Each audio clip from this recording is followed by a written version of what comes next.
here's the thing, right, Gaijin? Because I told you I would talk about this, and we got sidetracked. So to bring it back to it, my problem right now is that it is too cold to get a haircut.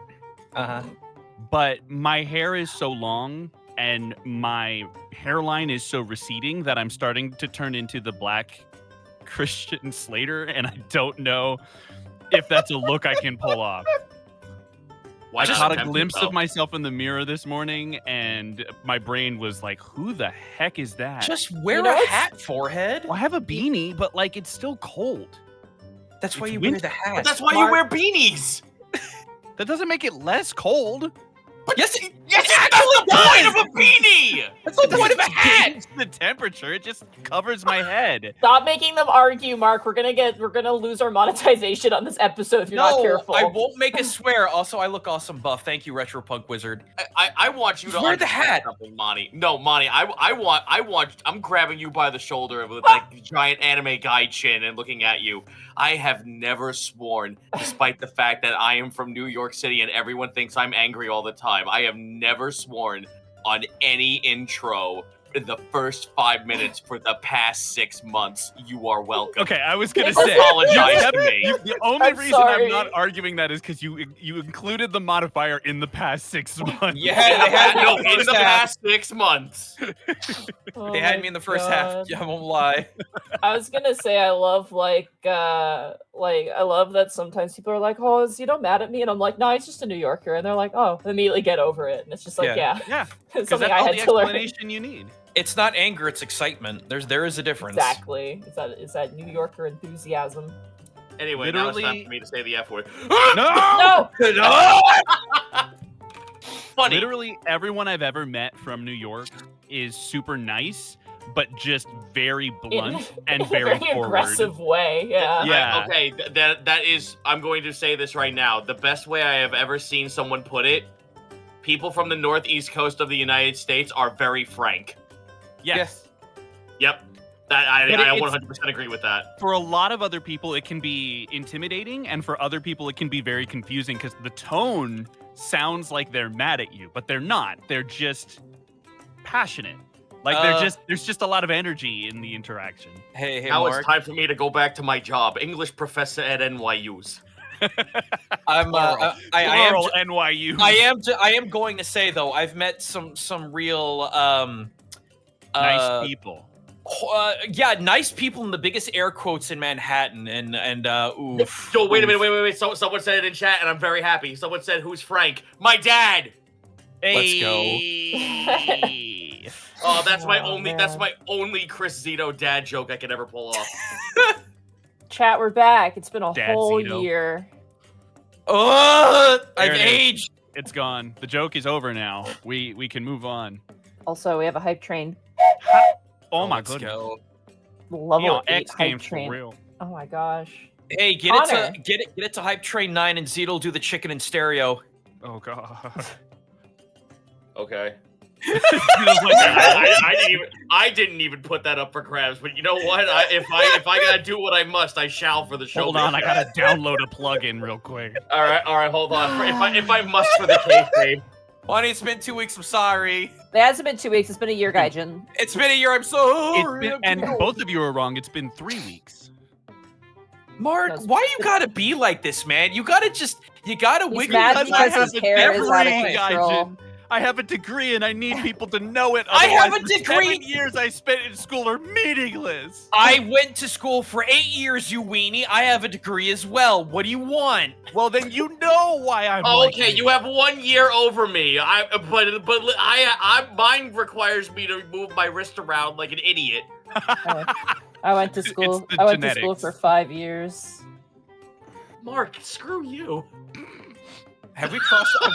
Money, have we crossed the funny word threshold? I We think still so. there. 30 We're seconds. 4 minutes in. 30 30 more seconds, and then 30 we're more good. seconds. Whoa! Thank you. Oh my chicken God. All right, Woo. chicken. Hold on. Wait, are we? No, Are we at 9? Hold on. We are at No, 9. we are at 9. We are at Okay. 9. I see level 8 complete. Yep, that's 9. Here we go. Chicken. You know what? No! Finish 9, and I will let go. Oh my god. They're at 65%. He's Finish bogarting 9, the and I will let go of the chicken. Christopher Zito is bogarting the chicken. Connor! Yeah, because I physically own it! See, not angry, just enthusiastic, chat. There you go. Yeah. Enthusiasm. Chicken enthusiasm. Chicken enthusiasm. We're so close. 75. Almost 80. 80. Come the on. number keeps going up, Zito. We believe, Yeah, we believe. Man. What Number go next? up. Hey! All right, here we go. Here we go. Christ.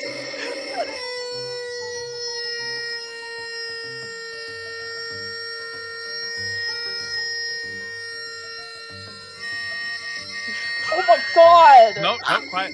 Moment of silence for the chicken.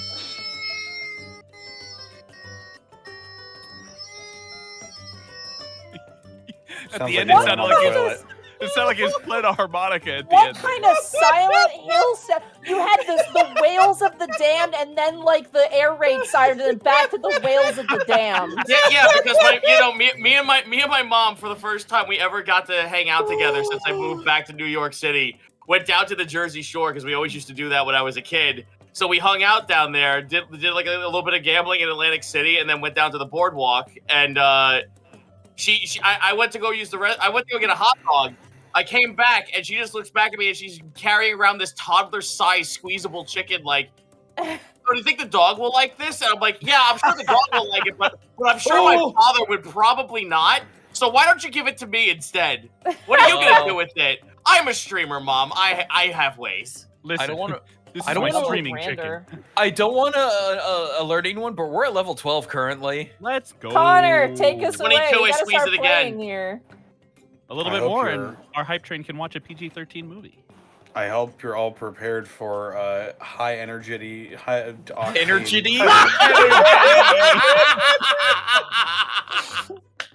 Oh. Sorry, my brain is full of snot. No, don't. Got him. Don't back down. Double down. Yeah, put it in the dictionary. New word unlocked. Megatron, hand over the energy cube.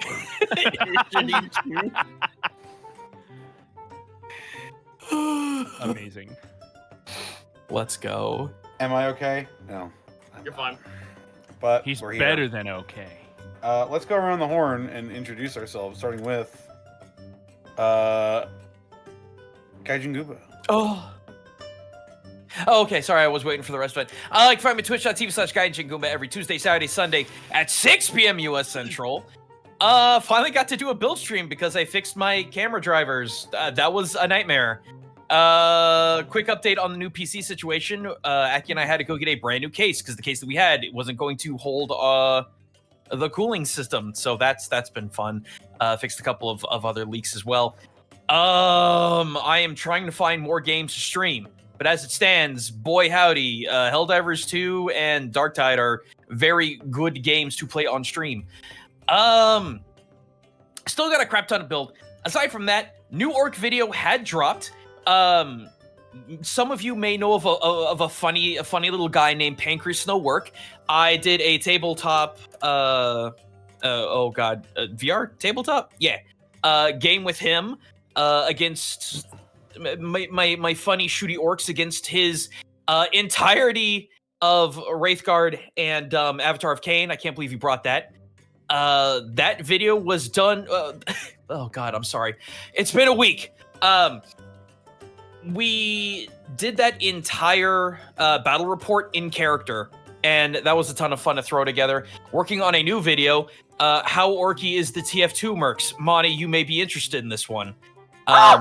Sorry. So yeah, no, it's a 22-minute long video. So God bless the TF2 developers for finishing out the comic after like so many years.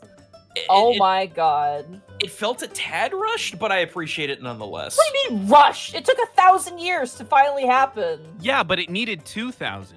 Yeah. And now we can wait another 20 years for the Deadlock comic. Oh my God. But yeah, no, that's going to be a hootenanny of a video. That should be out, God, hopefully Monday. But depending on how the ice treats Mark and myself, tomorrow I may not have power. So, a fun time.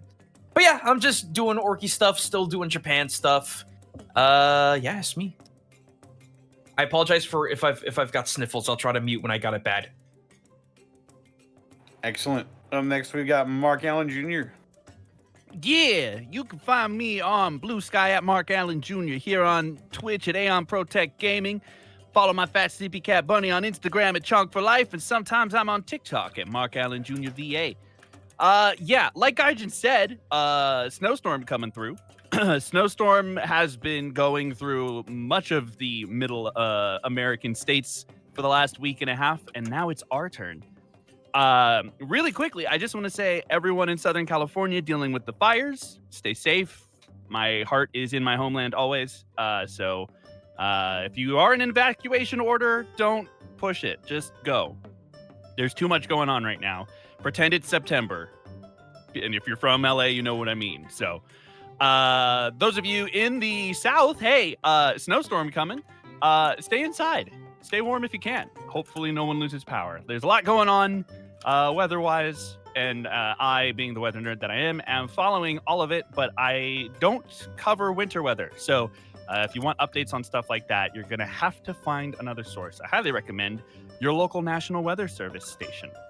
Yeah. So, hey, Sunday, I will be doing my 3-hour music challenge stream.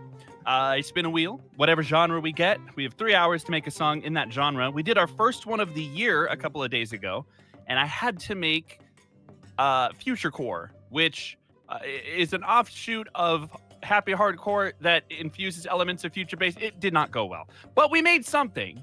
It just wasn't finished, but we made something. So come on through this week. Let's see what the wheel gives us. Hopefully something nicer. And if you're a musician yourself and want to participate, please do. And send me what you make, and I'll play it on the stream. We'll all talk about it. It'll be cool. Other than that, while I'm not dying from allergies, you can catch me over on twitch.tv/distortiondevil on Tuesdays for Vecna Eve of Ruin, because we're back too. It's crazy. There's all kinds of stuff going on. But that's it for me. No plans other than that in the next week. So, find me when I said, and I'll see y'all next time. That's it. Excellent. Up next, we've got Zito.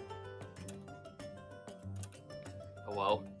You can find me over at twitch.tv/Zito.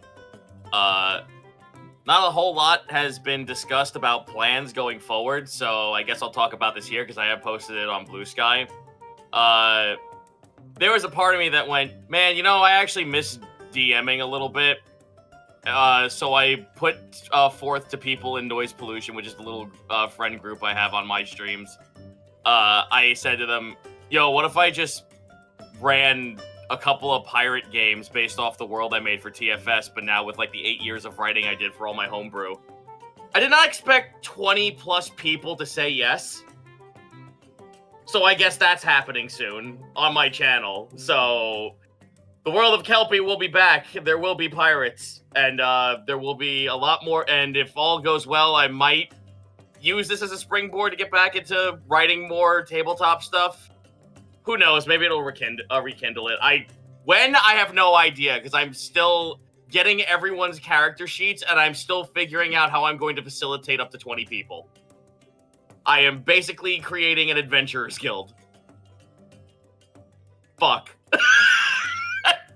Beyond that, just looking for indie games to do. So in the time being, me and my friend Dr. Dubs have been playing Neo 2. So that might just be a continuous thing as Louis the Chin Neo 2 rides through Japan, fighting yokai one chin at a time. Oh, I love it. I love it so much.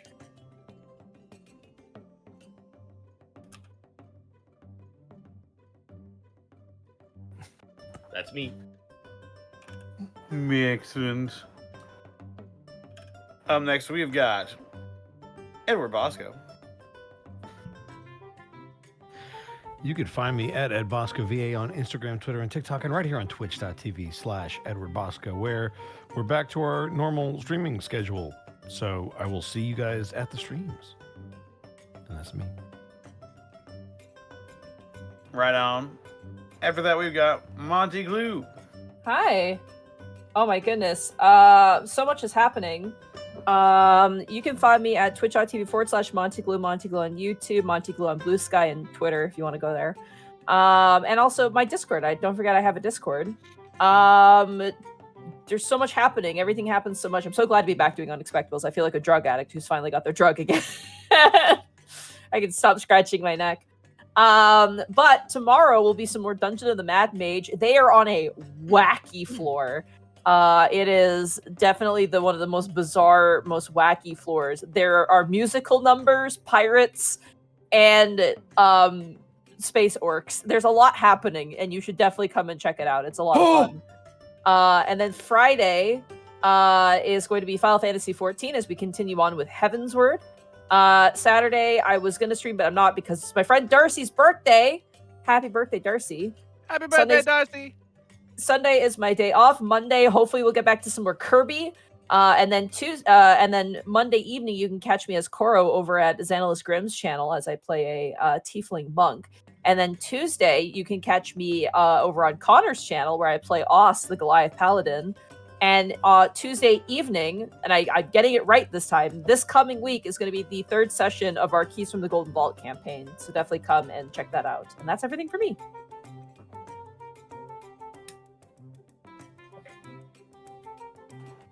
Excellent. I suppose that just leaves me.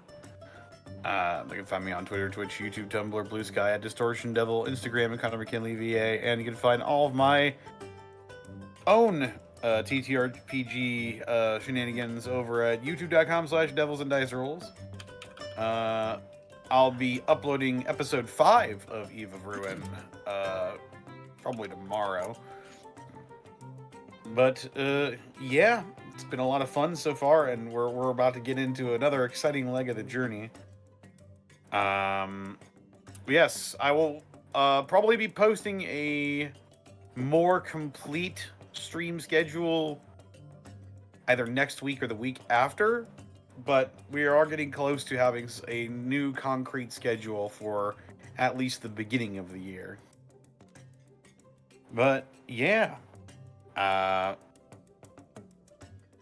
that's basically it for me. Real quick, before we do sponsors, I did forget something. Is Connor done? I thought he was. He said he was. I just remembered. Probably pretty important that I remember. Sunday's gonna be my birthday. Oh crap! Hey. Ooh, happy birthday! Let's go! I'm turning oldie too. What? Yeah. That's gonna be a big birthday stream for me, I think. I'm gonna be doing a lot of my favorite stuff, probably some Jackbox, probably some stuff with other people, probably some video watching, we'll see. But yeah, Sunday, January 12th, my birthday.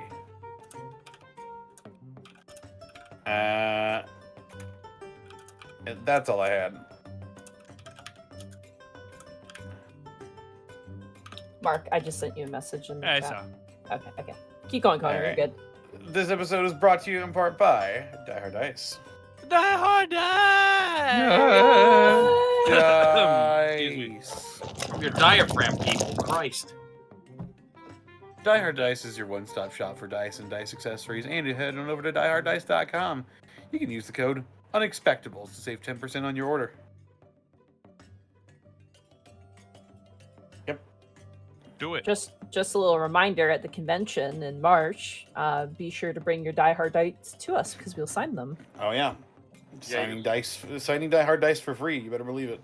Yeah. Which, by the way, if We you didn't know, will we're going to be at a sign convention. Your sack. All right. Good.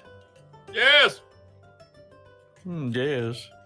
Also, be sure to check out our spring store. We've got a lot of fun stuff planned for the new year, so be sure to be on the lookout. As well, I should say, I am still working on the Alavast archive. Hell yeah. It's coming. Yes. Episodes 2 will be hopefully. I don't want to set a time frame because my don't. thought of every 2 months was wrong, to say the least. But I am still working on it. Right. Bits and subs. Let's go. You have. I'm gonna give you. I'll be generous here. I'll give you 7 minutes, Connor. Alrighty. Super Mega Dude Guy, thank you for gifting a sub. Captain Bunny Rabbit, thank you for the 10 months. Lunatic Crow, thank you for the 52 months at tier 2. Nolan Void, thank you for the 10 subs gifted to the community. One Sway Girl, thank you for the 38 months. Chahalen Froggy's mom, thank you for the 58 months. Oz195, thank you for the 54 months. Glorkschnack, Eater of Children, thank you for the 22 months. Hello, hope you all had a great holidays. I'm excited for the session. Mad Monk Montague, thank you for the 47 months. We're back, baby. Shine Greymon, thank you for the 55 months. Yes, more Unexpectables. Mortalia, thank you for the 56 months. Welcome back. Thornton 6000, thank you for the 51 months. Yes, I'm so glad we're back. Lestel Kriya, thank you for the Prime sub. Darkstar Dara, thank you for the 46 months. We are so back. Bible Accurate Kobold, thank you for the 58 months. I found this adorable little land shark. Any ideas what I should do with them? In all seriousness, I can't wait to watch and enjoy another year of Unexpectables. Scat Flipsa, thank you for the 41 months. Yay, we're back. Darky Arts, thank you for the 57 months. Hey. San Juan Brown, thank you for the 30 months. Jewelry Jelly, thank you for the 56 months. Happy New Year. Excited to be headed to Anime Detour in order to meet everyone. Hey, yeah, come on down. Man of Many Faces, thank you for the 49 months. Zombie Monster 92, thank you for the 16 months. Yes, D&D, yes! Astral Globetrotter, thank you for the 20 months. Harmless NPC, thank you for the 58 months. Mikan Pachi, thank you for the 33 months. Zito, I apologize for hitting you in the age on Blue Sky. My intentions for to trigger core memories and nostalgia. In my defense, I plead oopsie daisy. You can do both. A man named Peach, thank you for the 6 months. Yo, I turned 35 on Saturday. Nice. Hell yeah. Stellar Coyote, thank you for the 23 months. Can't believe it's been a year since the last episode. I know, right? Tribal Born, thank you for the 16 months. Woo! Captain Actually, thank you for the 57 months. Shadow Flare, thank you for the 57 months. Earliest Bread, thank you for the 58 months. Man, it's been a whole year since we've seen you guys. Zakaduo, thank you for the 58 months. Glycerius, thank you for the 58 months. We back. New year, same reclaimers. It's true. Master Steve, thank you for the 7 months. Proto Saber, thank you for the 200 bits. Let's go. I missed you guys so much. Kilroy Von Lotwick, thank you for the gifted sub to the community. Sky Ender, thank you for the 2 months. That's crazy. Chambu, thank you for the 9 months. We are so back. Main Kuna, thank you for the 2 years of subbing. Null and Void, thank you for the 10 subs gifted to the community. Lestel Kriya, thank you for the 100 bits. I'm here and okay, I disappear for now. I'm trying to make Wark-themed snowflakes. Aw. Neat. Vaughn, thank you for the 55 months and going strong. Also, those in the California area, stay safe and stay informed. Proto Saber, thank you for the 100 bits. Chicken. Zach O550, a different Zach O. Thank you for the 17 months. LA Kit, thank you for the 37 months. Happy New Year, everyone. The perfect thing to make my chest infection feel better. Oh. I hope that gets better for you. Yeah, if you're sick, take care of yourself. Get hydrated and, don't push yourself. Raven's Flockmate, thank you for the 10 bits. For thousands of years, the Reclaimers lay dormant. What havoc may be unleashed by their return? It'll probably be really funny either way. Number 1 with a Bulette. A loaded wand complex. Cast it and pull it. Thank you for the 100 bits. Welcome back and a Happy New Year's. Lestel Korea, thank you for the 120 bits. Kilroy Von Lotwick, thank you for the 5 gifted subs to the community. Sella Gam, thank you for the 245 bits. Corin Solist, thank you for the 48 months, 4 years. It's minus 4C outside, so heating is on and burrito mode in bed. Hell yeah. Damn, that sounds immaculate. Callum Draws, thank you for the 25 bits. Zito, stop gripping the chicken. Oh, do it again? All right, hold on. Indeed. Faye Raven, thank you for the 57 months. Oh my god, he actually... Pathetic wail in the background. I waited for you guys to jump in your seats for that one. Faye Raven, thank you for the 57 months. 57 months. I had a joke, but I forgot it. I'll remember, but Happy New Year. Damn. Maid Hercules, thank you for the 25 months. Happy New Year. Snapperjack, thank you for these 26 months. Messenger of Chaos, thank you for the 800 bits. Erwin Elf, thank you for the 53 months. Emerald Bandit, thank you for the 52 months. Yay, you're back. Zako Duo, thank you for getting here and sub to Citric King. Bubba Bob, thank you for the 51 months. What? Zako Duo, wait, nope, already read that one. Master Steve, thank you for gifting 5 subs to the community. Solar Misfit, thank you for the 1,000 bits. New year, new children that will scam our heroes out of everything they love. Not today. Frozy007, thank you for the 3 bits. All of my bits I have left until mid-month when I get paid. See you all in 2025. I'm an honorable fighter, but...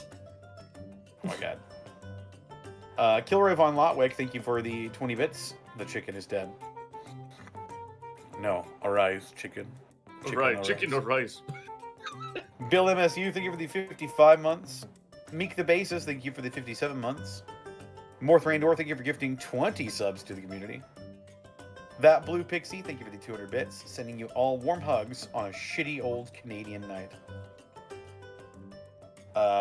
Pixel Bell, thank you for the sub. Brand new sub. Pseudonym McFake Name, thank you for the 49 months of Prime. Vorstrix, thank you for the 22 months. Mad Scientist IRL, thank you for the 53 months. Happy New Year, everyone. Gwen Ninja, thank you for the 55 months. Can't wait to listen tomorrow. We're flying in about a month for my surgery, and I've got a new camera to take with me for sightseeing. Hell yeah. It was the last one my mother brought with us before losing her in April. It's been emotional. Love you all. Aww. Sorry for your loss. Good luck with the surgery. Yeah. Hope you take some good pictures. The Ink Den, thank you for the 5,000 bits. Happy New Year, Unexpectables.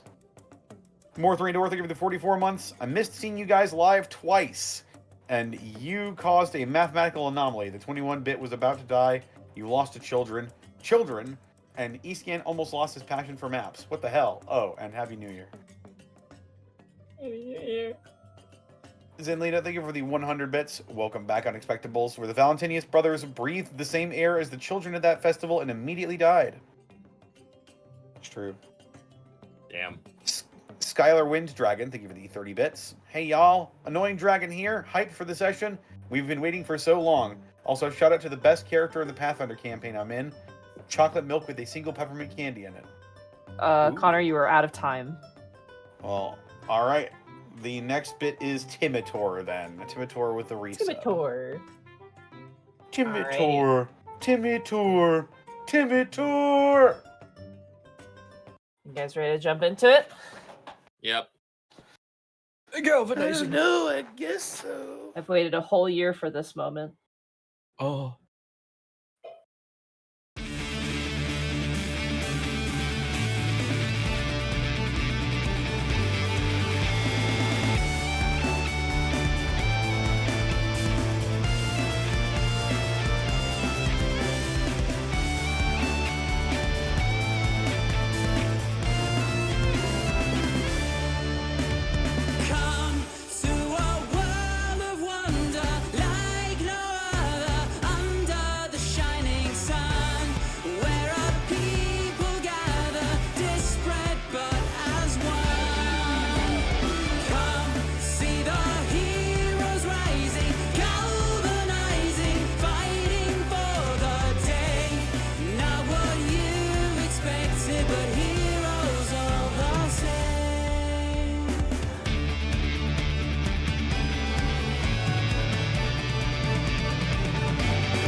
Oh.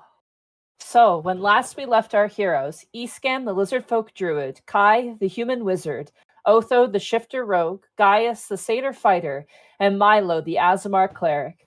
After a wonderful night of festival fun, gambling children, a pie-eating contest, and a prize in the form of a bread knife, the party collapses to sleep. Now, as the dawn rises in the happy town of Windermere, we return to the Unexpectables.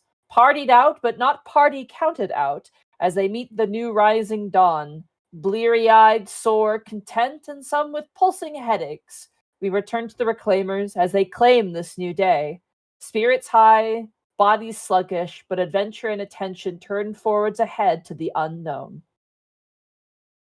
My first question for you all is who got crunk last night? Who had a party last night? Sure, why not? I guess it would be me. Was there a challenge thrown down?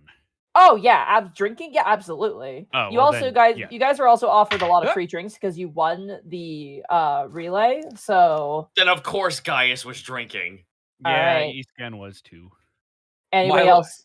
Milo would not. He has to go back home to his mom.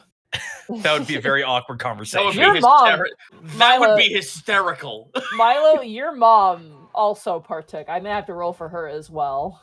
Ah, good. In that case, I would be taking care of her. All right. Otho, Kai. Kai Otho would did not drinking. overindulge. All right. Correct. Kai. He did not. Okay.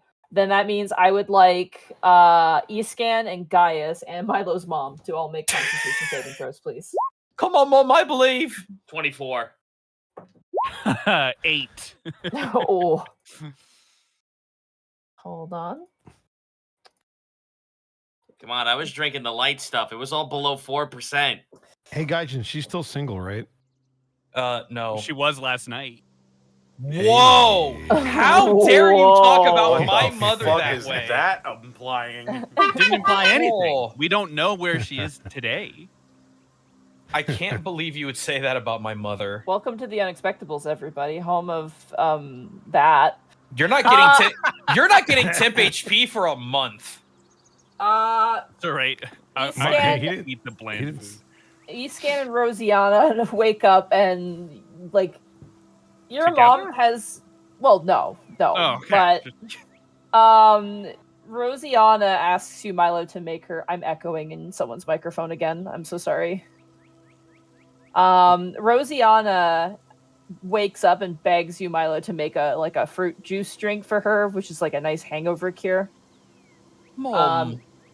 That's fine. I was happy you were home, and so I had a little bit more than normal. Mom, really? I got to get going soon. I can't be taking care of you like Drank this. your mom under the table. Oh, it's only because you're double my size, you goat bastard. She shakes her head. Whoa! All right, I'm gonna go downstairs. I'm actually gonna make her that drink, but I'm also gonna make her a lot of bacon because I know that's a good hangover cure as well. Yeah. I swear. I can't believe it. Escan, your eyes, like, they're already pretty, big, but they just physically they look the same, but for some reason they feel bigger. Like they don't fit in your skull right, as there's like this pressure in your head. Does anyone else feel like the sun is really loud today? It was a fun night. The rest of you guys feel pretty tired just from, like, you guys were up late. Yeah. But beyond that, like, you're not dealing really with a hangover as much. Gaius and Escan, the liquor they had was sublime. Like, it was quite good. Otho, they were not, like, this was not like, oh, here's some just cheap swill for the event. No, they had, like, good wine and, like, good drinks at the festival party. You guys all sit down, enjoy a nice breakfast of bacon and eggs and bread. Some of you partake of the hangover cure drink, which is like a mixture of some vegetables and fruits kind of mashed and blended together with some milk. And some alcohol. No alcohol in this house. Not after last night. No. Well, just hair of the dog that bit you, right? Empty walks down the stairs shortly after you guys begin eating, and Empty looks like their body language. They look like they went through it last night. Let's just say that. As they walk down, they did not. No, they did not drink. But it was a party, and Empty's already kind of, people are a new concept. Social battery the ninja sex party song that Danny did with Tom Cardy. I think Empty needs to go have a meeting with the Lie Down Club. You also notice on the side of Empty's helmet is a perfect kiss mark with lipstick on the side. Oh. Whose lips are those lips? You're not sure. They'll never tell. Investigation. Go for Perception check to remember the lips that were present at the party last night. You're hungover. You don't remember Jack. It's a joke. That exact shade of rose too. I imagine. I knew. Mark, the guy who's doing backwards long jumps 1 frame a second, who drank the most last night, has the investigation check of a wet naked. So nothing's working for me on that one. I remember your mom's lips were there. Also, Mark, I had to adjust my glasses back at you. Oh shit! That's a soft 20. Is my first roll of the year. There was a lady. There was a halfling lady who was. Oh my god! You got him! Are you okay? What the heck? Sorry, I dropped a knife near my feet. She swore you to secrecy to never say her name out loud. She got you. Taken out. There is a probably like slightly older than you, Otho, halfling woman. She was essentially like the barmaid. She was handing out the drinks and stuff, and she was just a flirt, but she was like a polite flirt.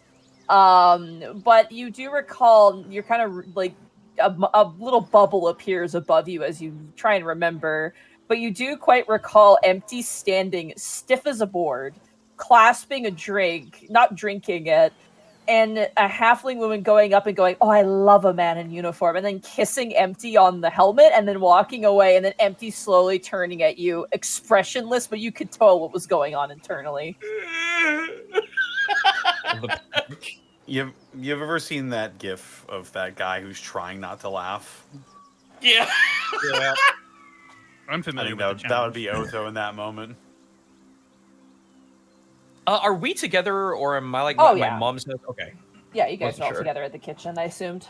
Yeah. It's not a very big house, to be fair. We wouldn't go far away from your mother. Can we please leave my mom alone? First Mark, now you. Can I we didn't do stop? anything to your mom. No, Yet. but you insist. Monty, can you like give her like a couple levels of like monk or something, and just belt these boys? Monk. You know what? You'll have to That kiss. would help. She's too hungover did to you stop. know that monks don't help you with wisdom saves, so it's not They gonna don't. save It's really bullshit. it. Yeah. Monk. She should take ranger I levels. I hate to say it. Monk kind of dookie. Yeah, it is. It's dookie now, but The fact that they get strength saving throw proficiency but not wisdom is actually bullshit. But anyway, I'm echoing again. I'm so sorry. God, Connor, I think your headset might be close to your mic or something. I don't know what's going on. I'm sorry. As Rosianna kind of, you guys eat breakfast. It does make you feel better. Thank goodness. The juice is like insano. Like, it feels like you're drinking a garden is the best way to describe it. Boatby. Dirt. Yeah, I was gonna say dirt and all. Yeah, it's like you're like, oh, fruit juice, it'll be sweet, and you're like, gah, gah. It's like drinking a carrot. Yeah, it's pretty dense. Milo will look towards his poor mother. Mom, come here. This is just gonna be a going away present, all right? I know. No, here. Stop. I know it'll be. I'm going to poke her in the forehead with a lesser restoration. I cast counterspell. Counterspell. What an I asshole. cast counterspell. Counterspell.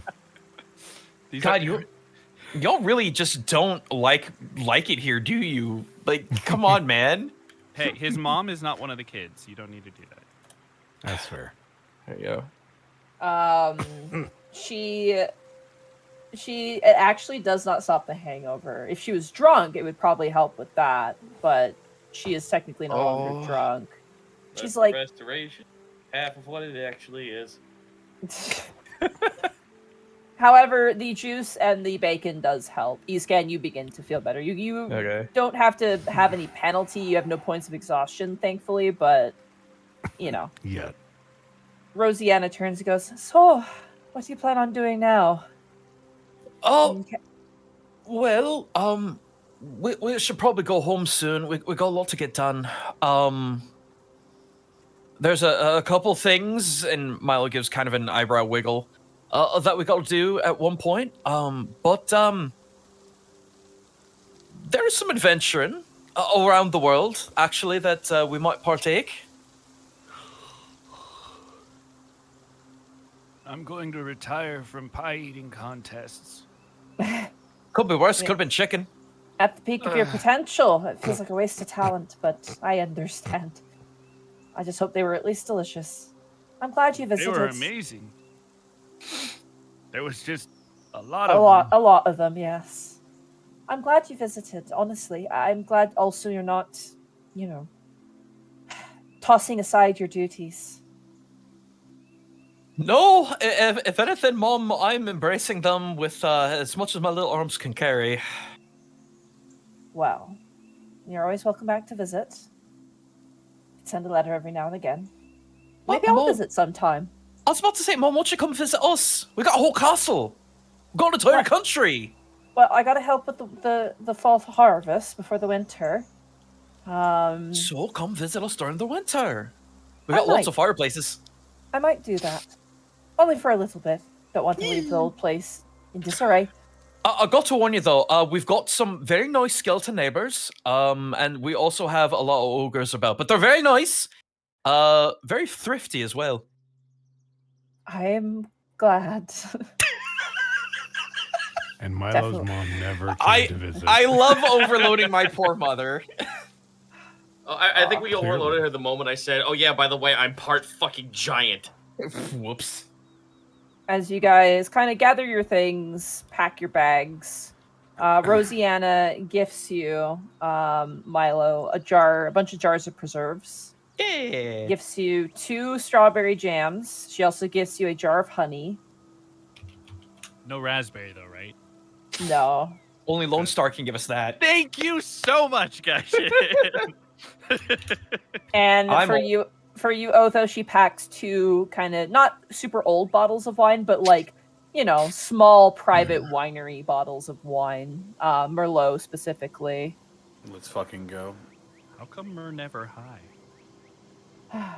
It was nice seeing you. I'll be sure to let everyone know who swings by that you're okay. Thanks, Mom. Do you want me to check in every once in a while? I got the ability to do that now. She puts a hand on your cheek, Milo, and she kind of kisses you on the forehead, and she goes, I'm not a brittle old woman yet. Plus, I think your friends are going to need you more than me. But, no offense, and she looks towards the rest of you, I don't think they're going to love you as much as I do. Milo will start tearing up really hard at that and just go in and just like gigantic neck hug. Just, I love you, Mom. I promise I'll come back.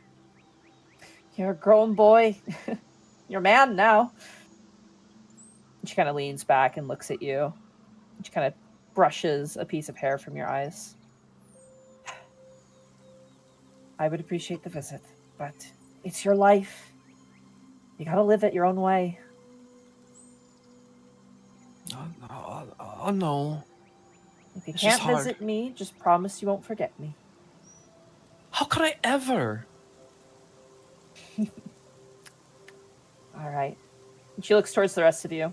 You take care of him. No problem.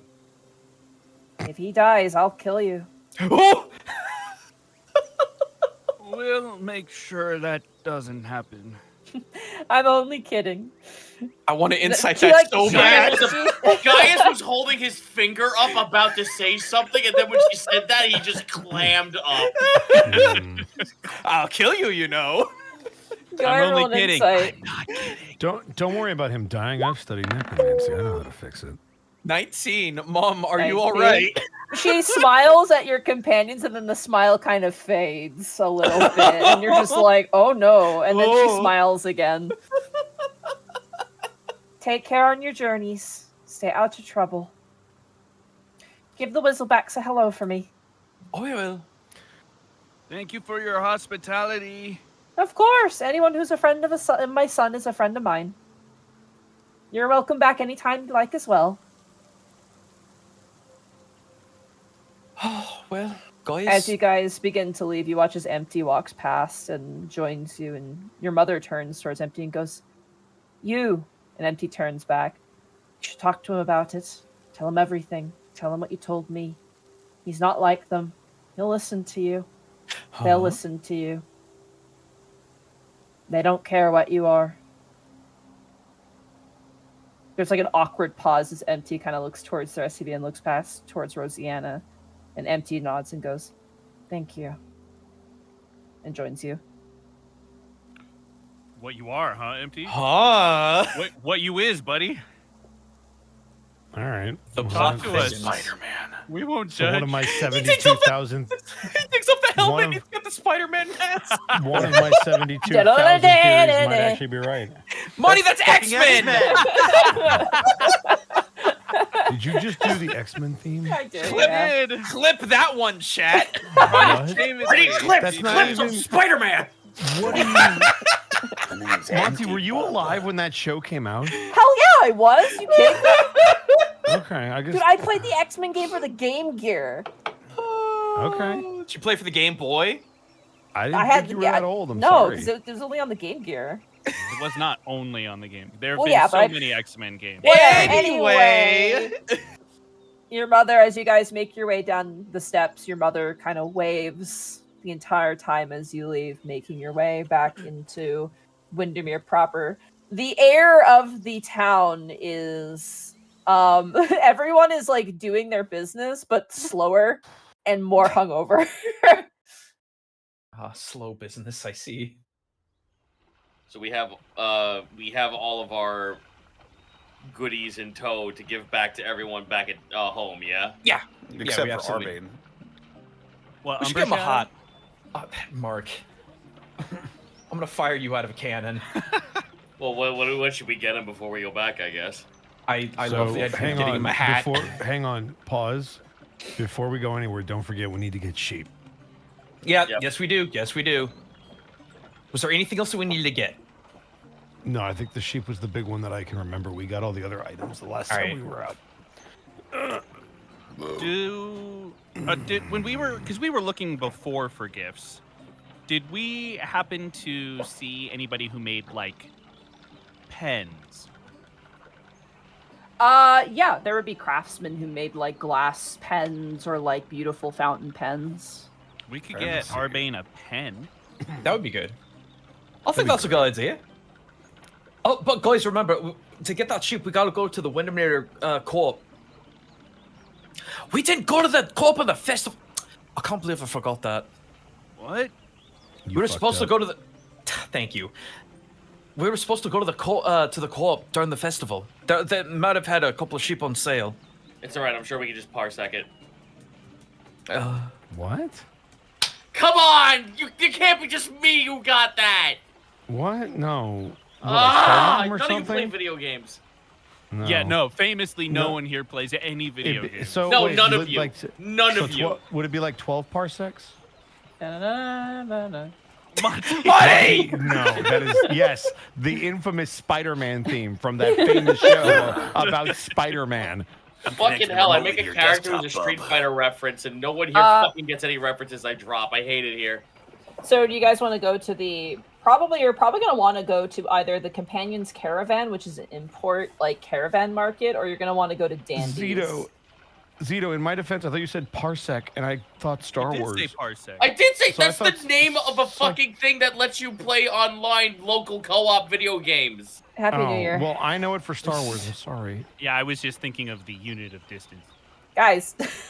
Please. Sorry, this is an important side tangent. All right. So, if you're looking for a fountain pen, your best bet is going to be Dandy's General Goods or the Companion's Caravan, which is like an import caravan market.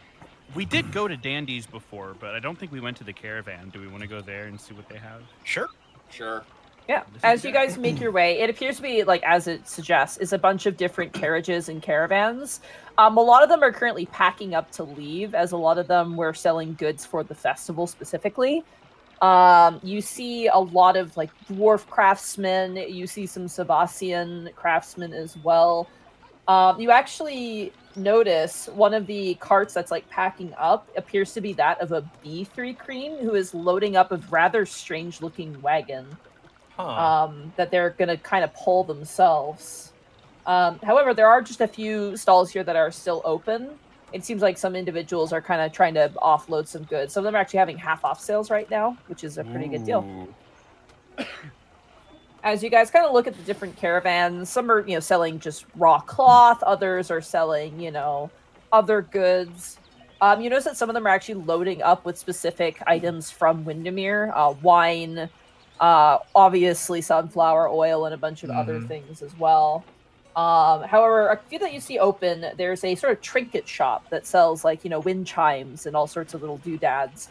You notice that they do have a set of 3 very nice looking pens. One is wood with a metal tip. Another one is a glass dip pen, and it comes with a bottle of ink in a very, very nice box. Excuse me, how much for this set? You see as a gnome kind of steps up and looks at you. Oh, hi. Hello. Oh, that one there. Let's see. I'm having a half-off sale on that one right now.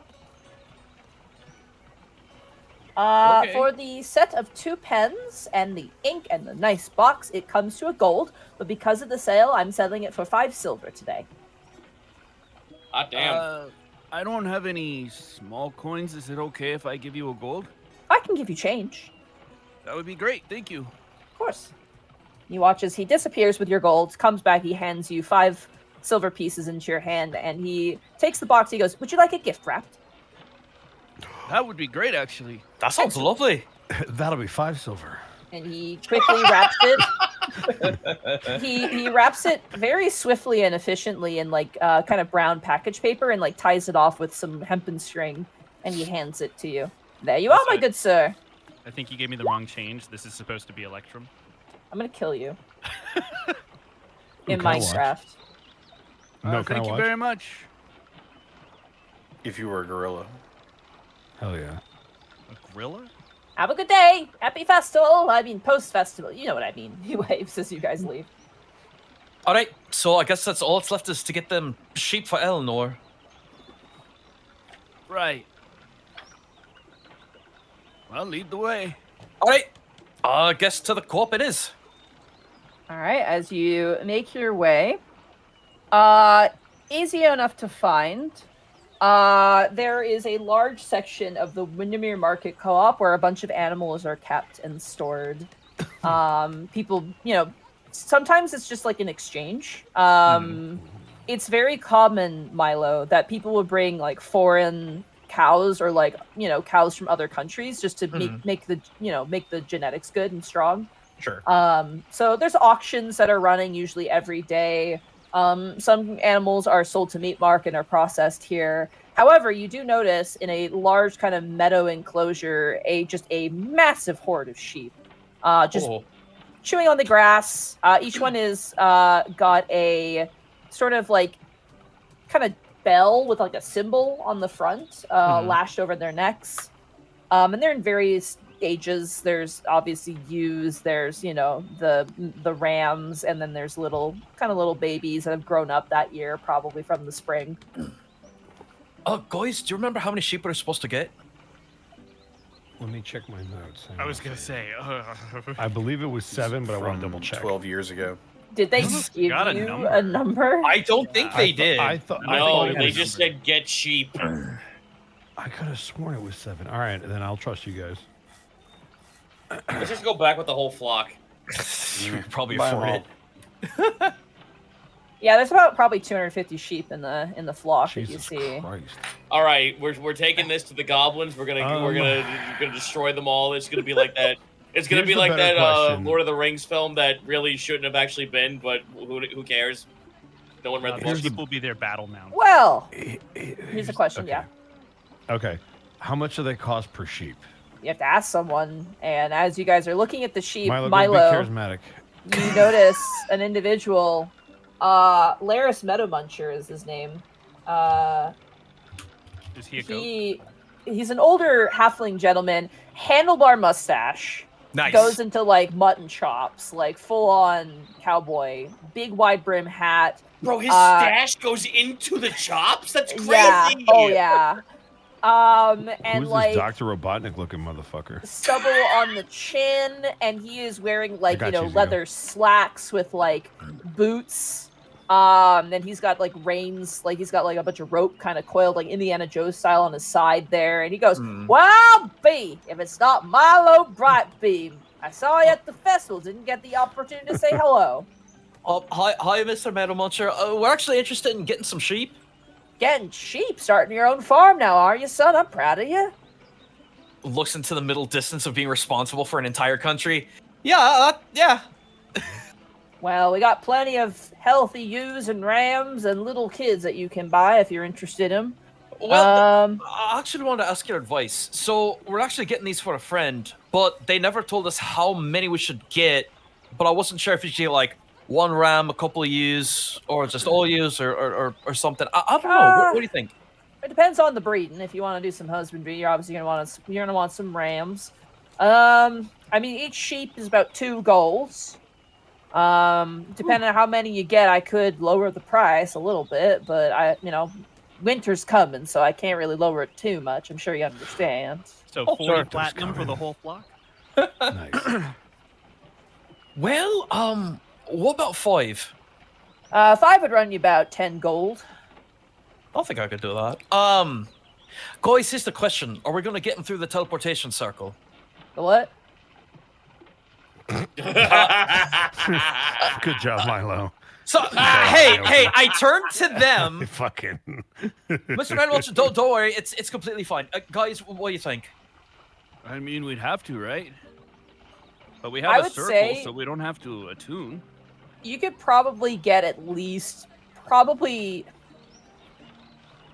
this is gonna sound crazy, but just stick with me here. You could probably get about 15. Jeez. Like in that teleportation room. Sheep aren't huge. Like these sheep in particular are quite small. But it's a halfling tower. Yeah, but you guys have arms. You can hold. Yeah, but it's sheep. a full-size teleportation. All right, It is, Gaius, yeah. we're gonna need you to Oh, herd. so Gaius will hold them. Right, got it. Correct. That's what I meant by herding is holding. Like this Sorry. whole fucking situation isn't awkward to him as it is. Well, like if you ever seen sheep like corralled, they can squish in pretty close to each other. Oh, yes. I guess that's fair. If Yeah. only we had a sheep bag of holding, like a bag of holding, you can stuff some sheep in. They would die immediately. Oh, technically sheep of speaking, holding. empty's there too. You can breathe. How's empty doing? Empty's uncomfortable.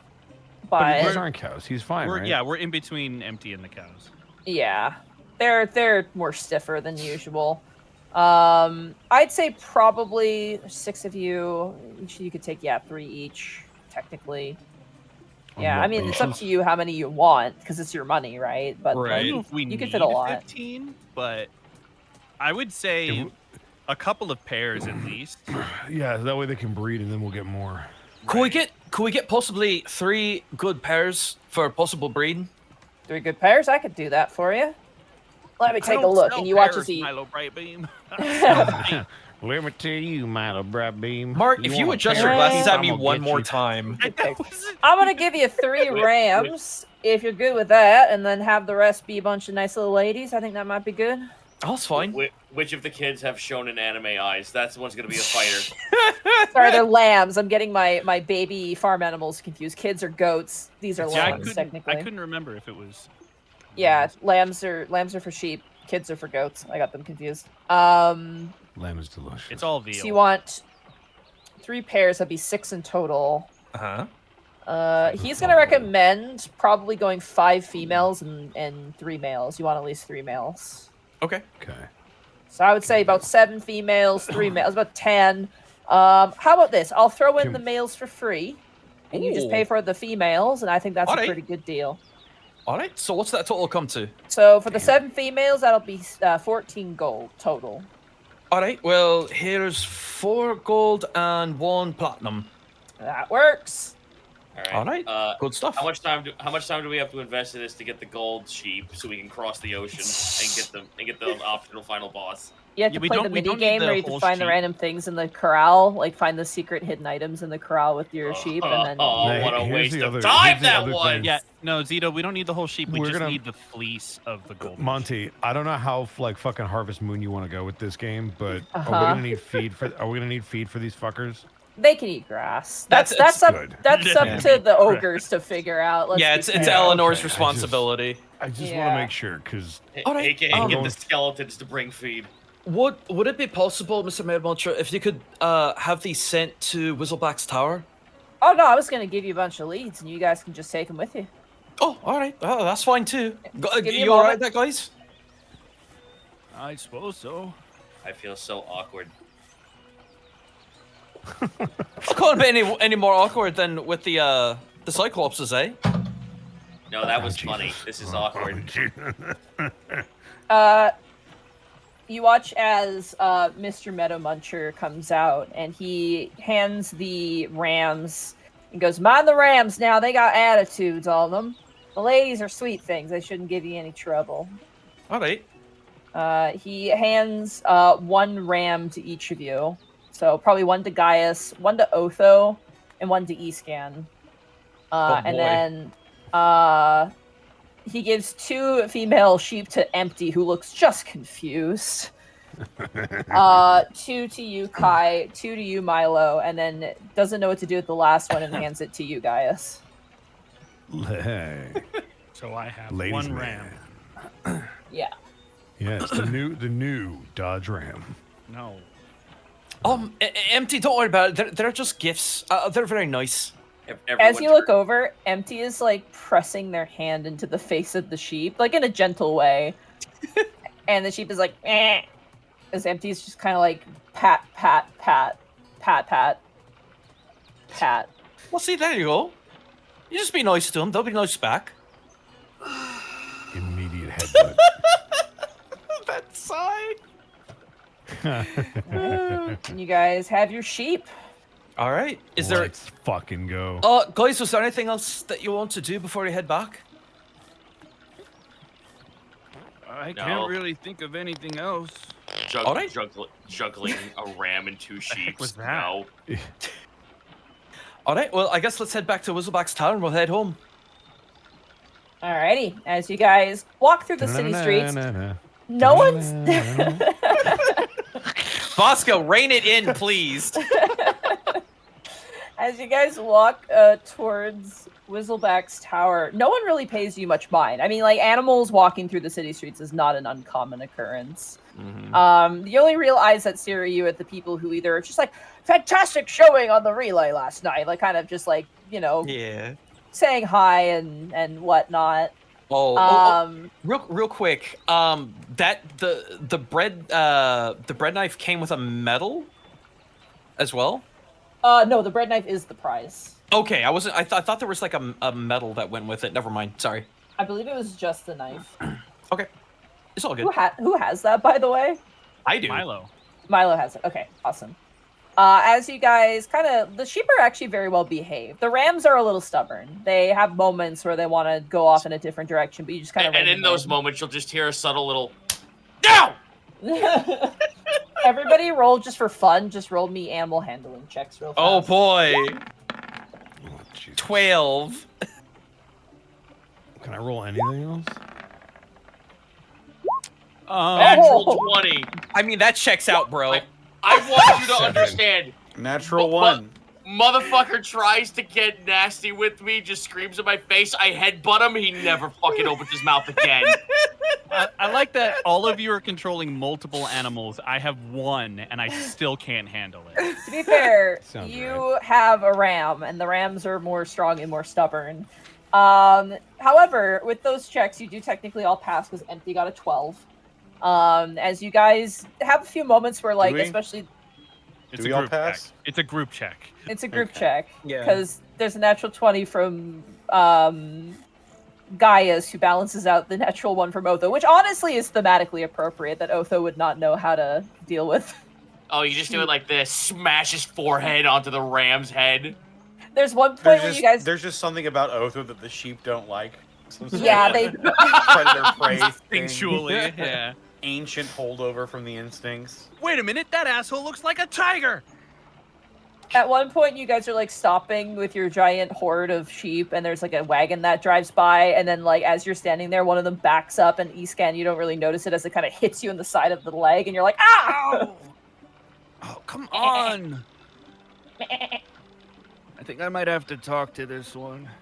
Oh, you literally can do that too. I forgot. Yeah. Listen here, you little shit. Perhaps I wasn't clear the first time. I have hungry jaws. As you guys begin to make your way out of the city proper, eventually finding yourselves on a path towards Wizzleback's tower, there's a group of, like, farming children who are, like, hucking hay, and they actually, like, help you guys, like, kind of herd the sheep up the road a little bit.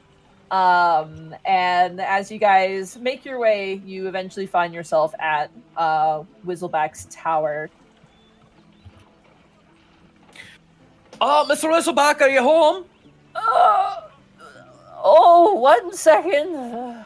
You notice outside of Wizzleback's tower, there's a bunch of these strange, like, tubes sticking out of the ground. Oh. And there's a smell, like a kind of, like, how do I describe it? Like a sulfury, burning kind of smell coming from these tubes. And there's hundreds of them around his house. We got demons. Anyone who wants to, I'm going to say E-scan, roll with advantage. Oh. Just a general intelligence check. Go, brain. You want ants? That's how you 15. Anyone else making the check, or is it just... Oh, there we go. Oh, weird. It didn't actually roll with Oh, advantage. fuck it. I'll do it. Oh, now it rolled with advantage? All right. It's a 20. Activate. Oh, my God. Okay. Oh, my God. Oh, God. Aw. You The guys just duality get up of and shake man. hands and then walk out of the scene. Trade places. Milo, We do the Donkey E-scan. Kong thing where we slap each other's hands and then one stands in front of the other. Oh my god. Milo, E-scan, and Otho, as you look at these tubes, you realize, like, oh, these are where the fireworks were coming from. So Wizzleback was clearly in charge of the fireworks. Like, Gaius, you look at it and you're like, God, this guy needs to clean up his yard. However, there is the sound of steps, and you see bleary-eyed, hat backwards, Wizzleback looking up at you, going, "Oh, there you are. I wasn't sure how long until you were going to use the tower." Oh, sorry about that. Also, sorry, but we got a bit of an entourage we got to take back with us. I've noticed. He opens up the door, and as the sunlight comes in, he's like, "Ah!" and, like, steps backwards. He goes, "It's all yours. I'm just gonna over here," and he grabs a blanket and just, like, huddles up. Should we help him out, or? I'm fine. Nothing that a bit of exotic fruit won't fix. All right, well, Mr. Wizzleback, we always appreciate it. Of course. Dude just blends a daikon radish into a cup and drinks it. Your mother. I'm just gonna go to Milo's house. You're welcome to use it at any point, young man. You and your friends are welcome back to Windermere whenever you'd like. Well, thank you, sir. We'll just be on our way. Yeah, of course, of course. Happy festival. Happy festival. Happy festival. He goes to, like, shake your hand, and he just, like, grabs one of the sheep's, like, legs and shakes the legs of the sheep instead. Good. Happy festival. Happy festival. Well, watch where you're grabbing. Oh, sorry. It's hard to keep my eyes open. Well, go lay down. Sleep it off. It'll be fine. You watch as his wife is just in the corner, just like ugly snoring. Good. Like in a recliner, like leg off on one side, head thrown back like Garfield, and just ugly snoring. Oh man, she's Garfielding? That's crazy. All right, guys, let's get going. Oh, the Jim Davis special. All right. You know how to work this, right, Kai? Do the sheep all have to say pierce the veil with us? That is kind of what he's getting at, because this is the first time we've teleported with like non-sentient creatures. Or I guess they're sentient, but they're not extremely intelligent. sentient. Oh, They're not Look, man, intelligent. if they end up completely scrambled, it's not our fault. But We the just animal gotta- is inside out, and it exploded. We teleport back and it's just 17 Umber Hulks. Oh God! Wait, they multiplied. No, Gaius comes back and he's like, "Oh, Gaius, did you shift into giant form?" No. All right, as you guys, Funny full-scale invasion. it's a very interesting endeavor, shoving sheep upstairs. Yeah. As the concept of stairs is a new concept for these little animals. They just walk up along the wall. They ignore the stairs entirely. That's goats. So That's wait, what I'm doing. question: if they start running up the stairs, is that considered hoofing it? Yes. Yes. Okay, That means they can move at double speed, I believe. nice. Eventually, you guys like shove the sheep into the teleportation room first. Just get them all in there. And then you guys kind of sidle in, making your way into the center. And as you guys make your way to the center, the beloved town of Windermere, Milo's hometown, a lovely festival in the days behind you. You guys all grab on to the scepter of Easondale, your beloved wark, and as you lift it up into the air, 3, 2, 1. Pierce the veil! Is that a snail? Oh no! Diagonally. Diagonally, yes!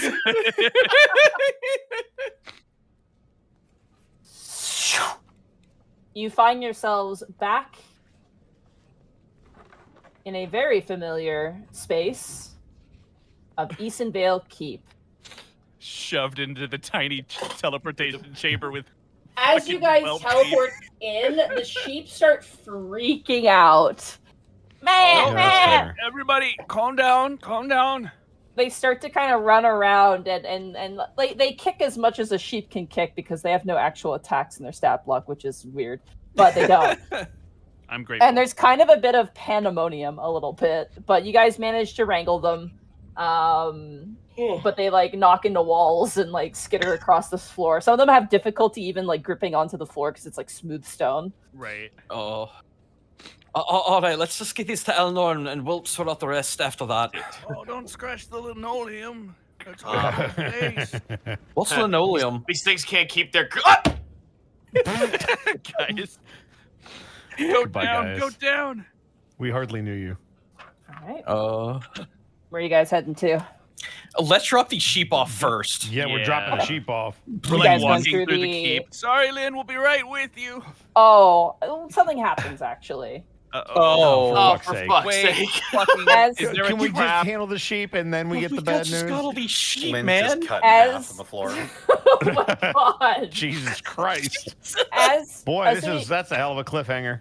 assuming you guys go through the throne room, it's usually the way you guys go. Sure. Yeah. As you guys Okay.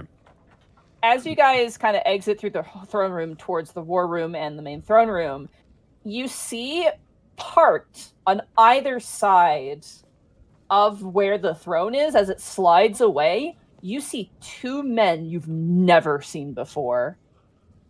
You see What? a large, kind of portly man holding a large spear, wearing armor, and next to him, you see on the other side a rather thin, blonde-haired man with a large longbow on his back and two swords at his side. And they both look at you for a moment. There's this weird sort of like, huh? And then the sheep just pour into the room, and they're like, whoa, whoa, whoa, whoa, whoa! You know, that's Get him! Fucking Get him! You weren't ready Roll for the for surprise initiative. round, motherfucker. What the dog dang is question. going on? You watch as one of the portly men like kind of grabs one of the sheep and like tries to stop it, and like the other one is like, whoa, whoa, whoa, whoa, whoa, whoa, whoa, whoa, whoa, and like tries How to many like stop the D6 is sheep. that sheep attack? The sheep don't have an attack, so they nudge them aggressively. Genuine question. Do they have any iconography on them? Yeah. History check. Because I Let's have go. assumptions. Oh, Jesus but- criminy. Would I have advantage on this? Nope. 13. 13. History. 21. Hey, let's go. Oh my god. Soft 20. Oh, God. God damn. Let's fucking Okay. go, Otho. Milo and Gaius, you Yeah. recognize, based on their armor, these two individuals are clearly from Hearthland. Kai, Escan, and Otho, you get the sense that these are military based off of their garb. But not formal military, which is a bit strange. So they're not That kind like of halberdiers from under the king. They're just from. They look. You're not sure. You have to ask, but you're like, okay, So these guys are military. They have no clearly, They might but- be markings, mercenaries. so they're mercenaries because if they don't have any markings, they're not part of any Yeah, formal guard. they might just be mercs. Hey, Lynn! Cool. You see the portly guy yell. We got some strange sheep people here. Oi, Don't worry, Lynn. Lynn. It's just us. We're trying to drop them off. Awfully You familiar hear- with a queen of the country. Well, you watch it there now, sir. I don't know who the heck you are, who you're supposed to be. Oh, we're the stewards of Eastonvale. You kind of Just fucking Drop the stewards bomb. of Eastonvale. Lynn said they were heroes of renown. What are a bunch of sheep herders doing here? If you look at how well I'm we're a handling, walking arsenal. if you look at how well we're handling the situation, you'll realize we're not sheep herders. You look hungover. Listen, Me? the quicker we can get these sheep out of here, the quicker we'll all be happier. Footsteps approach, and you, of course, see Lynn enter the room. And for a moment, she's just like, "Oh, I must have had. Why are there sheep here?" You can see it immediately on her face. They are the stewards. I didn't expect them to be coming back with so many farm animals. Sorry, this is for Eleanor. We're trying to drop them off as fast as we can. Of course. She looks towards the two men who look just bewildered, and she goes, "They are known to bring back many strange things. It's just something I've had to get used to. You will have to get used to it as well." And they kind of both nod. Gentlemen, I believe that the reinforcements you requested from both Delvaria and Hearthland have eventually made their way here. Oh, That's good, Oh, good. excellent. Perhaps now we can deal with the bandit problem on the roads. You would probably want to speak to their commanding officers. They are outside currently fighting, to my knowledge. Fighting. great. Fucking great. It's more like sparring, but I mean, why Paule's don't the you one stand up doing then? the real Yeah, fighting. I was gonna say those are two very different. No, I tones. get it. It's fine. I understand. Oh, Jesus Christ. Well, maybe we can handle it after we deal with the sheep. Of course. It's good to see you again. We have Man, many I eat. gifts for you. Gifts. Yeah. well, guess for everyone actually. Oh, that's very sweet. You did not need to do that. But we did, because you're our favorite. Friend. You see, I could hear the fucking butt clench. despite her undead presentation, there is some flush to Lynn's cheek as she goes, Oh. How? I appreciate that. Nope, don't bite that. That's one of the sheep goes for her cloak. Right. Eleanor first. Talk more later. Sounds good. Come on, you stupid ram. As you Okay, what guys, was Hey! What did I say? I feel like Gaius could just give them the look, and all the sheep Yeah, it's like, stop look, and get in line. I know how this fucking game is played, motherfucker. as you guys make your way out of the castle, you notice one, it's cleaner, actually. Oh. You also notice that some of the broken down stone from your lovely king fight adventure has been cleaned up and stacked kind of Oh my on the goodness. side of the Cool. walls. Notably, as you push open the doors that were like creaky and kind of awful are now like set right. You notice that the hinges have been replaced with new ones. It's like, oh my gosh, what? And as you make your way outside, you see perching on top of the castle, Gleam, just kind of lolling their head off the side. And they kind of, their eyes open and they look down at you as you kind of exit with just a herd of sheep. And then they close their eyes and go back to sleep. You do hear the sounds of like combat, but you're currently dealing with the sheep, so you kind of gestured them out the way. And as you do, you hear a voice call out. It goes, "Those better not be new rides!" As you look over and you see Rebu currently kind of training the axe beaks in an open meadow. Only if you're really patient. Forget that. More comfortable. He pats on his bird. You guys make your way down the city streets, and as soon as the sheep hit the cobble, they're like, "Oh yeah, I understand this. This is cobblestone." Floor. Rock. I've cobbled a stone or two in my day. Yes, dirt. I guess we'll just start looking for the largest. Well, maybe not that. Just looking for Eleanor. I was about to say largest congregation of ogres, but that's probably not the case. You notice that the ogres right now are fixing up a fountain in the center of town. Oh, beans. And you just hear one of the ogres go, "Plumbing!" And you can see him on like a board, just like grabbing his head, just like with like plans. See, this is out. why we need union. However, as you approach with a bunch of sheep, immediately you see that big ogre, the one who was kind of Eleanor's main guy. He's got a name. I forgot where is his name. I have it somewhere. Where'd it go?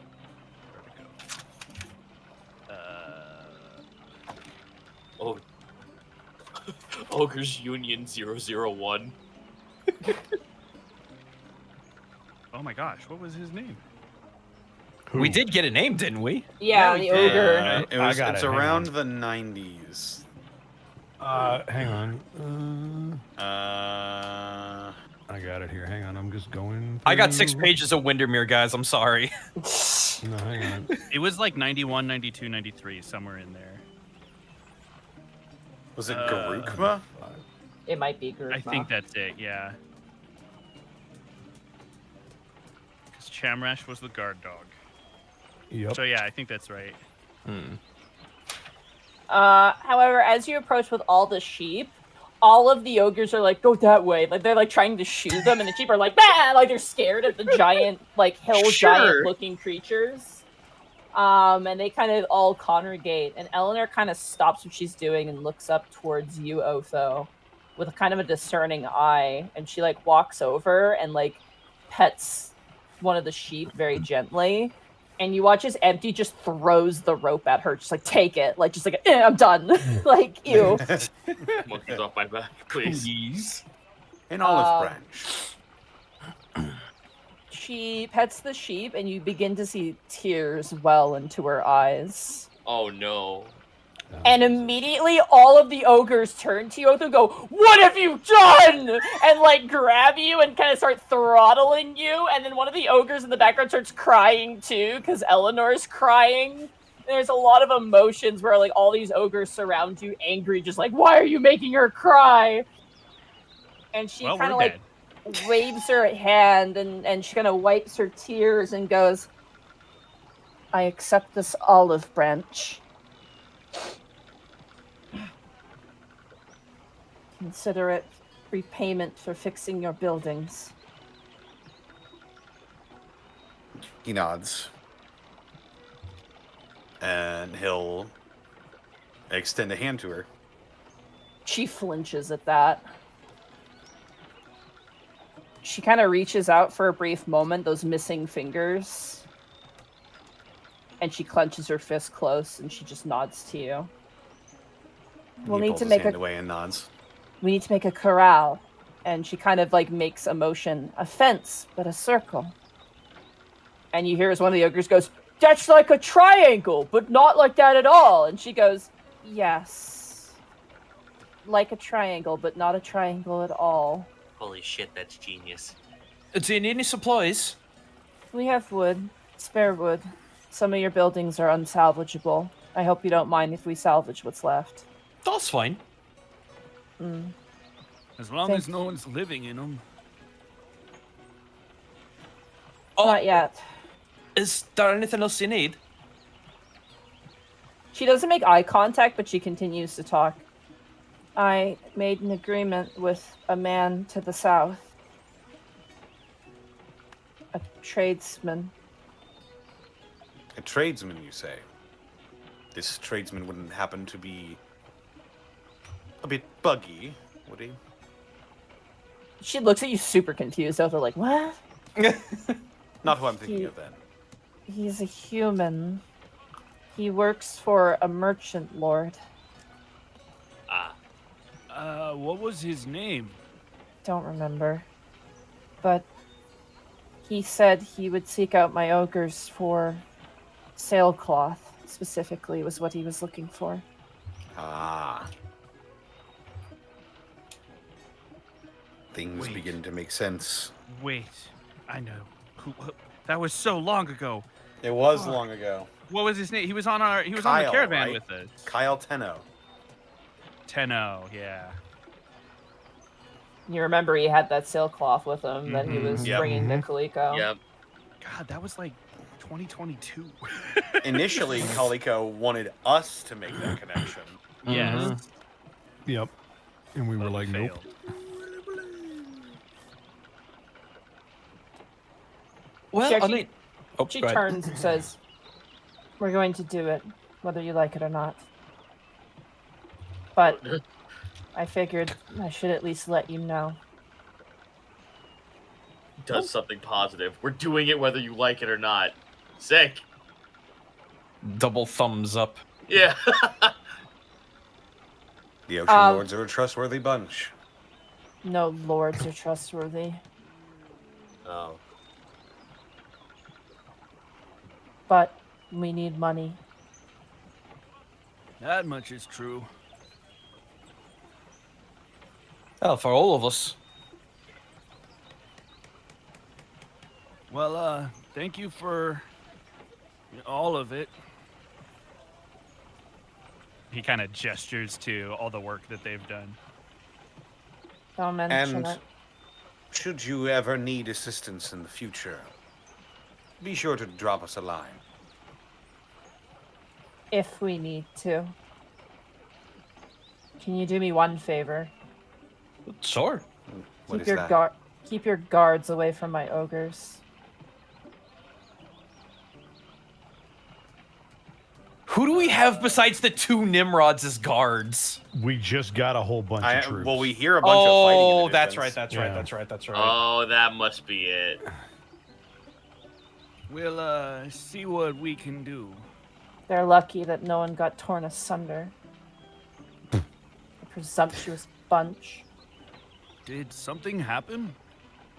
Just a bunch of idiots with swords and weapons. Luckily, the blind man was able to stop them. That sounds like something we need to ask about. I wonder if maybe we should put up a sign. Something.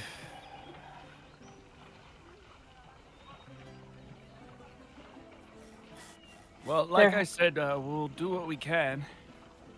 She nods. And she kind of steps away. And as she does, okay, guys, she walks in and goes, it's good to see you guys again. Oh, Thanks yeah, okay. for the sheep. We got him Yeah. something, didn't we? Because I'm gonna be honest with you. All that stuff you guys had me write down, my computer crashed that night. Hmm. I personally have something for Marjorie and for Ogrun. I have little baubles for Lynn, the pens for Ambermane, and I think we got hats for Oberth and Gherkin. Yeah. I think you got a hat for Mimsy as well. I can't remember what you got Mimsy, but you got her something. Was it the propeller Did hat? we get OK like a really fucking good shovel or something? That you sounds guys familiar. Did we pick get him up a shovel? something. That sounds familiar. When you show Where's Shahalem when we need her? Oh my god, it's not Shahalem's job. It's not, but if she wrote it down, However. we super appreciate it. No, it was a shovel. It had to have Oh, it it was a shovel. Okay. Okay. Okay. We got him like a really kick-ass shovel. Alright, you give Yeah, like, oh yes, here. I I like to believe it's like a military foldable like shovel. Whoa! Oh my gosh, an earth spoon! Thanks! And he grabs it. No problem. Oh man, this is great for digging dirt and eating soup. Just a big bowl. Guy just thumbs up at him. Okay, do you like jams? Like music? Does that nomenclature? That's a really good response, though. Does that nomenclature exist in this world? If this man dies, I'm killing every NPC. Jams is the ogre word for music. Well, like a jelly. Like snot?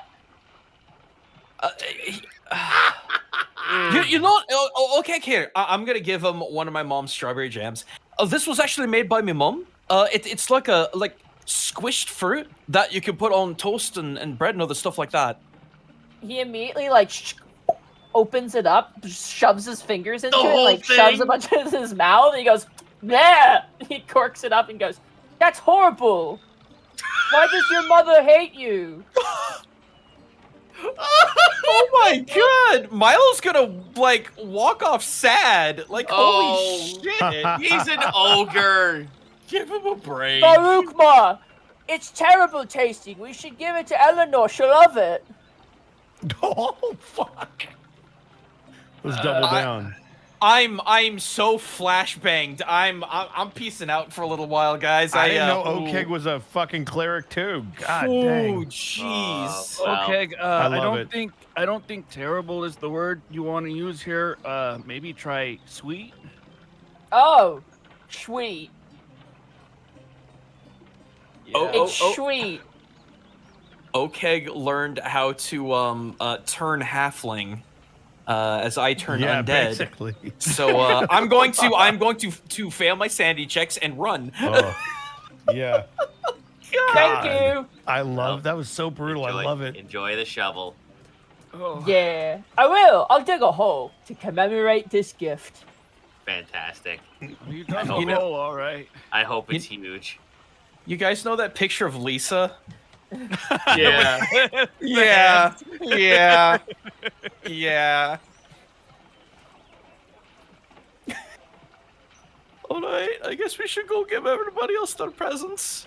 You watch as Garkma hands off the jars to Eleanor, and she struggles to open it, and then Garkma opens it for her, and she sticks a finger in it. Oh my god. It was also closed by an ogre. That's fair. She dips her finger into it and brings it up and kind of puts it between her lips, and she goes, Okay. There, Milo, please. I'm going to cradle my last strawberry jam jar and think about Don't worry, home. baby. He didn't mean it. delicious. I want to imagine my mom comes into town and just kicks Okeg right in the butt. They're ogres. Your jam was terrible. Parentheses affectionate. I just Monty. Oh my god, shut up. I also just got done saying goodbye to my mom. I don't know when I'm gonna see her again, so I'm a little emotional. Oh my god. All right, guys, let's go back to the keep then. You watch as the ogres are picking up and petting the sheep like cats. They're like, "Oh, you're so pretty." They're not treating them like farm animals. They're just "Oh, friend." Is there one that pets a little too hard? Yeah, the sheep's eyes are dragged backwards and its gums are exposed. And you watch as one of the rams runs into the leg of the ogre, and the ogre's like, "Oh, he likes me." Oh Lord. They seemed pretty thrilled, and Eleanor seems like it's hard to read Otho, but she seems to be kind of guarding her emotions, but she seems kind of happy seeing the ogres kind of chasing them around.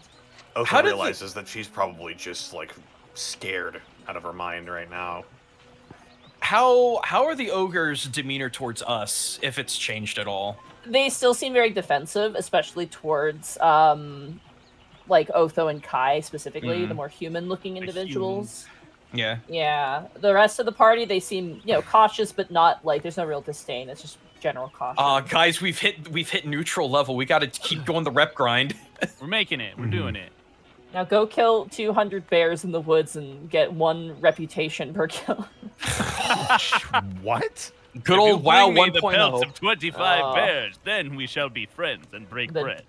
This is the weirdest side quest. Sorry, Monty. I play Ragnarok Online. What the fuck was that? Finally, I can race change to avoid elf. What? How many of them do I have to kill to get a fucking drop card? You actually have to maximize. Also, your traits in alchemy. Shahalam sent me the list of what you she guys sent got. it to me too. Yeah, thank you, Shahalam. You're the you. best. I'm sorry. I again, it was the night before Christmas, and I'm like, dude, I gotta fucking go. It's all good. All right.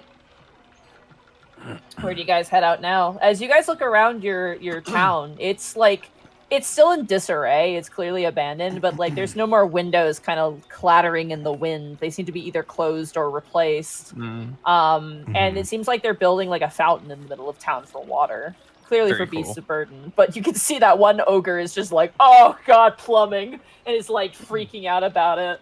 We should probably go see what the fighting commotion's all about. Yeah, that makes the most rest sense. of the gifts I Fighting think are gonna problem. have to wait. All right. You guys head back up to the keep. Yep. Yeah. Yeah, unless there's people we could talk to outside of that.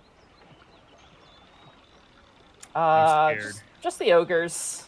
I feel Okay. like we can give gifts after this problem is done. Yep. Yeah, let's handle it. All right. As you guys make your way up back towards your keep, Rebu at this point has entered back into the stables. Seems to be mucking out the stables. Gleam is still asleep on the roof of the castle. However, you go around the left side of the courtyard of the castle, and you currently see a small group of individuals gathered, 2 of which appear to be locked in a very, very impressive combat. You see what appears to be a human man in very nice armor and a very bizarre-looking woman wielding a not battle axe, a great axe, locked in a combat. And as they kind of stop, they both kind of take a breath, and the woman goes, "Lousy, truly lousy. Honestly, don't know why you're here." And you see these 2 individuals. Art? Art. Art indeed. I Art. was not prepared. Art in chat. I hope you guys are ready for this shit. Whoa! Huh? What the fuck? Okay. We need to zoom in on this shit. Hello. Look at these Okay. owl house individuals. What are we seeing? Yeah, You these see motherfuckers. a human knight, very young, probably in his early 20s, wearing very nice silver iron armor with a sort of bird motif, griffin sort of look to it, with a large halberd in his hand. Next to him, you see a somewhat shorter, very strange looking woman with sort of kind of gray skin, these fiery red eyes and fangs. One of her arms is completely made out of rock, and she has a large, almost kind of whip-like tail, also made out of stone and scales. And in her hand is a beautiful and familiar to you guys masterwork bone and wood great axe. And it seems as though the 2 do not like each other very much, as she smacks the knight on the shoulder and he does not respond. And her eyes turn and she goes, well, did they hire another band of guards to come and defend their keep? Actually, we own this one. Own it? Get Well, out of here! Not technically yet. She strides on over and looks all of you very closely up and down. I don't see it. See what? Gaius hefts his fucking great axe over his shoulder one hand on his hip, the free hand on his hip. Check again. Now I see a little bit. Milo's gonna pull out Sunfang, and this should look very familiar to her. Well, Razorback did craft you some nice weapons. You have to forgive me, I can't quite imagine a bunch of foreigners fighting off a sandworm, one so significant. Sad I missed it, though. A little bit busy fighting on my own right, but I'm here nonetheless. Pleasure to meet you. Who are you exactly? Pleasure to meet you. She reaches out a hand.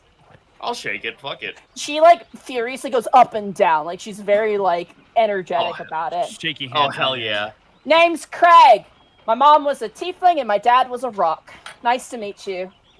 You said Craig? Yeah, Craig. Oh, Craig. Craig. Hello. Nice to meet you. Nice to meet you too. And I turn and look at the human. You watch as he stands and he looks at you, and you watch as a gnome runs up to his side. The gnome looks at you for a brief moment and then looks up at the human man, and you watch as the gnome begins to move his hands in rather strange ways, almost similar to Kai when he does his magic. And the human man kind of nods and does what looks to be a kind of flat hand to his forehead and then kind of knocks it towards you. And the gnome turns and goes, Master Palais says hello as well. Oh, Master. Hold on. Is magic ASL? Yeah, can we insight that this is ASL? Is that what that was? History check for everybody. Yes, Alton Sign Language. 6. I have no idea what's going on. Oh, man. Damn it! 5! 27. I'll take it. 26. Let's go, Otho. This makes sense. Otho and Kai knowing this makes sense. You've heard of people like this. They are known as men who speak in hands. It is a language for those who cannot hear language. It is also apparently the birth of somatic components was derived. The language was derived from somatic components, essentially. Oh, that rules. That's such a nice fucking flavor to it. That's really creative. The gnome individual has kind of gray pompadour hair, glasses, and is carrying way too many books on his person. And you watch as he turns towards Craig with a sort of disconcerting, unappreciative look. And she goes, yeah, I can't hear all my insults. It's getting really annoying, but, I'll get used to it, I suppose. Tried to convince the lady of the house that they don't need to have some bunch of Hearthland uptight pricks around, but your lady was insistent that the both of us get along, so here we are. Gaius looks fucking beside himself happy that there are other warriors around his age range are just here, and he actually moves over to the gnome and the human and actually extends an arm to shake their hands vigorously and My good sir, you need not shake my hand. It is Master Palais is the one who you should be thanking. I am merely his humble interpreter. Oh, but you're here as well. You may as well. I suppose. And he kind of shakes your hand very, very gingerly. Welcome to Eastonvale of all places. I am glad to be here. I do quite like your library. It's quite robust. You'll have to forgive me. What did you call it, Otho? Errant knight? Knight errant. Yes. Sorry, I'm not all that book smart myself, but I know my way around a weapon or 5. see the armada strapped to my hip. Yeah, there's actually 8 weapons strapped to my person right now. Before I forget, I just want to credit the artist real fast who did this artwork. Yeah. This is our first time with this artist. This is by Bumblebee Lee. They're actually in Discord messaging me right now. They're like, let's go! I believe that's how they wanted to be accredited. Let me just double check and make sure that I did not get Hell that of a first impression, I'll say. I will give a link to Hallam so she can post their information in the Discord. I just sent Please it to do, because I'm gonna break our chat kayfabe to make sure I am watching this artist. Oh yeah. Fun fact, I met this person at Ampguard in LA. That's how I found them. Oh, sick. Yeah. Hey. And they absolutely Which killed means it they with better them. be safe. You watch as Poilet turns down kind of in your direction and begins to move his hands in a very methodical and almost rhythmic sort of way. And the gnome turns and goes, Master Poilet would like to extend an appreciation for allowing him and his own soldiers to remain here to defend your keep. It is a very large honor for him. Ah, yes. If you would like, we can bring you both up to our war room and we can discuss the matter. Poilet kind of gesturing goes, the matter has been discussed with Lynn, but yes, if you would like to meet all of the soldiers that have made their ways here, they would be happy to introduce themselves, I'm sure. It would be. I look over back at Otho. It might behoove us to make our rounds and introduce ourselves to the men. Yeah, of course, Craig says. We're not really one for formal meetings. We just kind of get the job done. We don't need that bureaucracy like these guys do. So, you know, if you want efficiency, I mean, that's why we're here. Let's be fair. And she kind of looks daggers at Poilet. Well, if you want to know what job it is you're supposed to be doing, the meetings are kind of important. Oh, but they seem capable right from the get-go. Hey, Monty. Yeah. Just so I know lore-wise, does this imply that all mages inherently are able to communicate via hand signs? No, or is it something you have to learn? Speaking in hands is its own language. Got it. So it's different than the actual spell component. It is, yes. But it does derive from the somatic components of spells, basically. Kai is going to walk up to the armor-clad individual who he saw the caster signing to, and he's going to wave his hand, like to say hi. You watch as he does, again, that sort of, like, hello motion with his hand. He's going to point his thumb behind him to the person that's talking to the rest of the party. He's going to put his middle finger towards them, but then he's going to point back at them in the armor and give them a thumbs up.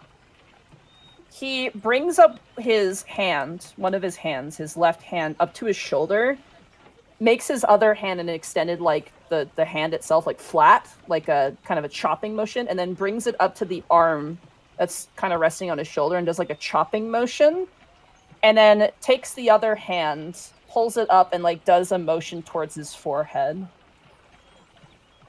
And you watch as the gnome goes, Master Poilet, such a crude nickname is unbecoming of you.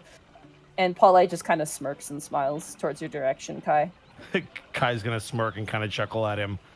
And he will offer a handshake if he'll take it. He gives a very polite handshake, very proper, very esteemed. There's also a bit of a bow to it as well. This is a young man. He's not very old. He's like... My age? Maybe, I'd say probably, like, yeah, early 20s at most. So he's older than most of the party. Jesus. I hate how accurate that could be. I mean, it is. Like, if we're counting the year we've been frozen, like, yeah, we're, like, Giants is 20. Yeah. Really quick, though, was there some kind of problem with, the ogres? Oh, yeah, you guys should have let us know. We came in swinging. But, you know, eventually the outsider came in and kind of, you know, alleviated that sort of misunderstanding. But, then we should probably warn you that to the north of here is actually a township full of skeletons. They're actually friendly. Oh, we know. We've been all over. What do you think we've been doing before we showed up here? You think we didn't come with this little entourage, did you? You asked for warriors. You got a ton of warriors. And you also got some Hearthlings. But we managed to dispense a few people here and there in the various different villages, so that way it's not just a lone cleric going crazy by themselves in their lone little temples. You're welcome, by the way. I like these two a lot. You like me. This stiff, useless. Actually, personally, I kind of like him a little better right now. I fucking elbow East Can in the arm. What? She's being rude. I'm being direct. There's a difference. She's being I see you're from New York. Yeah. All right, well, fucking guys how about we be as equally direct? We're all working under the same roof. So how about we just cut each other some slack, eh?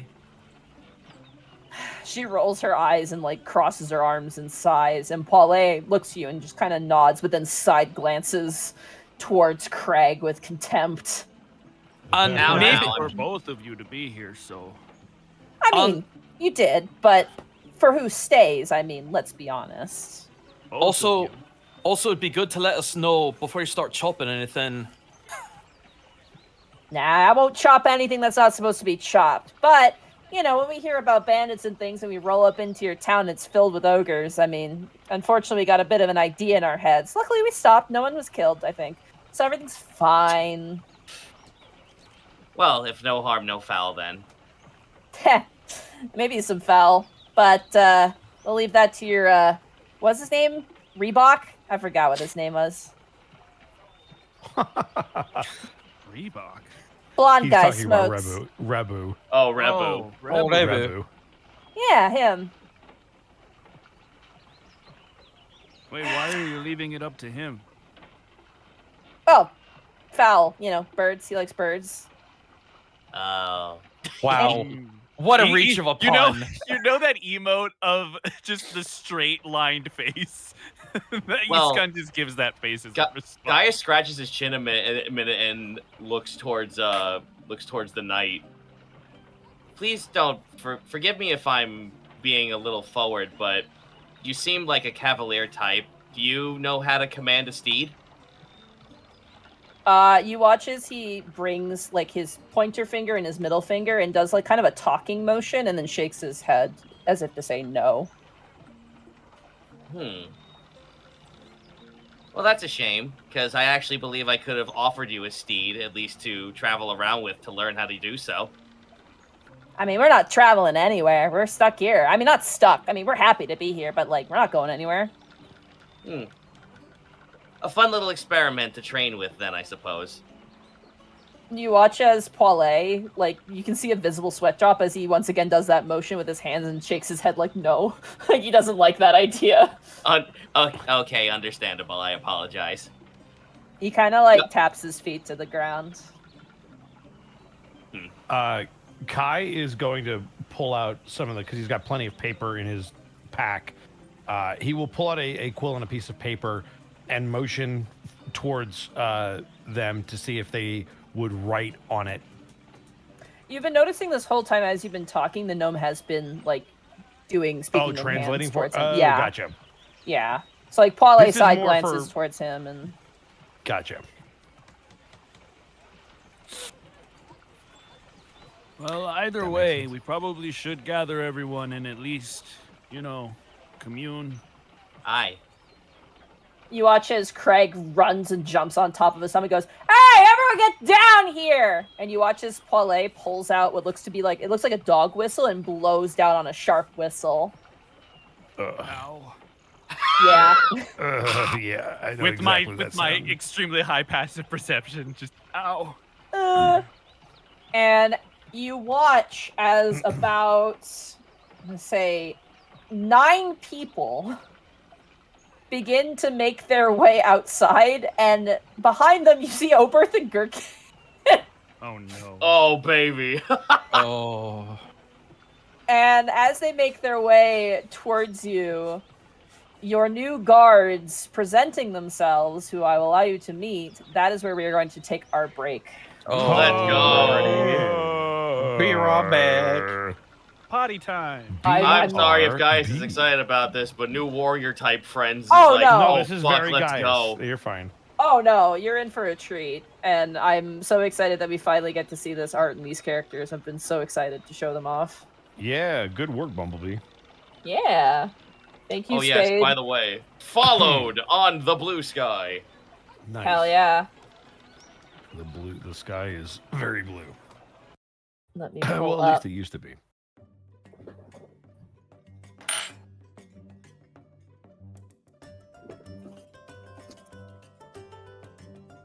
Also, fun little fact. Sign language is now a language in D&D. They added it recently. That's Oh, neat. awesome.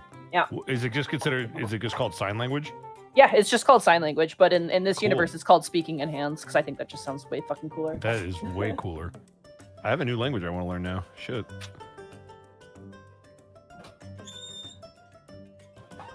Hello, Chat, everyone. how are you?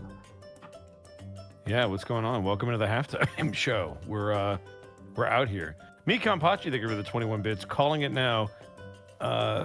Pele and Craig will be married in the epilogue. I'm calling the ship Soundstone. Nice. Miss Tweedle, thank you for the tier 1 sub for 58 months. New year, 58 months of unexpected fun, but still craving brownies and help. Oh, send help. Brownies. My bad. Yes, that is the reference. Oh, hey, can you guys paste because Shahalem said that they dropped the link to all the stuff that I dropped, and I apologize. Could you throw that in character discussion? Whoever has Me? it. I believe it was like I either, think Gaijin had it. it was either Mark or Gaijin or I forget. Monty. Yeah. I I'll got it, ask but them to get I'm that. just making something, but I can send that to you for sure. Oh, there Thank you go. you. Perfect.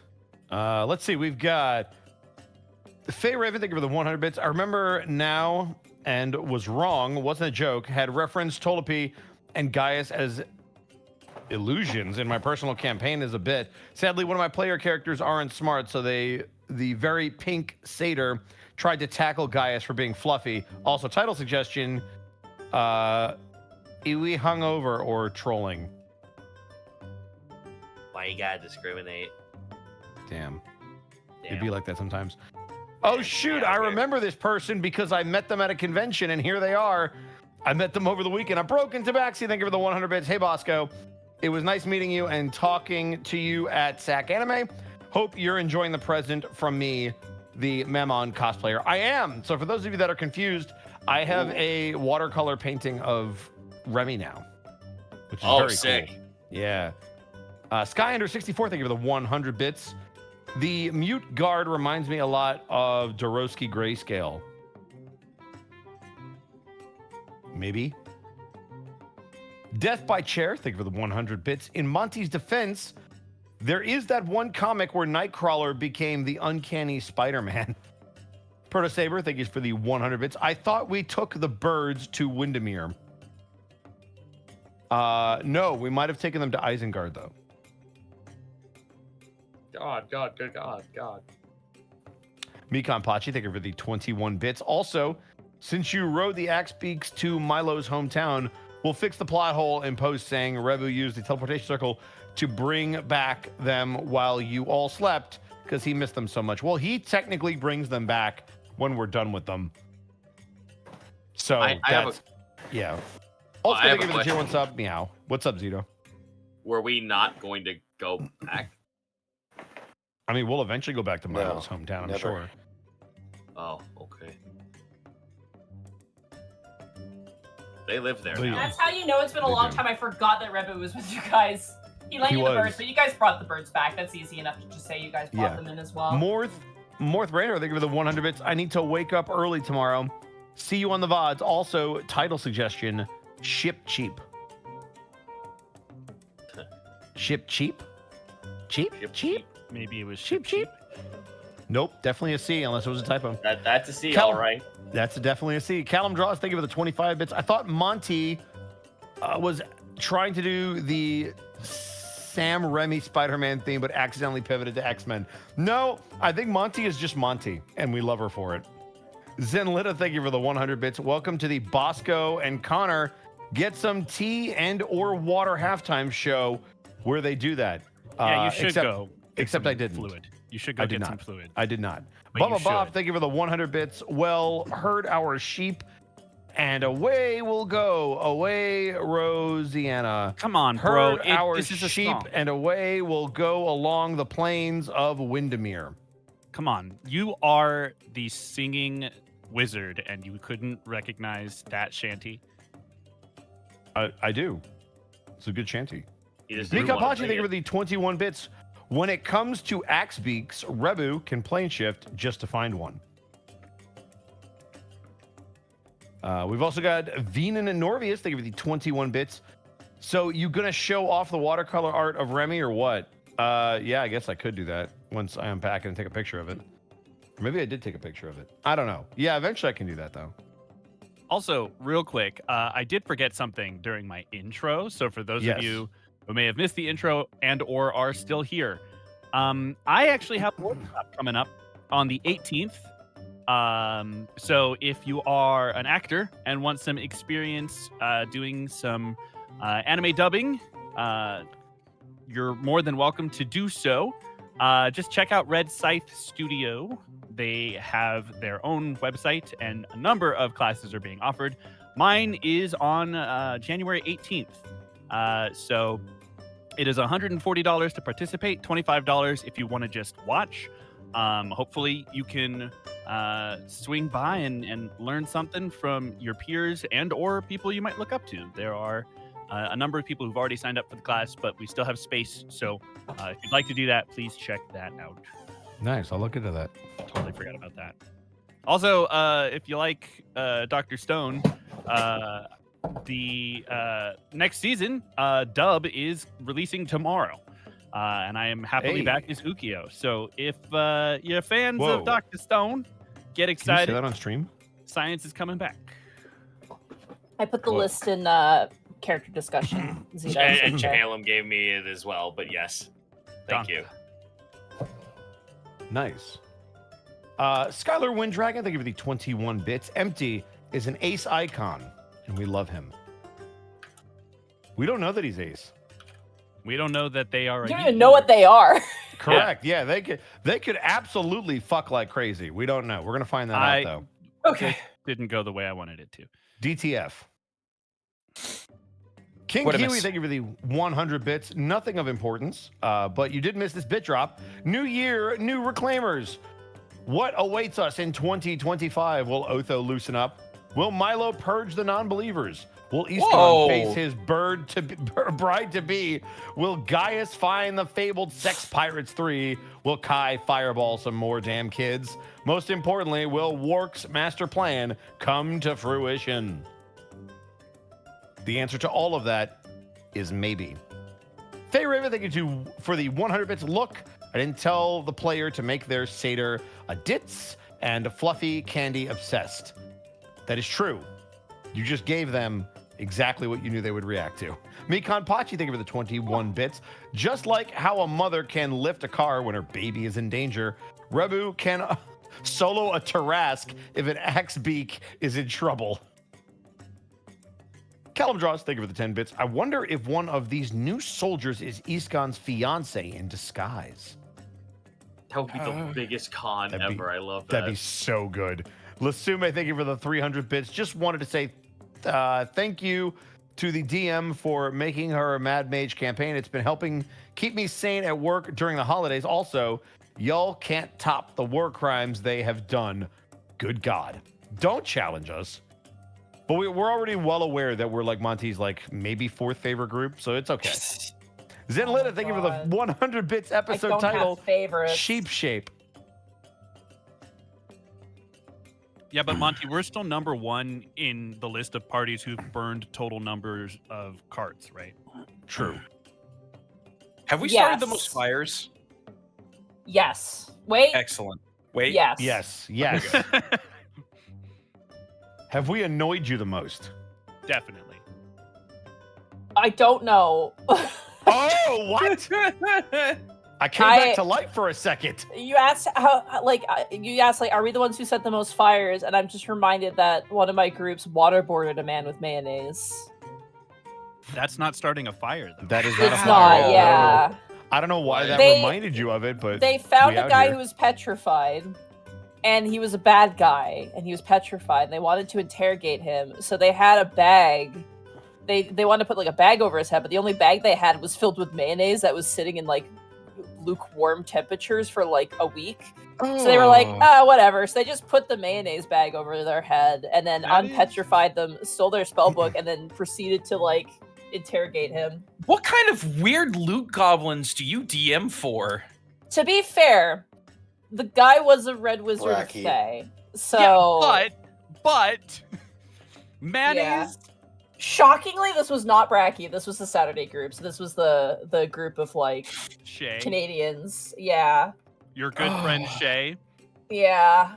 Breaking Geneva conventions. Yeah, I mean that's why the Geneva Convention exists, is because of Canada. So you know. I'm just slowly blinking.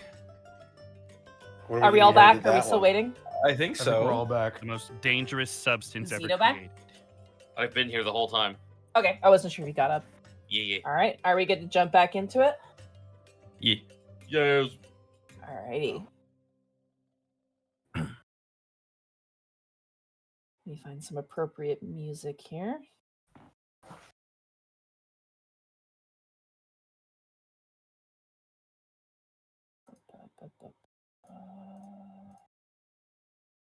And just to confirm, how many soldiers did you say came down? Nine. I will 9. read off the amount. So it's 9, and then Poile and Craig, so 11 in total. Including Does Oberth that and Kirkin. include Oberth and Gurgen? No, it does not include Oberth Oberth and and Gurgen. So 13. Wow, that's So so 12. disrespectful.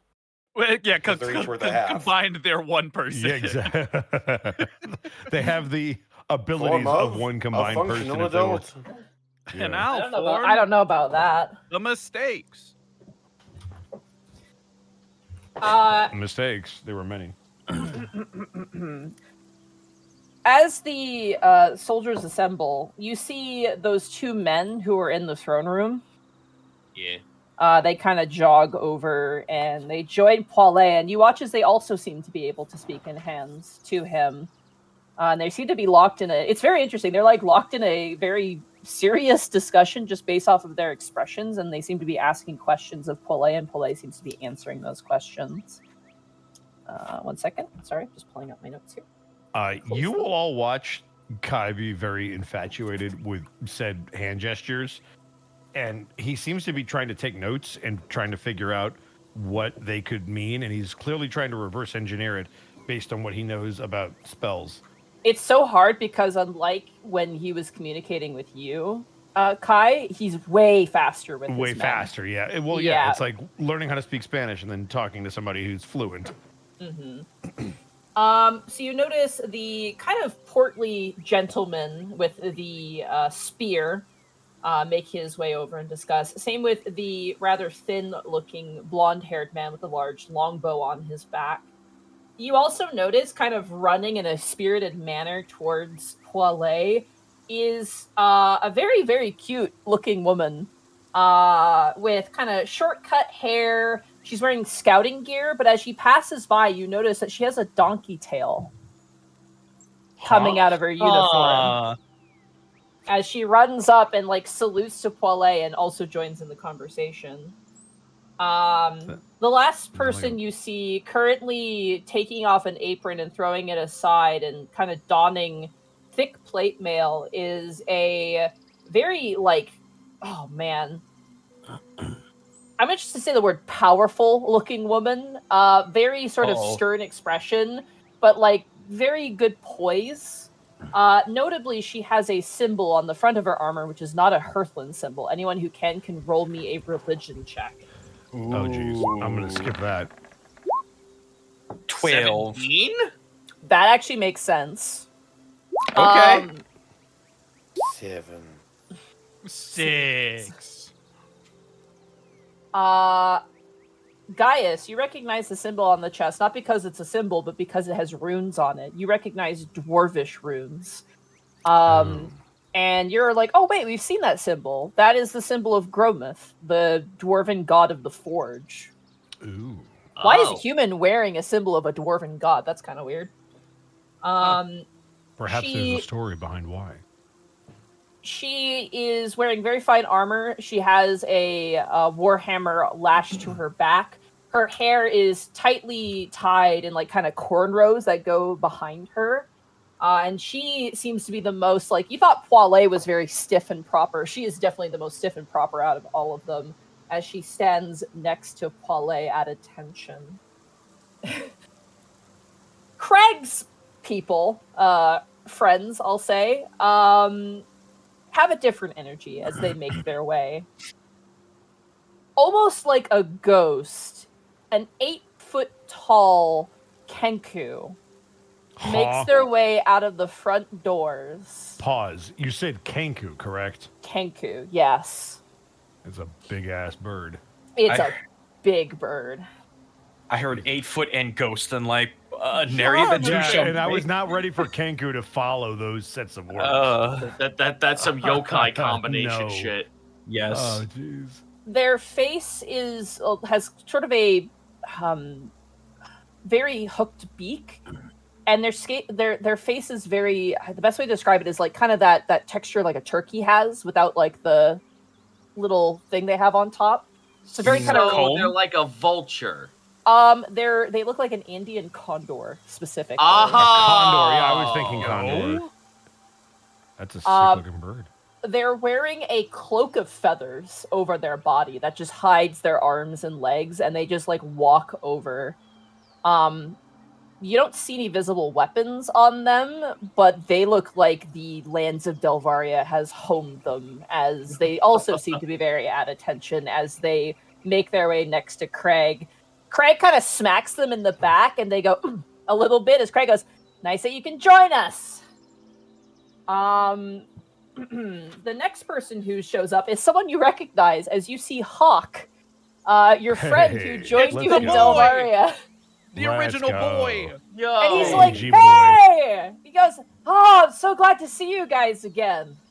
Hey, Hawk. I'm glad you could make it. It took a lot of effort, but Craig allowed me to straggle along. I got a lot to prove, but you know, I mean, she's a legend. Her dad? Have you? Oh my gosh.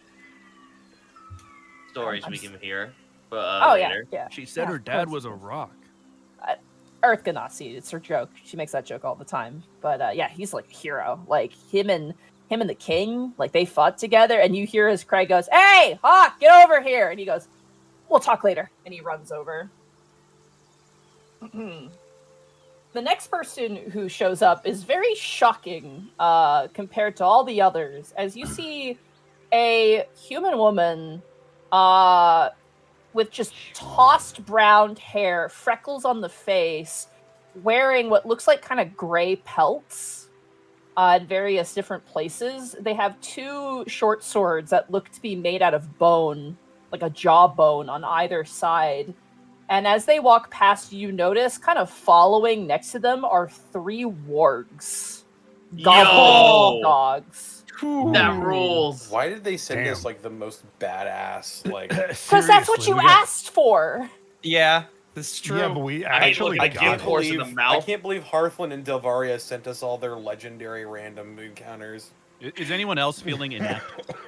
No. Dude, these are all of the fucking Bloodborne characters. Yeah, I'm sorry. I'm sitting here looking at every single one of these guys, just like, okay, that's a PvP character. That's a PvP character. I can't wait to fight you, fight you, fight you. Sen's Fortress is going to be a fun fight with you. Oh. As the woman walks by with the three wargs, one of the warg kind of turns and goes, "This is who we're to serve?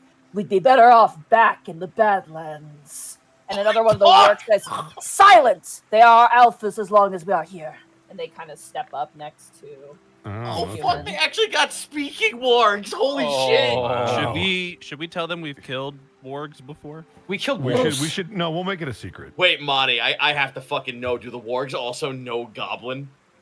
You had to ask them, because they're That'd be speaking so in sick. common.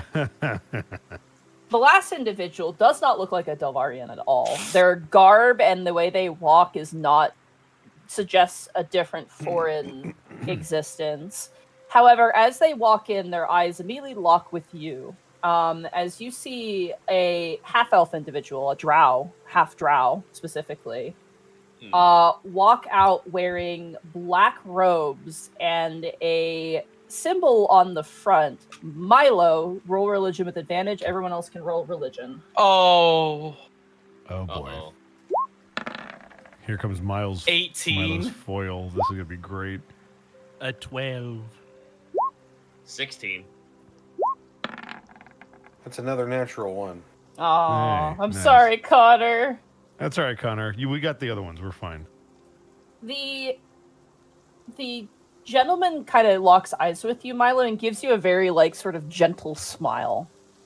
However, the symbol on their chest denotes them as a subsect of Noct of some manner. Oh, yep, there it is. Is it an actual smile or is this a coy smile? Insight. Oh, that's my line. 15. It's a there you are kind of smile. The eyebrow raise is going to be so large coming from Milo. It detaches from his brow and just jettisons into the sun. He like goes to approach you, but then he notices that Craig is like, "Come here," and he's like, he kind of sighs and makes his way over before he gets a chance to talk to you. All of them stand at attention. The Delvarians in particular kind of puff out their chests a little bit more than the Hearthlings, where the Hearthlings are a lot more stiff and in a more military formation. Gaijin, what is it with your characters in the Drow? What? First it was Greckles, and now it's this. What was Greckles in the Drow? Quarian. It was... Quarian. Anyway... No, it's fine. I got nothing to say. Let's keep going. Right. Craig steps forward and goes, "These are my men, some of the finest warriors I could find, and a couple stragglers that prove their own. But I figured you'd be interested in meeting them, and some of them are interested to meet you as well." All right. You watch as Paulé steps forward and kind of speaks in hands, and the gnome kind of nods. He goes, "These are the finest selected warriors that by the king has himself hand-chosen to assist you in your endeavors against the undead." Well, sorry if I'm taking the lead on this. I Go apologize. for it. Go for it. this Go is for your- it. Yeah, you're hype. Go for it. On behalf of all of us from the land of from the land of Eastonvale, we'd like to humbly welcome you all and thank you for answering the call to our ask for aid. You watch as Paulé once again speaks in hands, and the gnome goes, "Anyone who is willing to help the royal family of Hearthland is a friend of ours." And Craig kind of rolls her eyes and goes, "I heard that Roger Aragnis kicked your ass, but he was impressed, so just had to come and meet you. Besides, fighting undead is a new thing for us. Be nice practice for a change." I'm sure there's no shortage of them still straggling about, so if you need to clean them up, by all means, that's what you're here for.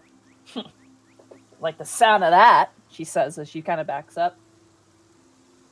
I believe, based on both of your attitudes, I believe we can all benefit from everyone here. I look to the rest of the group and I'm like, oh shit, am I trying to be too much of a knight errant? I mean, I don't know what I would say. I think you did a good job. Well, in any case, we haven't actually introduced ourselves. Well, I am Gaius Agni. I suppose I am of a knight errant rank here at this location. I wave my arm to my fellows for them to introduce themselves. Iskan Sitlali. I'm sort of the trade master, sort of.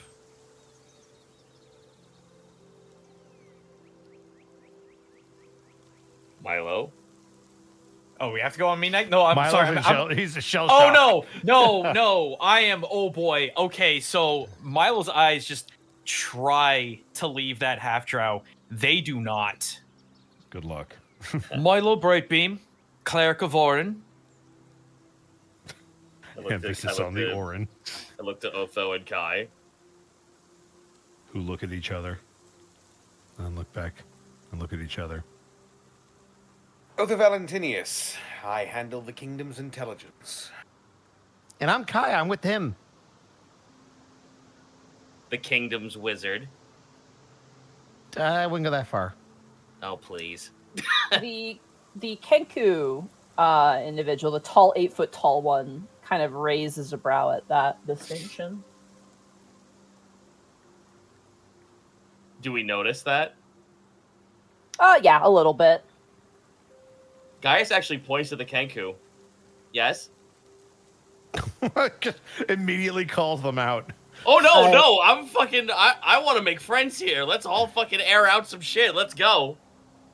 I have only known wizards to be that of older individuals. It is interesting and refreshing to see someone so young. Oh, you'll find no one as interested in the arcane arts as Kai here. They nod Blink, blink. very slowly, very ghost-like. well, while you're all here, I'm sure we can all brief you on any sort of mission you wish to take on, or any questions you have of our kingdom and the areas around and what you'll be patrolling. But for the time being, if there's anything any of you wish to speak with us now, say your word now. Well, you're welcome to speak with my men, Craig says. Get to know them a little bit. Aye. Same with the both of you. You're welcome to get familiar with us as much as you possibly wish. Of course. We can tell you what we plan to do here. We talked with the old lady, I mean the queen, a little bit about what we're supposed to do. So you can ask each of us. We each have our own positions and things that we've been doing. Probably be the easiest way to get to know us and know what we're up to. Very well. Then if you seem so eager, let's start with you. At ease, everybody, Craig says, looking towards the Hearthlands, who you can see Paulette was in the middle of probably signing that and then gets interrupted as she gives him a look, and he finishes his sign, and the men all kind of just go about talking amongst each other, and you may approach who you wish and ask about them and figure out what their deal is. Cool, so let's since I guess we're doing Craig and Go ahead, guys. Their men first. Like we are just sticking to calling him Craig instead of Crag. Craig, I apologize. Yeah, he's Spelled become Craig. Craig. I don't know what you It's want spelled me to Craig. do. Craig, yeah. It is spelled she, Craig, she, and he it said is a Craig. woman too. It is she. Right, but it is spelled Yeah. Craig though. It is spelled Craig. Yeah. It's called Craig. Craig. Which is amazing, and I love it. I don't think we should change it, nor should we try to pivot ourselves. I think this is amazing. That's her name. I mean, that's It's Her fine. name is Craig. Yeah. All right. It's fine. Just completely breaking the tension, not caring about anything else around him, Milo goes immediately up to the half-drow. Oh, Jesus. And what's your name? My name is Noctis Crane. It's a pleasure to meet you. No. Wow! This guy was That is- Delvarian, right? Yeah. He does not appear to be No. Delvarian, no. Well, he's Well, from he's the with those- Delvarian that group. contingent then. Yeah. Yeah, he's joined them for some reason. He's with So, them. Noctis what? Noctis Noctis Crane is his name. Crane. I don't mean to be presumptuous, but are you by chance from Privis? From where? Oh, what was the country in the north? I think it's Privis, Privis. Oh, the small nation to the Yeah, north the small of Delhi. nation. No, but I was fighting there. You see, okay. Could you tell me a bit about that? Yes, of course. I'm the one who reported the Noct worshippers there to the Oran temple nearby.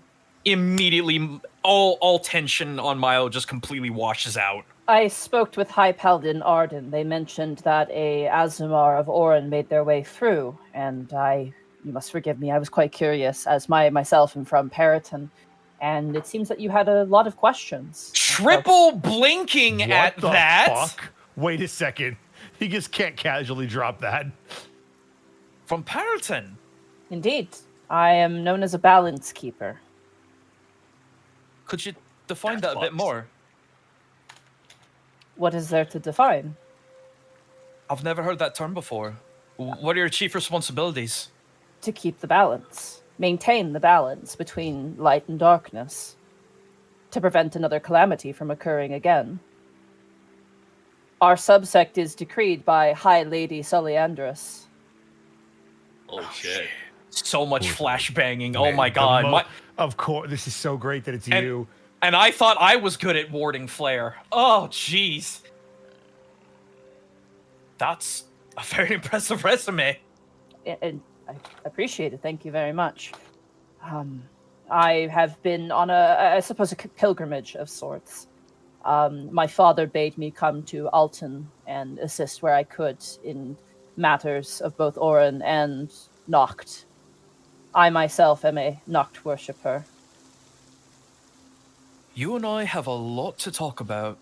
It does appear to be that way, but I am quite glad to meet you.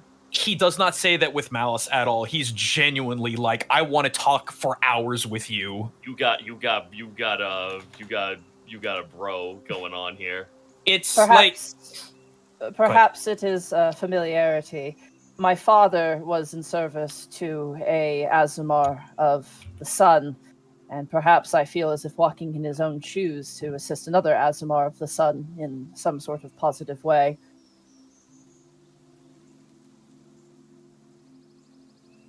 You'll have to forgive me. This is so much information. If given enough time, I absolutely would love to have a much deeper conversation. Certainly. I very much enjoyed that myself. I'd be wondering about how your journey in life has been going. I hope my presence here does not bring you any unease. I will be 100% candid. For but a brief moment it did. But knowing the company you keep, knowing where you're from and what you do, I think I'm completely at ease in your presence. And I'll actually extend a hand out to him. He shakes your hand and he nods at you and goes, "You have no enemies." Oh, that's nice to hear. That rules. It's a lie. I We have think plenty of Otho- enemies. We went from an instant PvP to friendship. I think Otho would be watching in the distance and just give a little smile at the interaction. Like, Aww. you guys, like, when this individual came out, you've never seen Milo so tense. And then as soon as he dropped where he's from and what he does, it's just all that tension disappeared. Yeah, he's from a subsect of Not known as the Balance Keeper, specifically. Which is crazy. Which is kind of like the United Orin Clergy, which is its own subset of Orin worshippers, right? Right. Yeah. That's okay. So above game, just real quick, Monty. Mm-hmm. Is that common knowledge at all?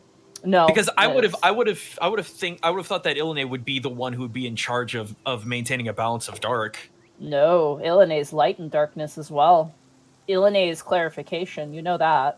Oh, that's fair. That's fair. Ilene is the guider or the truth seeker. Cool. That's my moment. Carry on, gentlemen. Was the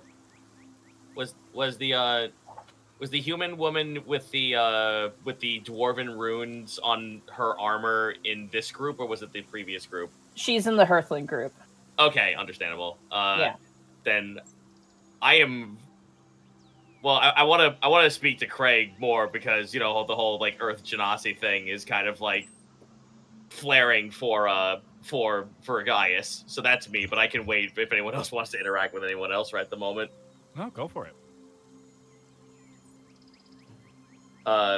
Gaius kind of like moves over to Craig, and she will completely notice that it's so fucking apparent that he's staring at like the stones on her body.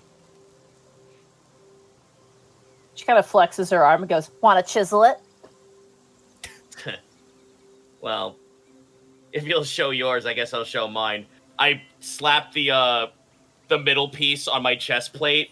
The upper torso of the plate mail magically moves, so it's just his upper body showing.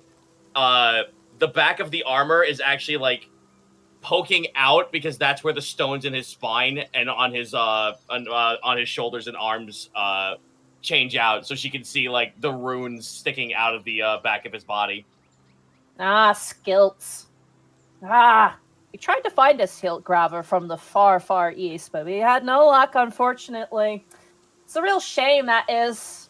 But, no, it's fascinating, to say the least. Afraid my father had no business in that, despite all the people trying to recruit him into that fortress. Well, you'll have a lot more information than I do. You might be surprised. Well, it's... I know more about cracking skulls than I do about, some fancy writing. Well, I did kind of leave home in the vain attempts at trying to be a gladiator. That didn't really pan out, but I guess I'm now a knight errant of a whole nation. You're a worm killer. I mean, gladiator? Who cares? You killed a worm killer. You're the champion of the hunt. I mean, come on. People I'm sorry, I'm not train used to their whole lives to win that thing. And you guys just came in, a bunch of foreigners just wanting to talk to Rejra Regnus, which I can imagine a bunch of different people who are better company, let's be real. but you just came in and you won anyway. Like, I mean, that takes balls. Gaius kind of flushes, but it actually procs his giant's might a little bit, and he kind of like enlarges just a tiny bit. Oh fuck, sorry. Ah, yeah, Skilt Grabber. You know that Rejoar Ragnus' battle brother is kind of like you? I'm being told by so many people that there's so many like me, and I have so little knowledge of what I actually am. I can't ask my father or any of my folk because it's been a year now, and I don't know where they are anymore. Oh, it's just you in the world then. That's the only thing you can ask at this point. Well, hopefully I find them. I hope so too. Skill grabbers are interesting folks. Kind of mystical and weird, but in like a good way, you know? Like reading, you know, kind of hearing a story about something where there's no real clear answer. It's fun Well, like that. I'll say this. The weapon you wield and the obvious stonework on your arm and your whole body is nothing short of impressive. Yeah, both are from my old man. May the gods rest his soul, and may Delvaria hold him in her bosom. He was a warrior through and through. This hefty piece, mwah, she kisses it. This is the blue cleaver. It's not blue, but it certainly cleaved through blue. Blue what? Oh, you know, just an adult blue dragon that was terrorizing Delvaria when I was but a babe on the teat. The more you speak, the more I wish we'd spar one day. Ha! You want to live, don't you? Oh, please. You'll find I'm not so easily moved. God, I hope so. I think I'm the same way, too. Gaius, puts a hand out for, a fist bump. She does so. Just kind of... But she, punches a bit more firmer than you expect. Oh, fuck yeah. Cool, that's my interaction. I'm very happy with that. Just fuck already. Damn, all right.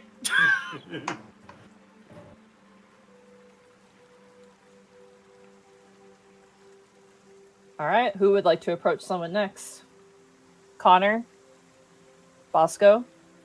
Go for Mark? it, Connor. Bosco, go talk to Big Bird. You go talk to Big Bird. Man.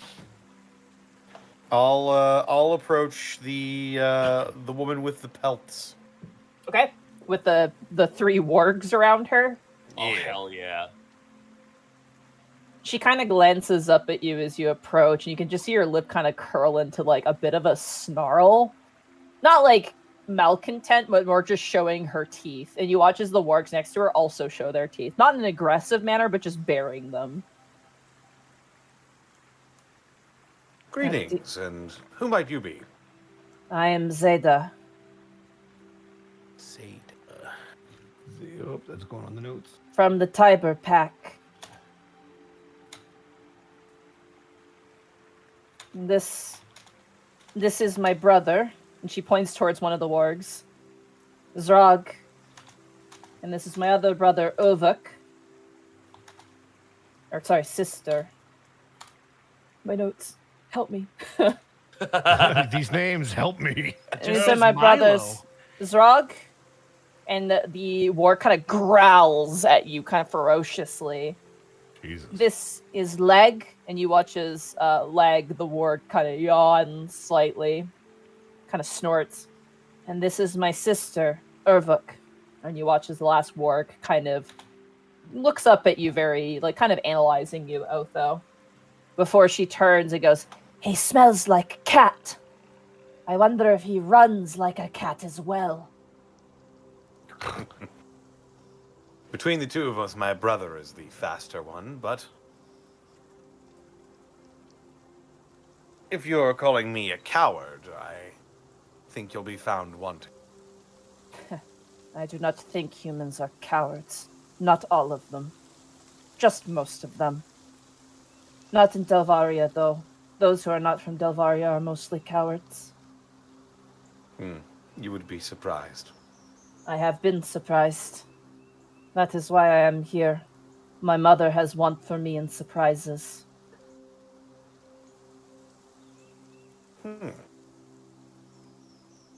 And what drew you to this excursion? Just on behalf of your mother you joined this contingent, or something else? Craig and I have battled in the past. There were bug demons, expunged from the earth from an ancient crack in the ground. We fought together. They threatened the Gefanged southern wilds, and we fought together for some time. It was the first time my mother had ever made voices with people who walk on two legs. Craig came by and requested my assistance. My mother was adamant that myself and my siblings come here. For what purpose, I don't know, but I will not defy my mother. That is certainly fair. You seem to be quite capable. I'm eager to see how you do. We have been manning the outlands around this hut of stone that you call your keep. The ground is rich with the smell of the dead and other would-be treasure hunters who see this as an egg to be cracked and claim. We keep an eye on any hunters that would hunt you and yours. We keep a perimeter, our land now, still yours, but ours to defend and track. That is our way, has always been, and we excel at it. Craig brings us here for this purpose. You will thank us for it. We are thankful. Your presence here is a great reminder of everything that has led up to this point. It is also a great comfort. For the world to be proper, there should be no comfort. Only the wild. That is the way of the wargs. It was not the way of my mother. She... Too many words. Spoils the hunt, spoils the defense. You know what it is I do, and I shall do it until Craig has no need of me anymore and I can return back to my pack. For now I remain. Duly noted. Know this, man, who walks on two legs. I answer to Craig, not to you.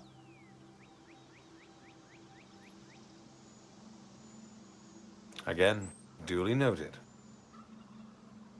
And one of the wargs, the one that has been identified as Zrog, goes, and we only answer to her.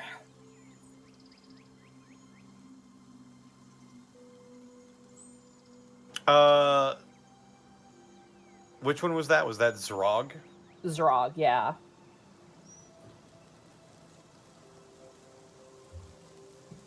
Ah. Ever the loyal hound. We are not hounds! We are proud wargs! I love it. We bear not the shackles of the goblins that see us as our slaves. We are a free people. Just because we walk on four legs does not make us lesser than you. Your kind is easily reminded of that when they are crunched between our jaws.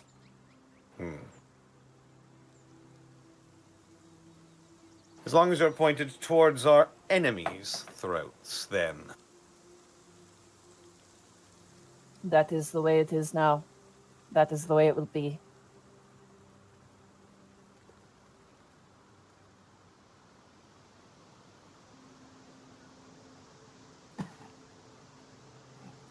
Very good. As you were then. As you kind of step away, the female warg goes, why would Mother send this to a place with so many words? And they just seem to kind of growl and shake their heads in confusion. Aw. Words hard. Too much talking. Can we get a small overview of like what their plan is to do while in Easonvale, like their overall like pathing and whatnot? For Zeta and her pack? Oh no, for like Craig and the group. Oh, everyone's got different stuff that they're doing. That's why you're talking to them. Yeah. Every single person has a different thing they're doing. Noctis is clearly here for Milo and is a cleric. And then Zeta is clearly some sort of like perimeter scout, basically for the keep, which is pretty good, honestly.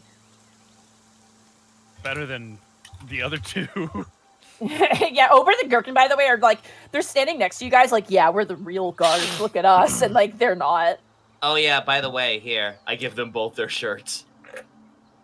Yo, dude! And they like put them on immediately over their armor, not even thinking about it. What does mine say? Sweet! What does mine say? Like, they're standing like, yeah, we're so fucking cool, and then guys are like, here's some shirts. They're like, yo, bro, let's go! And they like immediately drop whatever facade they're putting up for the rest of the soldiers.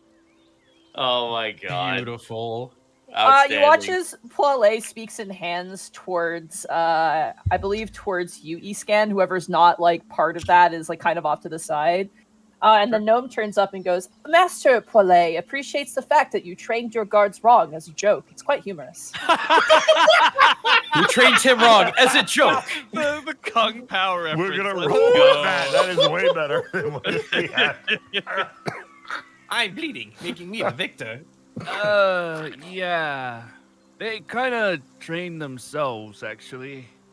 You watch as Poile gestures, and then the gnome looks and goes, we noticed. Oh, God. Don't hold it against them, though. They did a great job of keeping an eye on the keep until we could find, And he kind of, like, looks between the two, just like, yo, shirt's so cool! And then, like, the group of, like, trained warriors from Hearthland. Yeah, who are all in, like, position. And he's like, more suitable forces. You hear, like, a little bit of an airy laugh from Paule's end.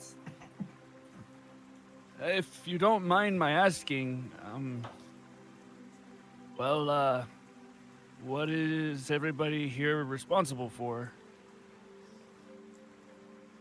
Poile gestures, and the gnome goes, everyone here is responsible for a different thing. You'd have to ask each of them one-on-one. I wasn't sure if it needed to be, explained by the leader or anything. Sorry, not a lot of experience with armed guards. Poile kind of shakes their head. It is okay.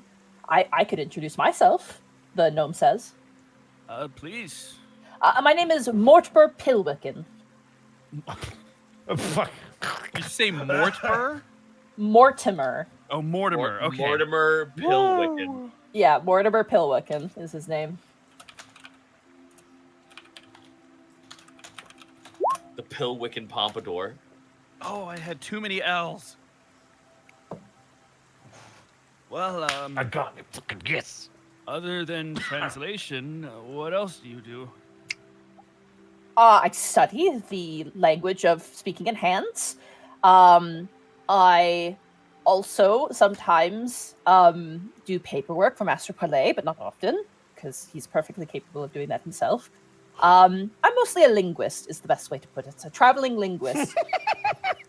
Oh my god, he's your best friend. Okay, Mark, you found your NPC. Listen, shut up.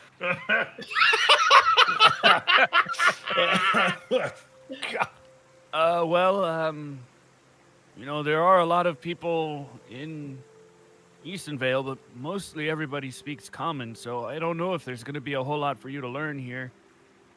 I mean, there's always something to learn, and if not, there's always something to teach. That's a fair point, actually. I hope you don't mind my asking, but the signals that you do, how... And he's like clearly like, I don't know how to ask this without sounding like a jerk. Do you, how do orders get passed around efficiently? A common question for many of the higher standing individuals of Hearthland towards our Master Poile. Every one of us, under his command, understands how to speak in hands. However, if they cannot, I act as a messenger of sorts. if you're going to be working with other groups, is that something they would be able to learn quickly? Please, the only thing that brute wants to learn are insults, and he looks towards Craig. I mean, we did spend some time in Delvaria. Their way is one of bravado and, honestly, That's one way achievement. To put it. That's another way to put it. They probably won't have any respect for you all until the first time you fight side by side and you show them what you can do. We've already fought plenty side by side. That doesn't change anything. We intercepted their lot on their way into Hearthlin, and we've been traveling as a group across Easenvale, dispensing men where the towns would need it. Your holds and keeps in particular have more men housed there. Sick. And they still don't respect you? You watch as Paulet begins to sign, and Mortimer kind of nods like, ah, yes, of course. He goes, a war occurred, Master Seat Lolly. Those things do not easily get forgotten. Yeah, no, we're pretty familiar with that, actually. Still, well, hopefully things will change over time. I don't have much hope, but for your sake, we are willing to work as best as we can. Present company attempting to belay us in that right might be interesting, but we will try. Well, as long as you guys keep in mind what you're here for, I don't think there will be any problems. You watch as Paulet kind of signs, and Mortimer turns and goes, my Master Paulet say you have nothing to worry about. These are the finest men. We're a bit odd, but we are efficient. I just love the idea of someone telling Escan he has nothing to worry about. I have everything to worry about. Starting with the weather. Why is it so sunny? All right, you need to go to the sit down lie club, dude. You gotta get in there. Well, you have our thanks, of course. You watch as Paulet brings his hand flat, puts the middle finger on his lip, and then brings it out. It's almost like looking like he's blowing a kiss, but it seems like some sort of motion. Man, if only above game I knew some sign language and could understand what it was he was saying.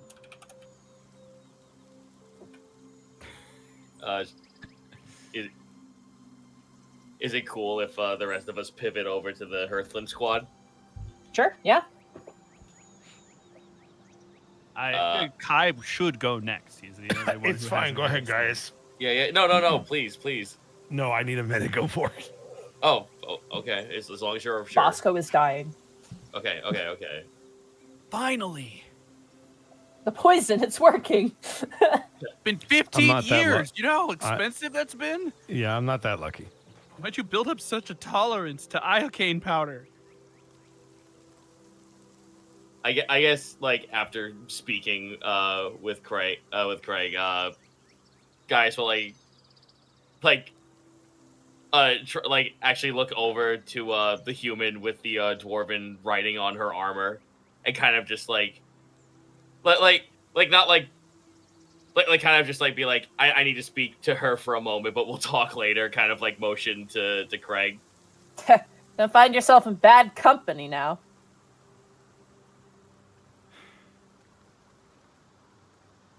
I will move over. I beg your pardon, ma'am. Sir? Oh, well, thank you. I suppose that is the most formal way of saying, but you may just call me Gaius. As you wish. May I have your name? Desheka Spinell.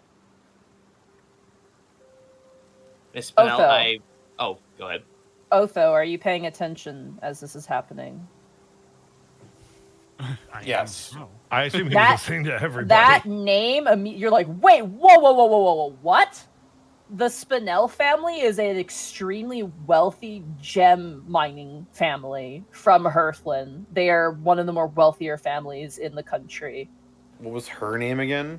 Desheka Spinell. The Spinell last name, though, of the Shining Spinell family is like, you're like, whoa, whoa, whoa, whoa, whoa, whoa, whoa, hold up.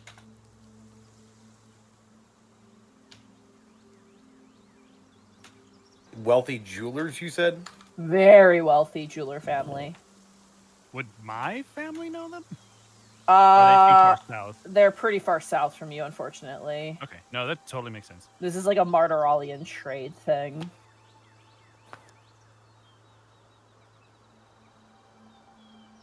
Did you say Spinell? Yes. I think I'm familiar with your family. I think I'm familiar with yours as well. We're sorry. Seems we're not catching each other at a disadvantage, then. No, never. That was so Rogel Dorn. That was that Beautiful. exactly. I was like, That I is- just saw the yellow armor. That is how nobles passive aggressive. I sometimes use it as a support beam.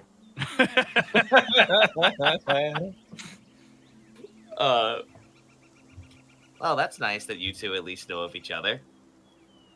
That is a generous statement, but I'm aware of the Valentinius family, sons of the ocean lord Brutus Valentinius. I don't have my fingers in the politics of my family nor the families of others, but the knowledge does not leave you very quickly. Regardless of family ties, we are happy to have you here. Indeed. Miss Spinell, if you wouldn't mind me asking a question of the writing on your armor. Pause. Insight. Go for it? Yeah, go for it. Thanks. I'm looking to see if she still has an association with her family that she was maybe hinting at or something like that. Give me a second. Let me do this. Let me just 11. You are no stranger to familia animosity. Okay, that's and what I this was woman is also not to the degree of you guys, but there's some sorrow there for some reason. Aw. Okay, I just wanted to make sure I was picking up what you were putting down. Go ahead, guys. Sorry. Oh, guy just asked if it was okay to be inquisitive about the script on her armor. It is a new habit I've picked up. Oh, could you elaborate, please? Her face goes grim. And you watch as Poile kind of waves in front of her face, and she looks at him, and he does a bunch of quick signs, and she kind of does that same sort of pinch of the pointer in middle and shakes her head. She looks towards you and she goes, "This armor belonged to my late fiancé." Oh, I apologize. I meant no ill will. I was just curious if... It is okay. I have stepped into this mantle but recently. My knowledge of the gods is still in its infancy. I feel a little off kilter in asking the question I was about to, if it brings up bad memories. The guy's just asking permission. Is it okay if he continues this conversation, or would she rather he not dwell on it? I am at your service. Do as you will. Understandable, but I was meaning to ask, since the armor you're wearing is new, and I'm not sure if you would have all of the information, but does the name Amethyst Path mean anything to you? History check from her. That's an archaic term, but it is familiar to me. My family is apparently steeped in the Amethyst Path, and I'm trying to search for it. That is an archaic name the dwarves of Eld gave to Volar when they tried to mine it in ages long past. Too many deaths have led to them abandoning that place. Gaius begrudgingly pulls out the pure amethyst stone. And she takes it and she looks at it. This is Valerian amethyst. It's a rare import. Often more costly than normal amethyst, though its nature is not too dissimilar to those mined in local mines. It's a novelty, is what I mean to say, and I hope that leads no insult to you and yours. Not at all. If anything, I'm mostly ignorant if it was supposed to mean anything of that. She hands it back to you. Well, thank you. Again, it's at least a clue to get me started into figuring out where I can find the rest of my family. Of course. While I am no professional blacksmith, I am also able to repair armor and weapons. I cannot forge them, not yet, but I am working on my skills. That will be most welcome here, especially with Gaius like looks at all the weapons on his back. I might seek your services out from now and again. Certainly. Gaius kind of like doesn't know how, because he's like, okay, well, I need to be like more courteous with these guys. Kind of like does like a weird like half bow, like kind of like stilted, like, am I doing this right? Craig laughs and goes, "Be careful, they make you dance for them too." And you watch as the Hearthlings kind of give her a look, and she goes, "What? It's in your nature." You know, it's free to not say anything, right? Yeah, but it's free to say something too. I mean, she's got a point. I'm used to that, and you know that, Escan. Desheka turns towards you, Otho, and goes, "You need not fear my family. They know that I need time to figure myself out, as they would put it." I understand the familial pressures in the day-to-day. Paulé is an honorable soldier. You're lucky to have him in your employ. Truly, there is none finer. Those that look down upon him are fools. He is the strongest knight in Hearthland, or he was, until he has made his way here. You are lucky to have him. Do not misuse him. I believe we're lucky to have all of you here. Some more than others. And she stares at the Delvarians, who stare back. Well, you are welcome to think that. I think it's great that we have you both. I'm glad we're all friends. Yep. That's basically it. Just like I'm making friends with everyone today. I'm Gaius, everyone's friend. Allow my words to heal years of pain and war. Desheka steps back and rejoins with her men. And then we have the who else do we have left? There's the You woman have- with the donkey tail. Woman with the donkey tail, the big dude, and the blonde-haired guy who were in the throne room, who were right. bombarded by sheep. There's the tall-ass, 8-foot-tall bird woman. And, I mean, you guys know who Hawk is, so Hawk is there as well. We have to talk to Hawk, though. We got to find out what happened to the boys.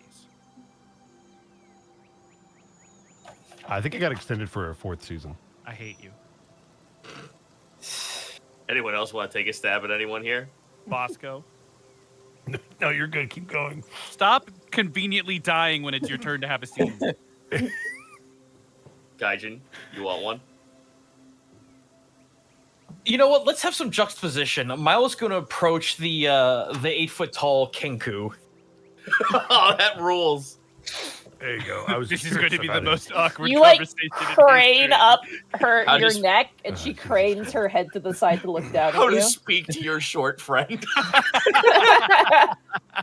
Hi there. What's your name?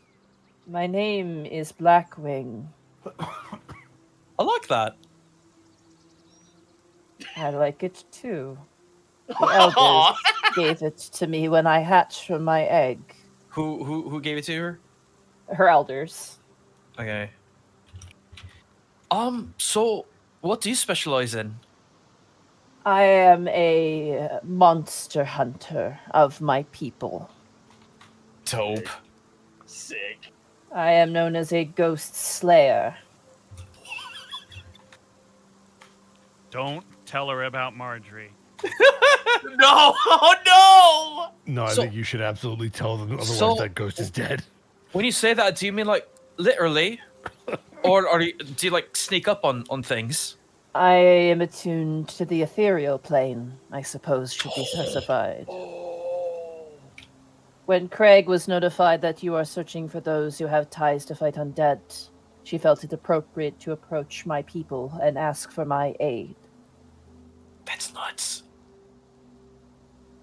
That's impressive. I hope you don't mind the presence of some of the other ghosts that might be around. And they are gentle spirits that wish to be here. Oh, thank God. Oh. Well, as long as we're on the same page, then. What would you like to do for fun? Fun? Like a pleasurable activity? Fun. There are the ritualistic dances of my people, but I don't know if those can be constituted as fun. A woman of my age seeks out gentle enjoyments, listening to music and reading books. Oh, we got lots of that. You do. Do you like different kinds of food? Sure.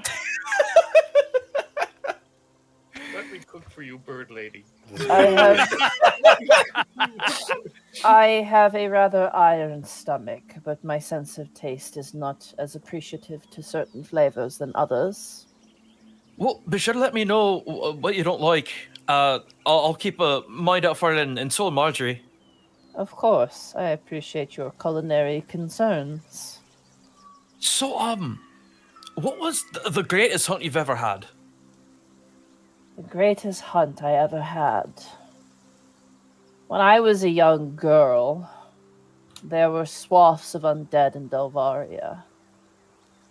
The gnolls had called upon ancient ancestors of their own, and became decrepit bone-like creatures that swarmed the Badlands.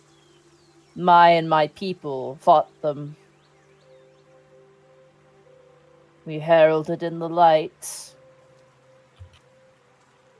We were more efficient at this.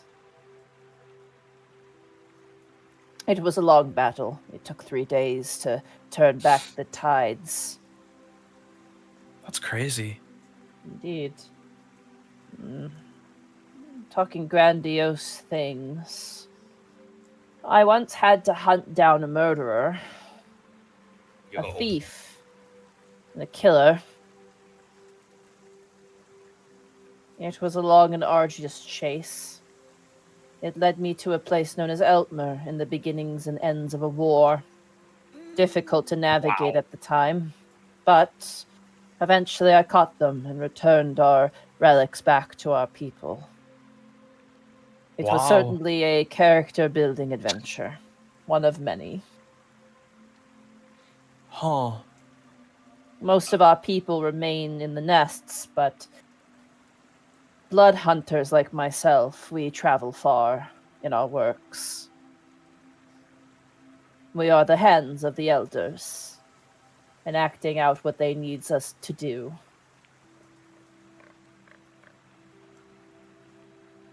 Wow. Guys, do you have any other questions? Above game, I do. When just so I know if Isken would be there, is this taking place during other conversations, or are we kind of going to each of them as a group? Each of them is a group, I imagine, because they're all talking amongst themselves when you're not. Okay. Yeah. Isken tenses up when she mentions Eltmer,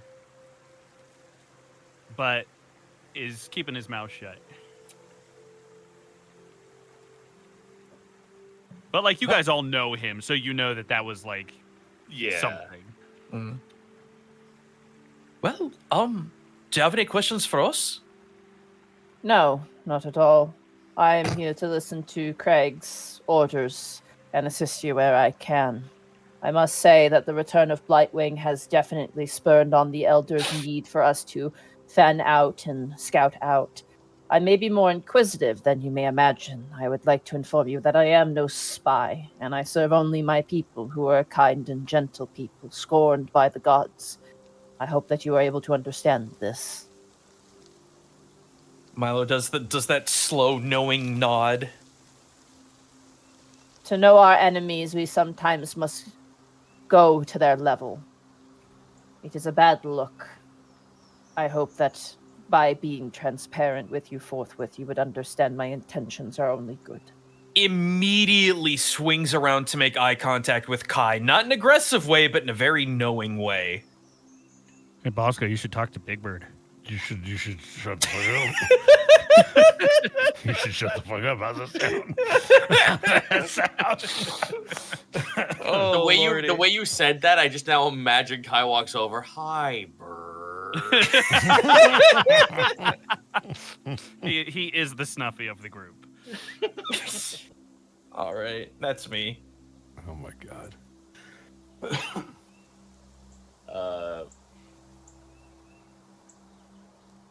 Who's next? Yeah, who's next? I mean, if we're doing it as a group, just who do we want to do next? I am interested in lady with what was it? Donkey tail. Yeah, donkey tail.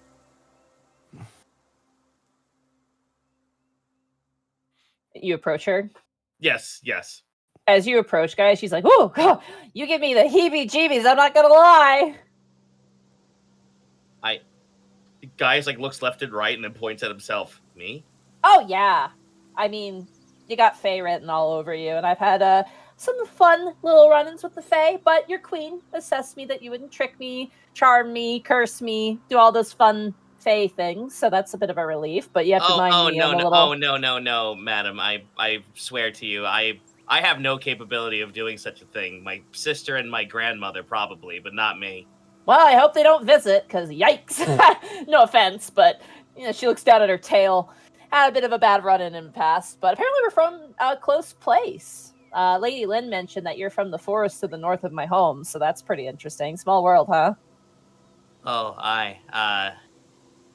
from what I've been told, my family has moved on since then, in the years that I have been there. Yeah, that forest has gotten extra spooky. Where are my manners? Name's Chevra Bell, but most people call me Donkey Tail. But Chevra Bell if you want to. Is that one word or first name, nope. last name? First name, last name. Chevra. Hold on. Chevra Bell. That's her name. Chevra Bell. If you don't mind, maybe there's something I can glean from the issue you have with what... Oh! You don't have to glean anything. I got cursed by a hag on a scouting mission. Yeah, that sounds like my grandmother. I mean, was your grandmother a wrinkly old prune living in the, what was it called? Oh yeah, the pus pond. Was she a pus pond dweller?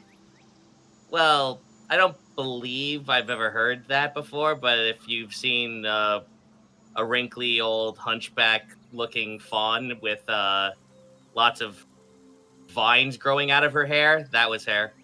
No fawns like that. Had some offer alcohol to us once, but we obviously didn't say yes. Nah, we dealt with like a hag. She was a piece of work, but stabbed her in the face. Got a donkey tail. Great weekend, honestly. One of the better ones. Well, you're taking this well. I mean, you gotta. I mean, it is a conversation piece, you gotta admit. Kind of cute. Hi, a charming one. Gotta stop sitting on it, though. It's a little pain in the ass, but you get used to it after a while, I'm sure. Oh, she looks over at you, scan, as she says that. I can't believe she made that double entendre. No, I know. That was so good, Monty. Above game. I was about to point that out, but... But yeah, Eastgun's like, what do you mean by that? I mean, you sit down, you don't realize it's there, and it's like, and you're like, my seat! And you get up, and then all the guys look at you, right? All the boys, all the cute boys look at you, and you're like, oh, I just want to die right now. But you can't die, because you're at the tavern, you're already there, and it's raining outside, and it's awkward. It's just, it's a whole thing. What fucking Toki is working for us? She is a human. I can honestly say that has never happened to me. Well, you were born with it, so you grow into it, I guess. Maybe it's Maybelline.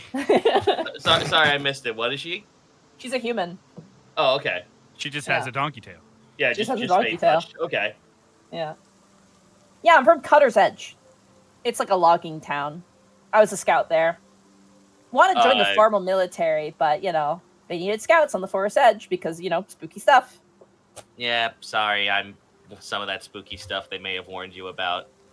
Yeah, we had hags, we had vine and twig blights, giant praying mantises. Those were fun. And by fun, I mean absolutely horrifying. But, fun in like a weird, I'm going to have nightmares for the rest of my life kind of way, While she's talking, Gaius kind of like steps forward and kind of like does like a spooky finger like wave gesture motion just to see her, to gauge her reaction. She like immediately starts like she puts both her pointer fingers together and like starts like skipping in a circle, and then she reaches out her hands and Desheka rolls her eyes and like does a chopping motion, breaking the fingers. And she then reaches into a pouch and throws salt behind her shoulder, and it like hits you in the face, Gaius. Okay, I deserve that. Hey, don't do stuff like that. I'm defensive in that way. Well, other than that, what is it exactly you do here? I'm stealthy, and I have good eyes. Great. So yes, the stealthy one is the one who talks a mile a minute. I'm stealthy. I go up there and I hang out with your dragon, which, by the way, you guys have a dragon. That's so cool. We also have a gargoyle. I know, I met him. He also, he's a great conversationalist. I love talking to him. I can go on for hours. They didn't scare you, but Gaius does? Yeah, because, listen, the thing about crazy, scary monsters, no offense, the thing about crazy, scary monsters like dragons and gargoyles and, all sorts of different stuff is that you kind of get what they are on the package, right? Like, they show up, they're like, oh, I'm going to kill you with my axe. It's like, okay, all I have to worry about is the axe.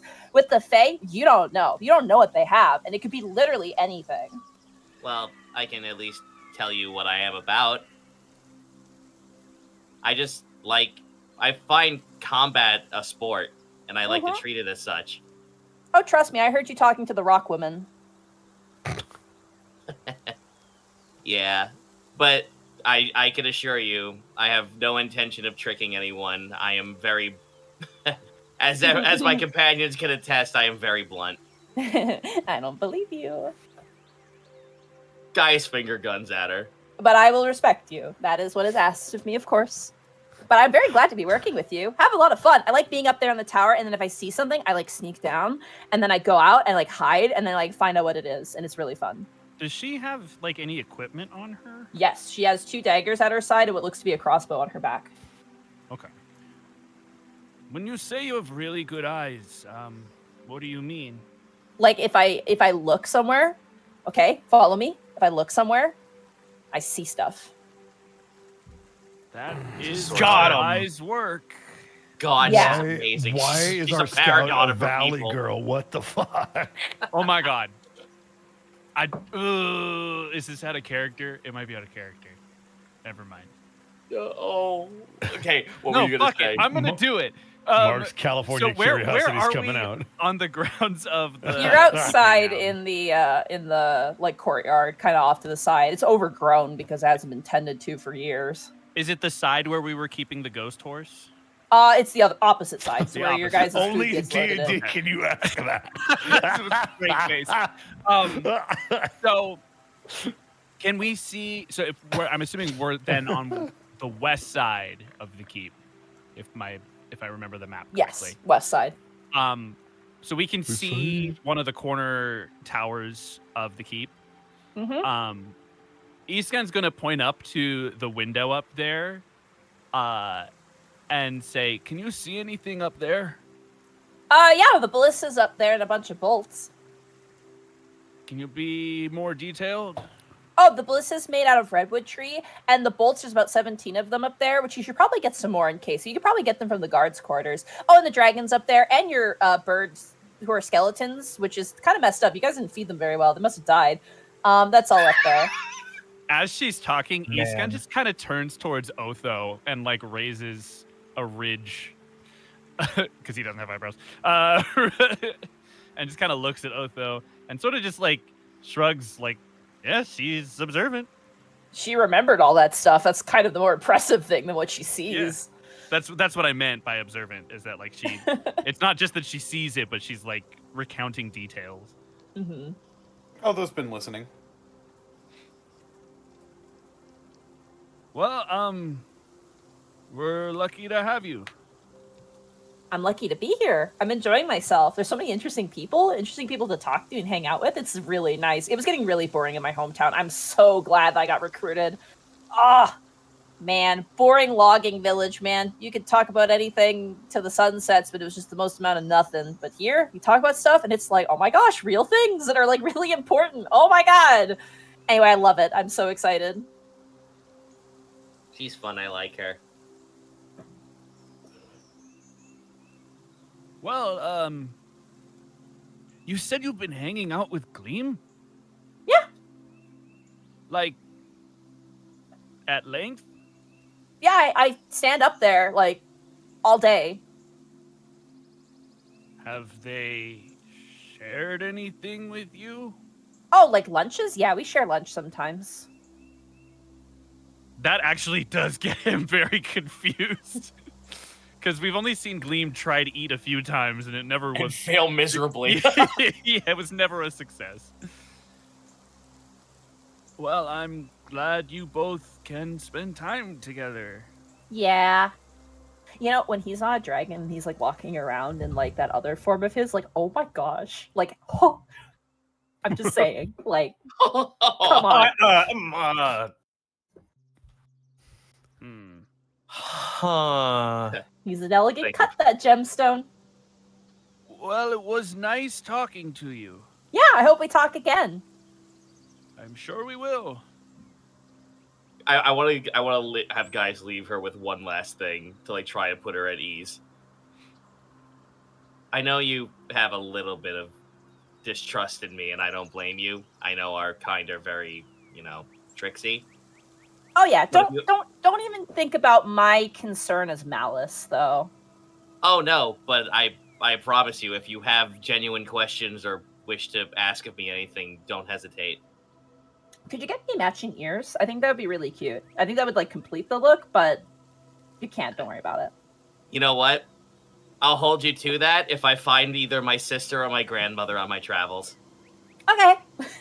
That'd be fun. What do you think? Chevra,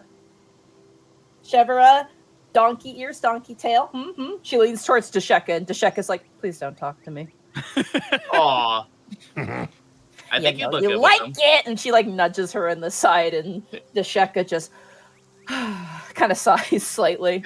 Guy's like flicks his ears. I think you'd look good with it.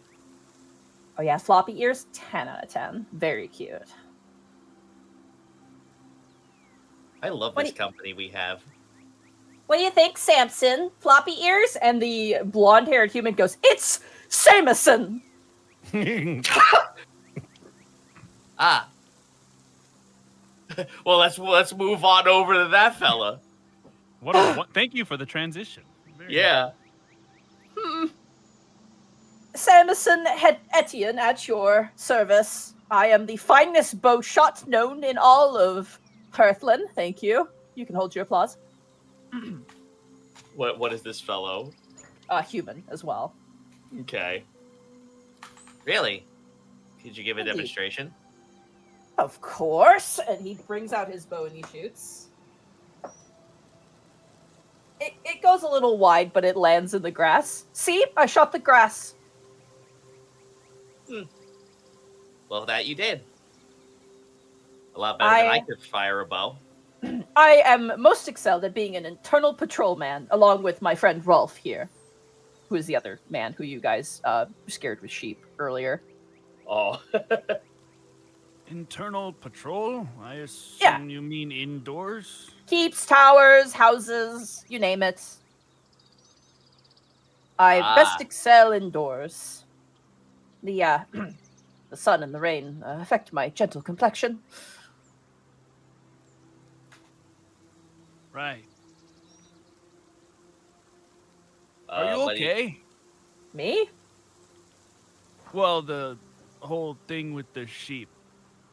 I mean, it was startling. I thought it was like some sort of like were-sheep epidemic or something like that, or undead sheep come to life. But it was just you. Lynn mentioned who you were in brief passing, but she didn't mention you traveled with farm animals on the regular. That little detail was missing. God, was that a pass at me? I think he means the sheep. Yes, I it's can't not tell you. Grab Eastcan by the shoulder. We've had both ways happen so many times. I don't know anymore. Yeah, that's fair. Paulette and I trained together as squires when we were young boys. When I was a young boy, a squire. Sorry. What? If you don't mind me asking, what accolades do you have under your belt? I am a fine archer. I've won several competitions. I am a fine close combat riposte swordsman. I'm also very fast, running speeds. And I am an excellent swimmer. I'm also quite good at manning your ballista, I must say, as well, which are horribly unkept and need to be re-oiled, but they are nice. Wait, you've manned the ballista? Well, yes, of course. They're a defensive thing for your castle. Any aerial assault would be, well, completely devastating if it weren't for your ballista that are on top of your tower. I mean, granted, you do also have a dragon, but the dragon's rather aloof. I know what a ballista is for. I was more concerned about why you would need to man it while we were gone. Because we need to make sure that they're in working order. These things need to be checked on the regular, re-oiled, reassessed, ammunitions double-checked, triple-checked even, to ensure their efficiency. Okay. Yeah, of course, just to see if they even work, to be honest with you. When your queen told us that they don't even know if they work, you should have seen my face. I was utterly gobsmacked. I can imagine. I don't wish to be a critic by any regards, especially since now we're under your employ, but my goodness, is your place in disarray. Oh, no. To be fair, it was abandoned for a year. I can absolutely tell, but it is no longer abandoned. It is now your responsibility, well, technically our responsibility. I hope you don't mind, but I've taken it upon myself to make sure that this castle is spick and span. Those two idiots have made a mess of things. You have no idea. You have no idea. He like lifts up his pant leg and you see like a scar of like a bear trap. Oh no! How many bear traps I have walked into because I was just assessing to see if a hallway was protected. There's a child running around inside of there. I just want to point that out. This is no place to raise a child. Well, it's the only place they have the call home. Well, the home should be more of a home than whatever cockamamie scheme all those traps are. Well, which is why you're here. Well, I guess we'll leave that to you then. You're welcome. He kind of nods and steps back in the line, kind of huffing a little bit. He seems more uptight than when you started talking to him. Neurotic neat freak. Got it. What did he say his friend's name was? Rolf. Rolf, and he's right there with them, right? Yeah, I'll also type out this guy's name as well. Yeah, that was a heck of a name. I think I got it right, maybe. That's his name. Damn it, why is it an E with a silent H? I hate this guy. Wow. Spell your name like it sounds, damn it. So, can I spell your name M-A-C? Don't you fucking dare. When has a M-A-R-C? C ever made a hard K sound? Don't say Isaac. My sports brain thought you said Etienne, and I spelled it like the Jaguars running back. I spelled it the French way. But I was wrong. Etienne. Yep. Okay. Then I don't feel as bad, but it was a sports thing for me. Well, you should feel very bad then.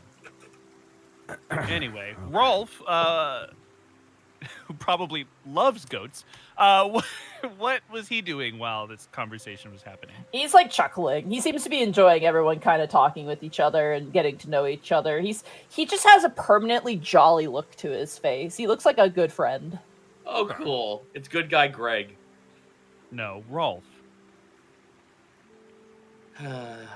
Pleasure to be meeting you there. And he kind of extends a hand and gives you like a very gentle but firm handshake. Name's Rolf Hughes.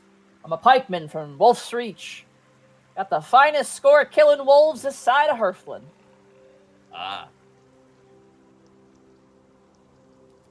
I take it you've also delved into the dire wolf hunt. Oh, yeah. I killed about 37 dire wolves before being posted here, so... 37? Yeah. You know how many wolves I killed? Go ahead and guess how many wolves I killed there. Hundreds. 21. Give me a number. Come on. Give me a number, boy. 21 wolves. Gaius looks at his hands and tries to count. Oh, fuck. 68. Oh, come on. What do you think? You think a body like this would kill 68 wolves? Come on, higher, boy, higher. How old does he look? He looks like maybe like 30s, 40s. Okay. I'm gonna guess. A little lower, but I appreciate the guess. I'll guess 120. Higher. 300. Close, getting warmer. Higher. 4. Nah, lower. 350. Closer. I'm learning so much about math, you guys. Holy shit. I will make you guess till the cows come home. 353.5. 316 wolves I have under my belt.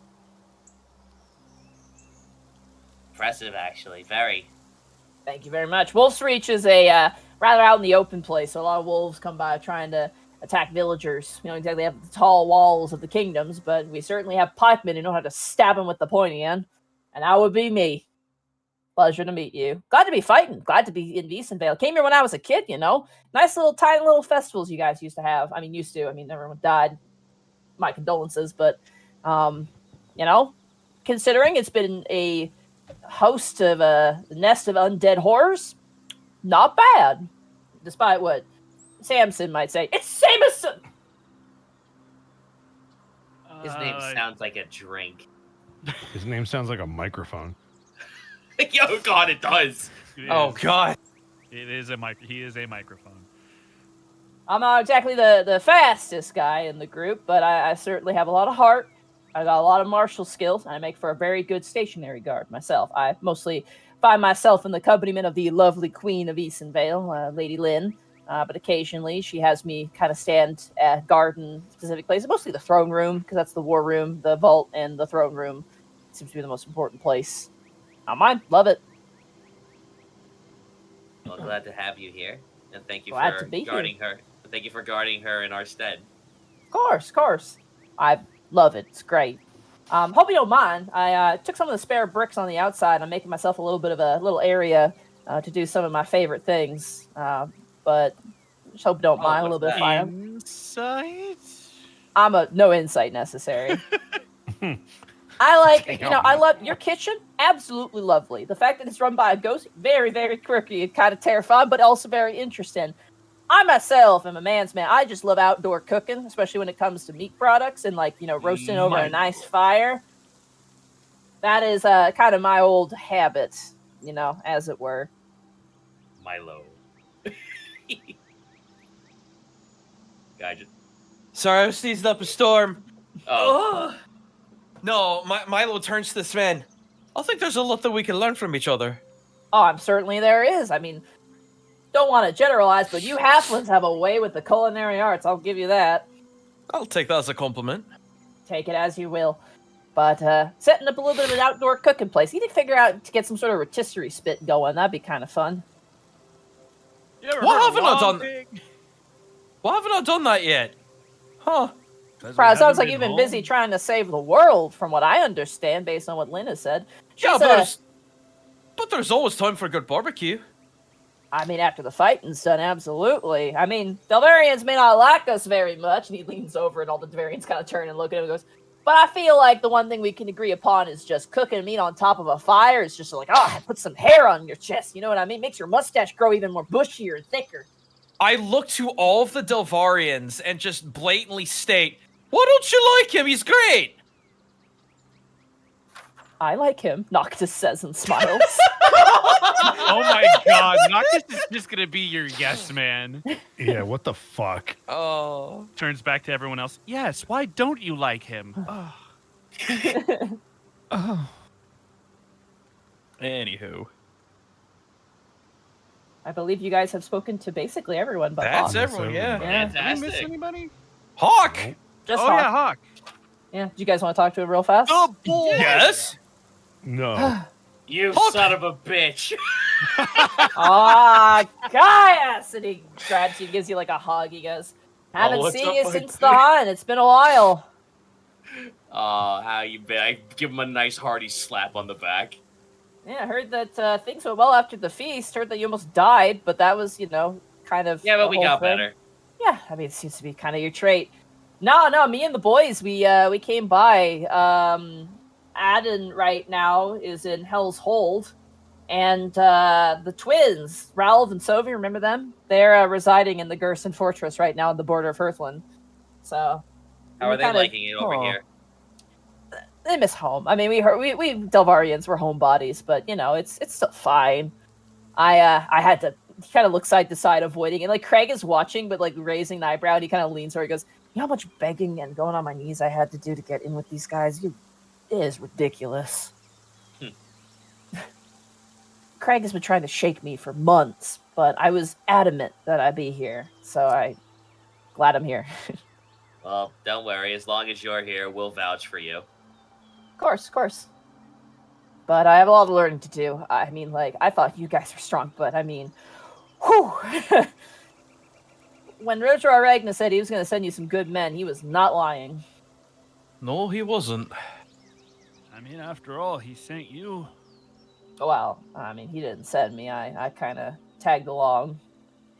Well, but you're here.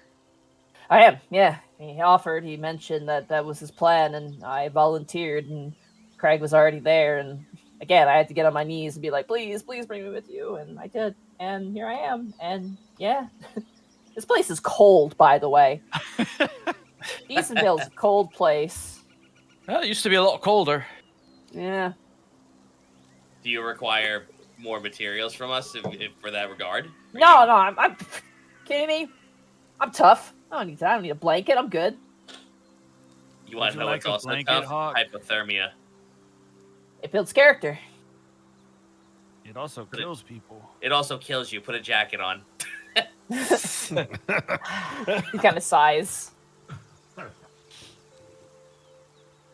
It is good to see you, though, at least as a familiar face amongst everybody else. Yeah, everyone here is like strong and also kind of scary, but in like a good way. And then the Hearthlands, I mean, Craig would argue otherwise, but they're decent fighters. Oh, but no, I'm sorry. Between all of you, you're all interesting. This is amazing. That guy Paulet, the guy who can't hear anything, he's like, whew, my God. He gives Craig a run for her money, I'll say that, and that's shocking to me. Traveling all the way through Delvaria, felt like she was invincible, but to get here and the Hearthlands has someone that matches her, it's just crazy. The world's an interesting place. What? The world's an interesting place. No. I was doing the joke. It's like, God, I want to fight him. What? I mean, you could if you want, guys. I think you kind of have the right to ask for it, right, Otho? I certainly don't see any problems with it. I suppose another time when not everyone is trying to get themselves acclimated and know who we are, at least with some time passing, despite the fact that I think Craig would just want to fight anyone at any given second. Of course. Sounds like you're probably going to be needed in the war room. Lynn has mentioned when you return she wanted to talk to you. All right. We also have gifts to give. Oh, we have a bunch of gifts to give to our friends here. Hawk looks like excited. Oh, yeah, I guess we weren't here yet. Wait, so. no. I do have something. How about this? And I'm gonna pull out the landscape painting of a castle. Yeah, the one you bought for Lynn. Yeah, but then we found figurines that were a better gift. So yeah, give the warrior a landscape painting. Listen, I don't know what he likes, and it's the thought that counts. Wow. Thanks, man. I love it. I give him one of my daggers. Oh, hell yeah. He grabs the dagger and he's like, you're like swiping it around. It's the thought that counts. I pat you on the. Guys, pat you on the shoulder. I'm sure Lynn will love it. In this episode, no good deed goes unpunished. You hear a voice behind you going, "How you doing, kid?" And you hear like a sound of like a hand on metal. As you turn around and you see the outsider currently like jostling Empty's head, and Empty kind of goes, oh, "Good, you're still here." And the outsider goes, "Where else would I be?" "Hey, it sounds like there's a crowd here." And the outsider walks over. "The vaunted champions return." Aye, we heard you had to find your way through a little misunderstanding. Hey, that's a way to put it. Yeah, absolutely, yeah. Well, thank you for taking care of that. You're welcome. Luckily, no one was, hurt. There are some people who were hurt, but I feel like all present parties probably don't mind all that much. But no one was killed, thankfully. Thankful. Oh, speaking of gifts, Empty. I look over to Empty.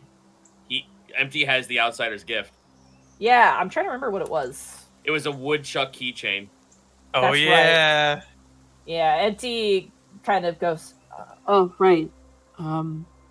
It is a gift. And they offer it up to the outsider. Empty kind of like unfolds the outsider's hands and like places it in their palm, and the outsider kind of feels it, and they go, huh, it's cute. It's like an animal? Sort of animal. Huh. You watch as he takes it and he kind of hooks it onto his scabbard on his side. Oh, hell yeah. Let's go. Do you like it? I love it. Thank you. He kind of jostles Empty's head again. Oh, give him a thumbs up from the sideline. You have like mud on your helmet? What's going on? You watch as he smudges the kiss mark off of his cheek. I forgot that was still there. Yes. Clay? The throes of war. And now like that kiss mark is just a smear on the side of Empty's helmet. Nah, it just looks like blood. It's war paint now. Yeah. God. Show me your war face. Empty kind of like nods towards the rest of you and then makes their way back towards the castle. The outsider continues forward and kind of places a hand on your shoulder, Otho, and kind of leans in and goes, how did they do? He's referring to the contingent we have in front of us? No, Empty. Yeah. Empty bonded... Oh. Go ahead. No, he was addressing me, so... Sorry. It's everyone. It can be everyone. Go for it, dude. Empty did... well... tried to break out of their shell a few times. I think maybe succeeded a little even. That's good. They They opened up some. Like, the Gaius would be the only one who knows about that because he actually did to him. Empty actually opened up to my mom. Like, a lot. Your mother? Yeah. It's weird, right? I believe they had something to tell us as well. Who, Empty? My mom suggested to Empty that they tell us all about themselves. Not to hide it anymore.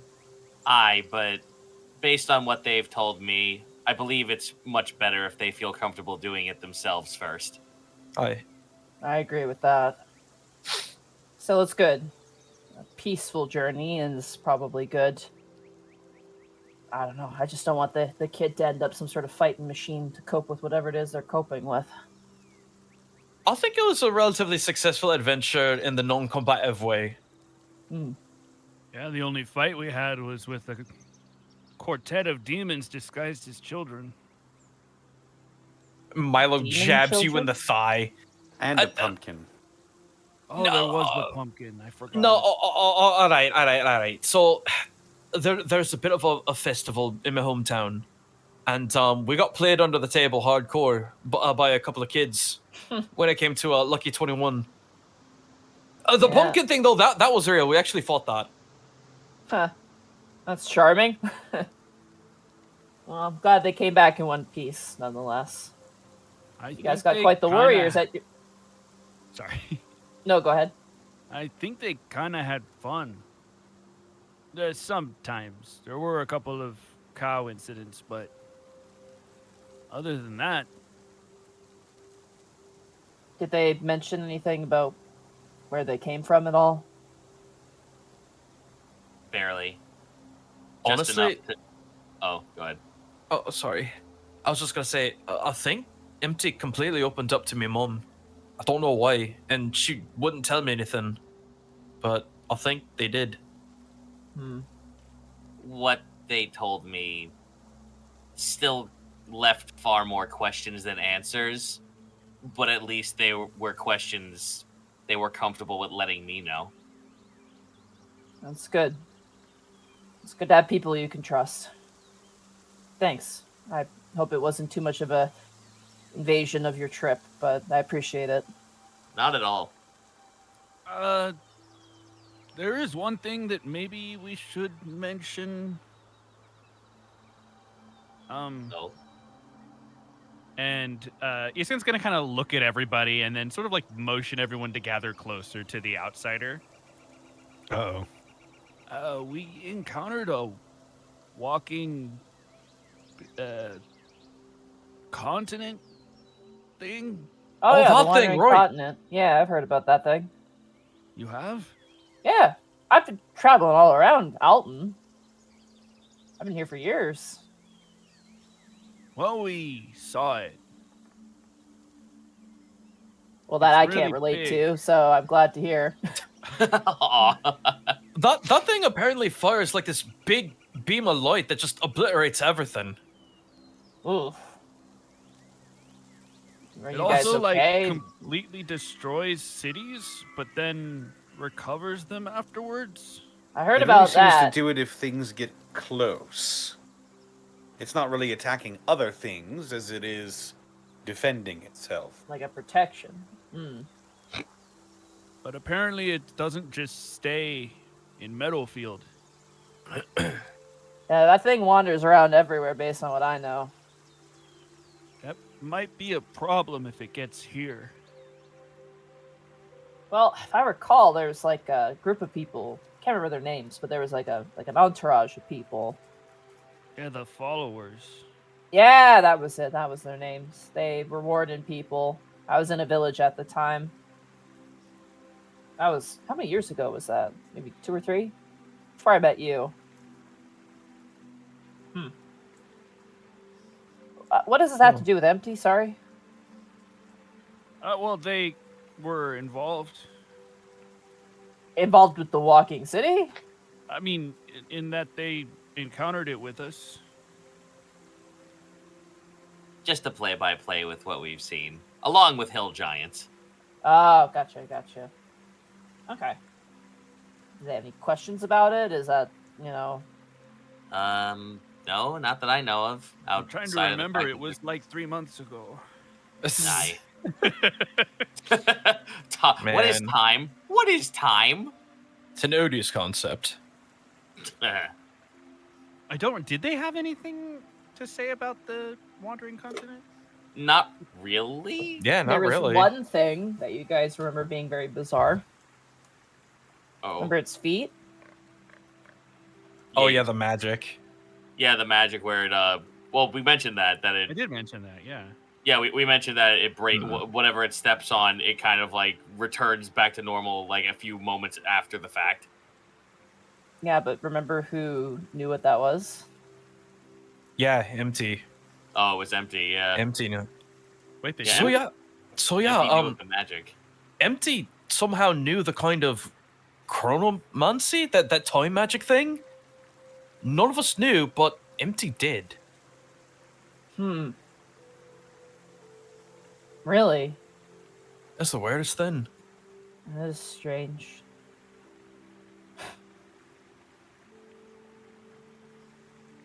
They don't know what a pickle is, but they know what time magic is. I don't suppose you might know anything about it. No, I'm afraid not. Hopefully, something we can get them to open up to later. Yeah, it's up to them, really.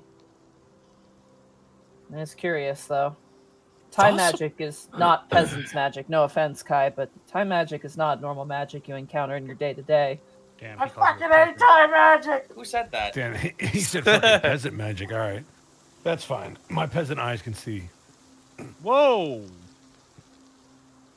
But That's then can you see why kids love cinnamon toast? Because it has cinnamon swirls in every bite. Anyway, that's about it that I could think of. Well, I appreciate it nonetheless. I consider us even. Me delegating between ogres and Delvarians and Hearthlands, and you taking the kid on a weird field trip, and I appreciate it. Hopefully I didn't cry, but I do appreciate it. We'll be here for a while, by the way, if you have any need of either of us. I'm thinking I might take the kids south back to Motorola to take a look at some things, have some jobs coming in, so we'll see, but I just want to make sure that everyone here gets along. We don't need another... You sure we can't convince you to stay and mediate? I understand why you want me here, but that's a mistake. Why is that? No offense, Eastcan, but if I'm to take responsibility for Eastonvale as a steward, especially if I'm supposed to be knight errant, isn't that my job? I mean, yeah, but if we're not here... For the time being, we are. Training men isn't in the cards for me. It's better off in the hands of somebody else.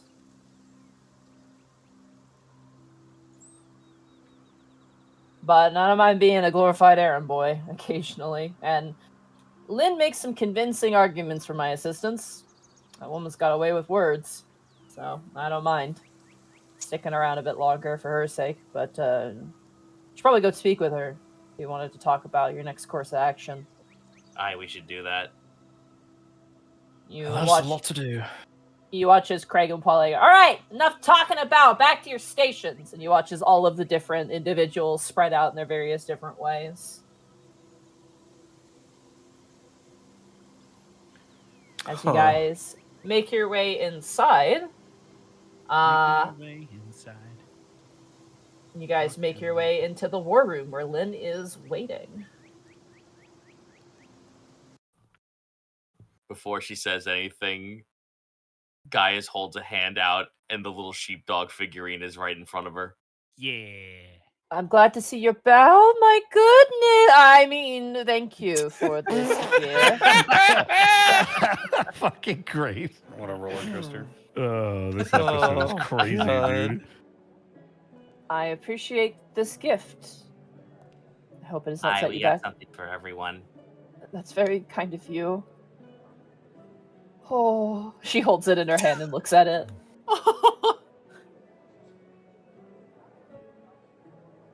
You know, Lynn, it's okay. It's just us. It is. Thank you for the gift. I appreciate it very much. You watch as he walks over to the table. Poilet and Craig also join the table in the war room. Dang it. We were going to have a private moment with Grandma. Coming out of invisibility, you see Ogrun at the table as well. Fuck. Hey, buddy, what's good? This motherfucker. Ogrun, real fast, I got this for you. I'm going to hand him the book When Nothing Grows, A Guide to Herbs and Flora. Oh, thank you. That is... He looks like he's going to cry, but he doesn't cry. He's physically incapable of crying. Just dust out of the eyes. No tear ducts. I get Are it. you alright? Yeah, this is very sweet. He just has never... to look at constipation.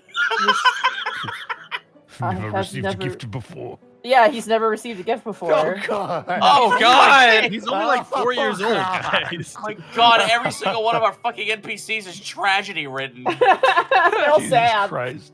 We're all fucked up. I'm glad you like it. I do, thank you. I appreciate it very much. We have a bit to discuss about the 2 new residents here and my observations. All right. Very well. The outsider also joins. Empty is not present. as well as Arbane. Arbane shows up along with Hendrik, I believe was his name. Hendrix. But by the way, Hendrix is like very much at home at this point. Yeah. Oh, he's very kicked back and relaxed and kicking out Max and all cool. Absolutely, he is. I was gonna say, as Ambermain joins us at the table, Escan will pull out the wrapped box and hand it to him. For me?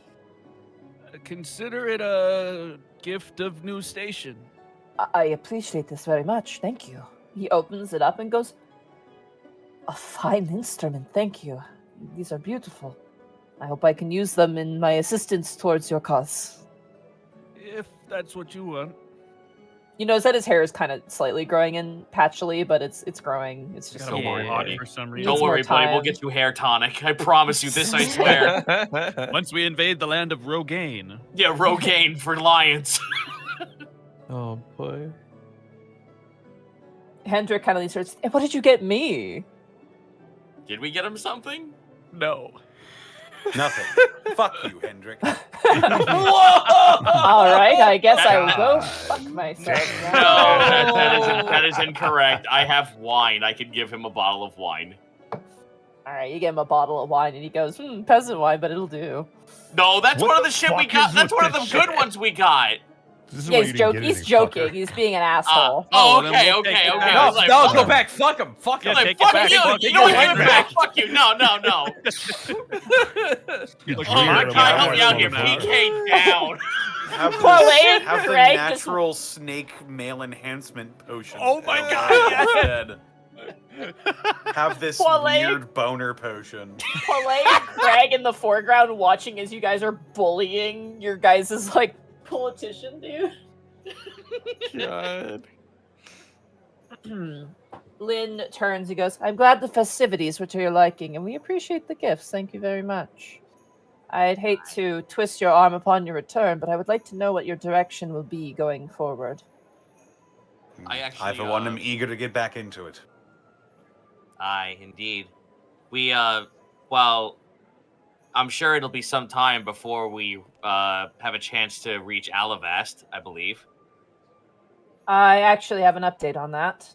And you watch as she pulls out a piece of paper and places on the table the teleportation circle to Alavast. Oh shit. Oh. I have managed to find it. Took me some time, but with the assistance of Lord Hendrik, as well as Arbane, we went through the archives and were able to dig it out. I have penned the letter for my sister that I ask that you take with her, to her rather, to claim the Mirror of the Grave Lord. I suppose that'll take time to craft the sigil. No, it is simply in putting it into the teleportation circle. I could teleport you now if we wish.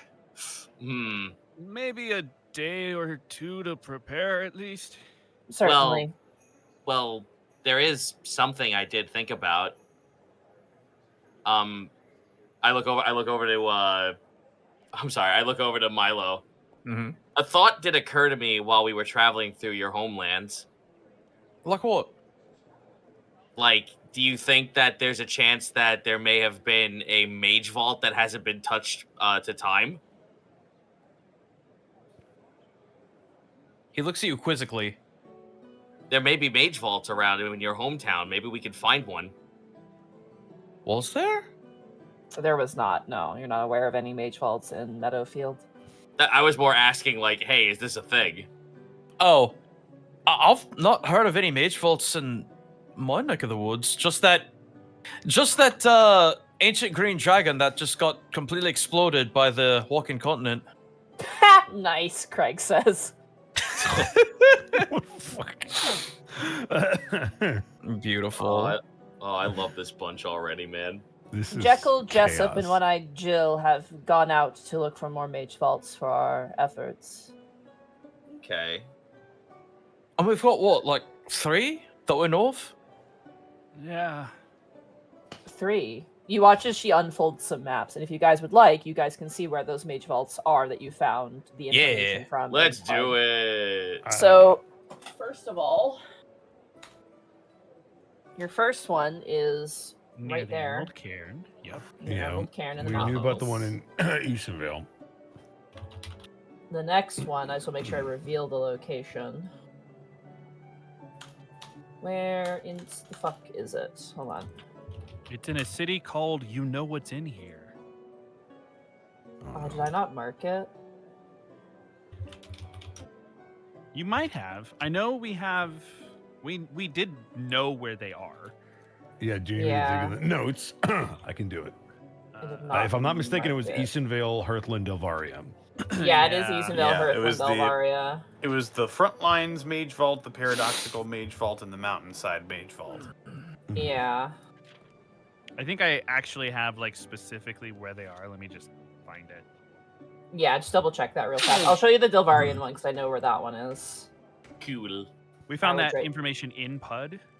Input did, yes. from Correct. the fucking dude who was working with Desmond.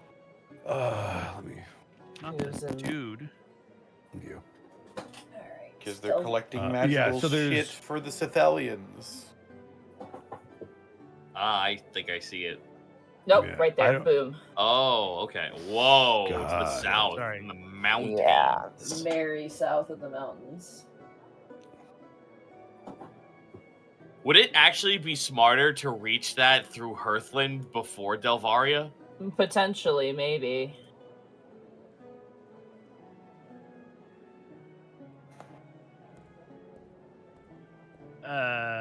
The next one's in the mountains of. It just is in the mountains of Delvaria. Yeah, Yeah. well, that's where we are. Does it say where the Hearthland one was? No. No, it says Just that a scout was sent in but didn't return for half a year. Okay. Is that the Delvarian one or is that the Hearthland one? That's the Hearthland. The one. Hearthland one. Hearthland That was the one. Hearthland okay. one. No, incorrect. I have the scout thing marked as Delvaria. That's Delvaria, I'm pretty sure. Oh, Yeah. Okay.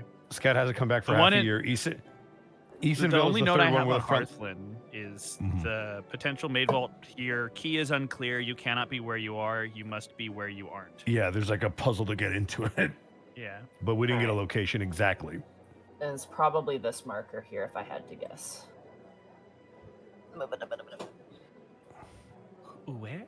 Oh, Is that question the mark. question mark? Oh in yeah, the question darkness? mark. Yeah. Yeah, right there. Right there. Those are the three that you see. Near Wolf's Reach. Oh, Mhm. hey, we know someone from there. Rolf. Yeah.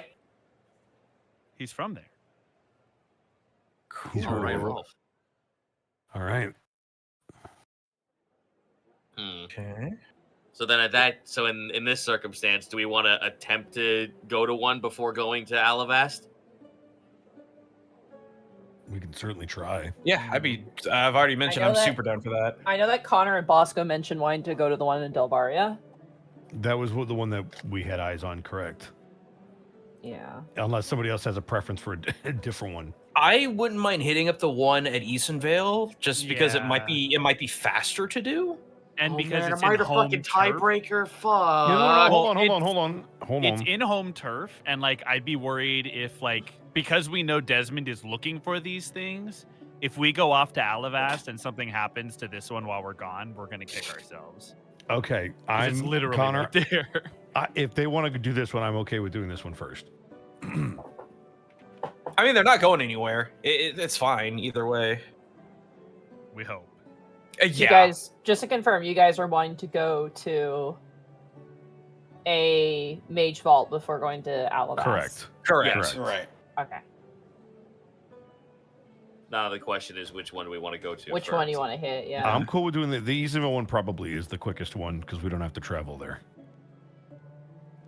Well, you are going to have to travel there. You have no way to Well, teleport but not like to it. leave the. We don't Well, have no, to go through we the mean like mountains and- it's the road less traveled, and also like they would be kicking themselves if someone got into the Mage Vault before us when we get back from Alavast. Right. Yeah.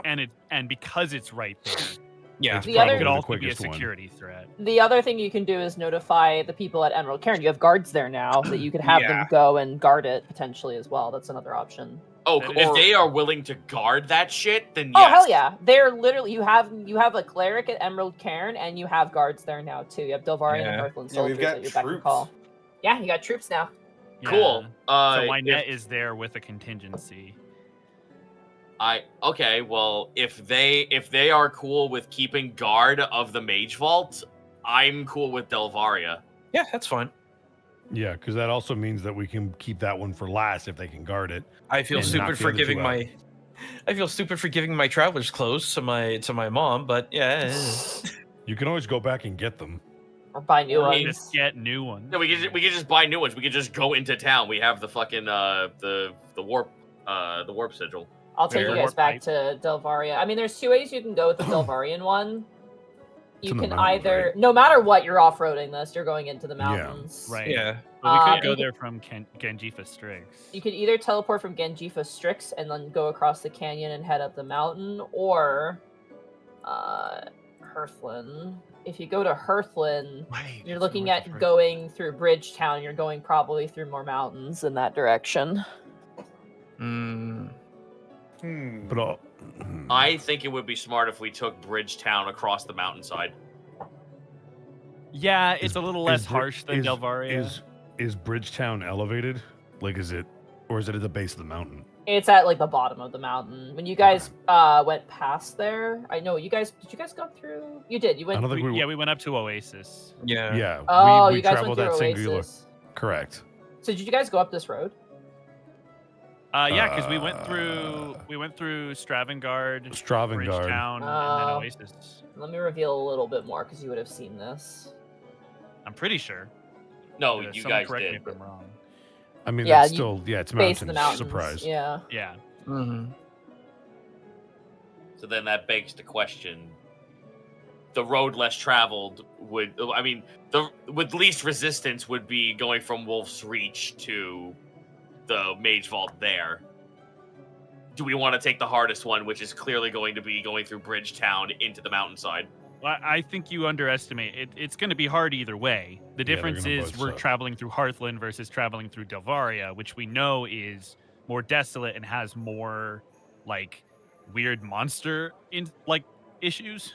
Yeah. The only thing in Hearthland is the wolves, which we've dealt with before. So less unknowns in that encounter. I personally believe going through Bridgetown into the mountainside is the smarter play. I agree. But let's argue about it a little bit more to sell it. Connor, Bosco, what are your thoughts on the matter? I'm cool with that. All right, so you guys want to teleport to Hearthhold, make your way to Bridgetown, off-road at Bridgetown, and make your way into the mountains. Correct. That's about the gist of it. Okay. Yes. As you guys... Before all that, though, while we're at the table, Iskin is going to ask, has there been any word on Jarn? There has. I did not want to relay information to you until you returned from Alabast, but we have received, I would not call it a ransom note, but we have received a message from one Vicegar Luke, who seems to be commanding some manner of authority in Athel at this time. Your tone makes it sound bad. I am just Yes, not... it is bad.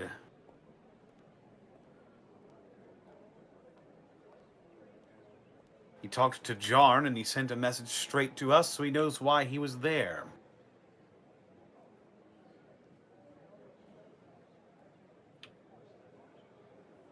If I had to guess, John had a seal on him, which is how they were able to send a perfectly sealed letter to us.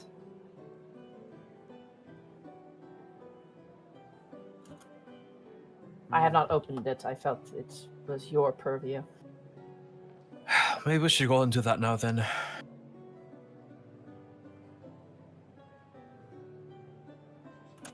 Let's see it. All right. 1 second. Give me 1 second here. Give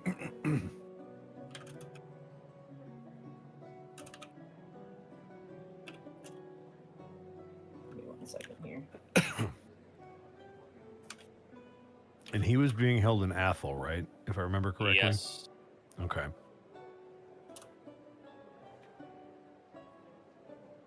All right. Who's taking the letter? Guess it's Probably me. Otho. Yeah, I think Otho makes the most sense. Oh, so there are 2 pieces of paper inside of this letter. Gotcha. I set the bomb aside. Okay. Is it lit? There is a folded piece of paper, and then there appears to be a note inside. All right. There you go. Oh. Wow. Oh. Shit. For those Damn. who can't see, and to spare Connor having to read this right now, it says, "No need to send spies. We can talk when you wish." And it's signed by Vice-Gar Luke.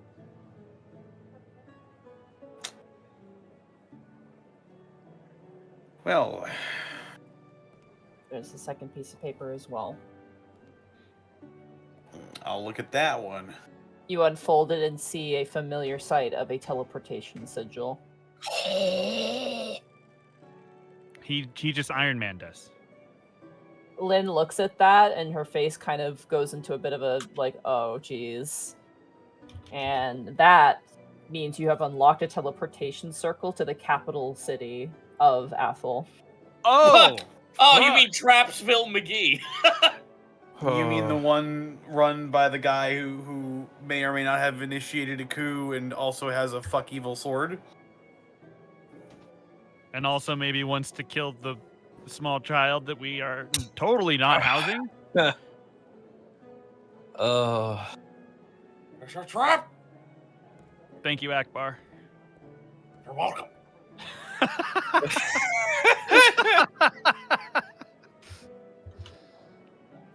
Your references can't repel from dankness of that magnitude. Oh, God. It's how the frying pan into the fire, it seems. Yeah. Well, I think our fucking option of going to a mage vault just got shot in the foot.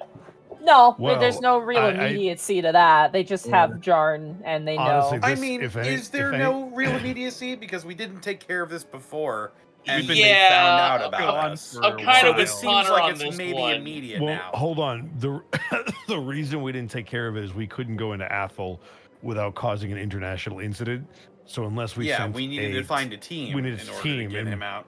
But now they Correct. know, so there's no point in sending the team. Yes, You we could still send the waited. team. We waited, and you now they could. know Jarn worked for us. That'd be a huge political snafu if they get caught.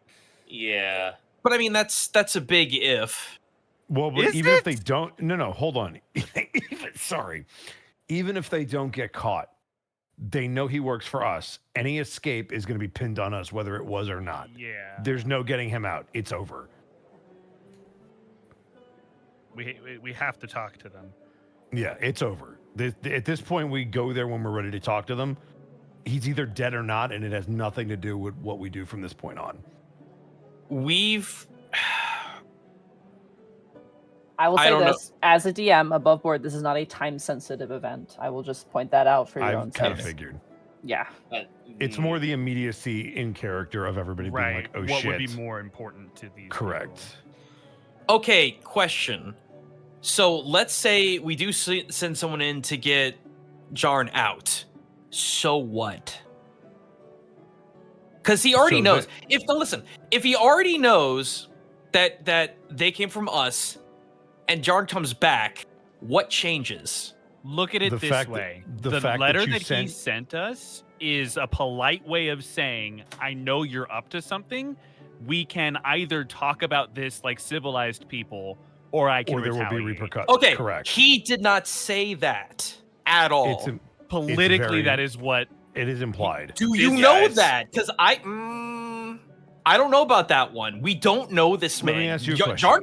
Jarn could be dead, and this could be a trap. So Both not to can be drag true. this, not to drag this on, but hypothetically speaking, if you told someone that you were willing to parlay with them, whether or not you had nefarious intentions, and they chose to go a different route to do something else that undermined what you were trying to do, how would you take that?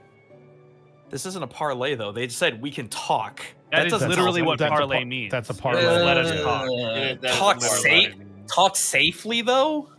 No, it's probably It's not a just- safe talk. And probably he holds not, all the but- cards, but the problem is they hold the cards. Right. But as soon as you make an action that isn't doing that, it becomes an escalation. And so, especially in politics, once you start escalating things, the bigger gun is probably going to win.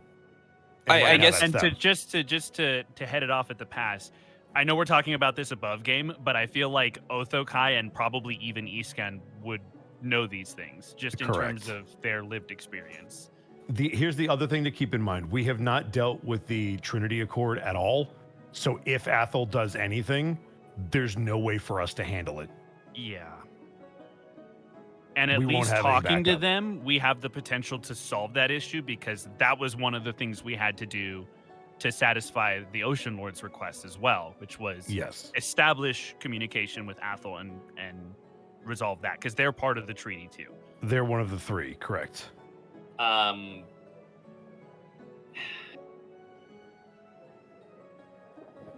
I know this isn't time sensitive, but in character, this kind of just fucking put a giant stopgap, in my personal opinion. This kind of put a giant fucking stopgap on everything else. I feel like this needs to be addressed now. I'm inclined to agree. If you guys want to shift what we're doing to focus I don't want to, this but this feels like it has to be done. It doesn't, though. To hit the meme, it's what my character would do. Correct. Yeah, if Gaius wants to handle this now, then... Me personally, I'm like, I would like nothing more than to fuck this off and just go have a fun adventure. But unfortunately, it's what my character would do, would dictate. Everything else needs to fucking be put on hold. Okay, well, now that we have this information, we know where Gaius stands. Where does Milo stand in terms of priorities with this new information?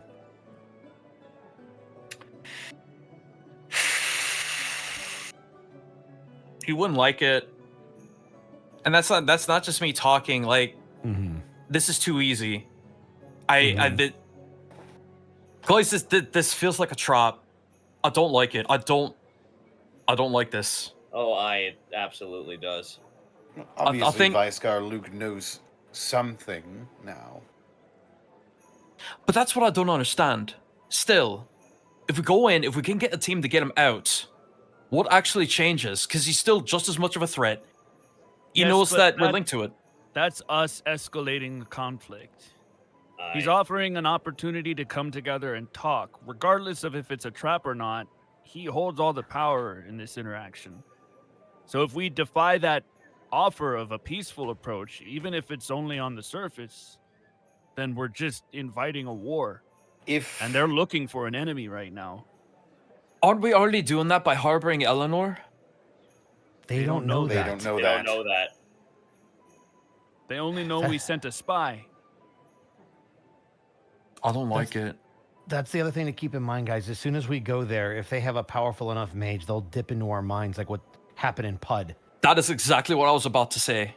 So when we go there, we have to understand it might get escalated regardless of what we do. So once we go there, anything that we don't have settled, it becomes more of a problem to get it done because they become our focus. If that's the case, then probably let me do the talking.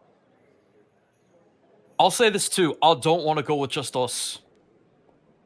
I want others there. You have anyone in mind? We've got 11 people out there waiting for orders.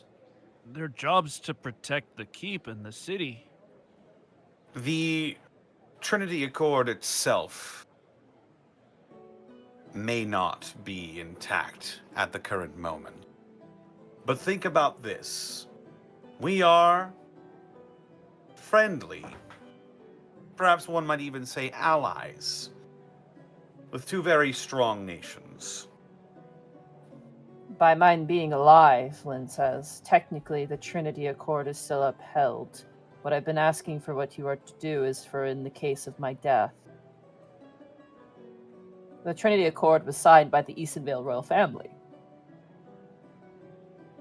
Should I perish, and there's no royal family to uphold it, that is why I've had you go around to Herflin and Martorallo to act as representatives to show them that the government will be changing.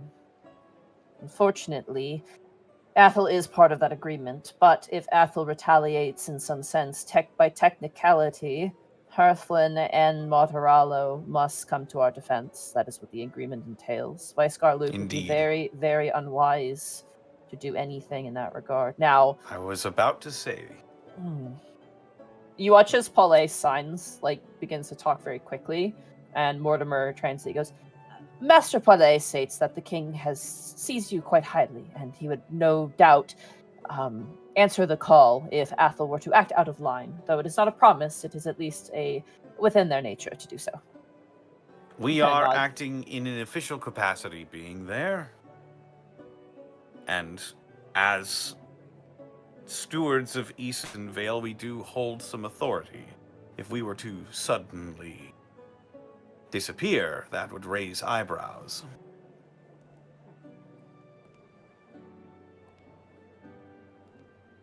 In that case, I'd say we definitely need to keep these folks here because, as you just said, Lynn, as long as you are here, the accord still holds. But if anything happens to you while we're gone, we already know the Ocean Lords said they wouldn't abide by it anymore. Lynn nods. I just don't like the idea of you going without some way out. I don't either. Not at all. Well, we I have know a way you want- out. And Isgan's going to point to Wark. True, but if they were to, say you teleport in, they could easily defend the teleportation circle from your escape. But Not what to about our recall? I don't Well, believe. what's going to happen if they ask us to hand over any and all weapons and magical items? What then? That's a good point, yes. I don't like giving him that much power, guys. He's They asking us already to come. have it. We're not giving it to them. They already have it. That's why I'm going to make the point that I don't think we do this yet.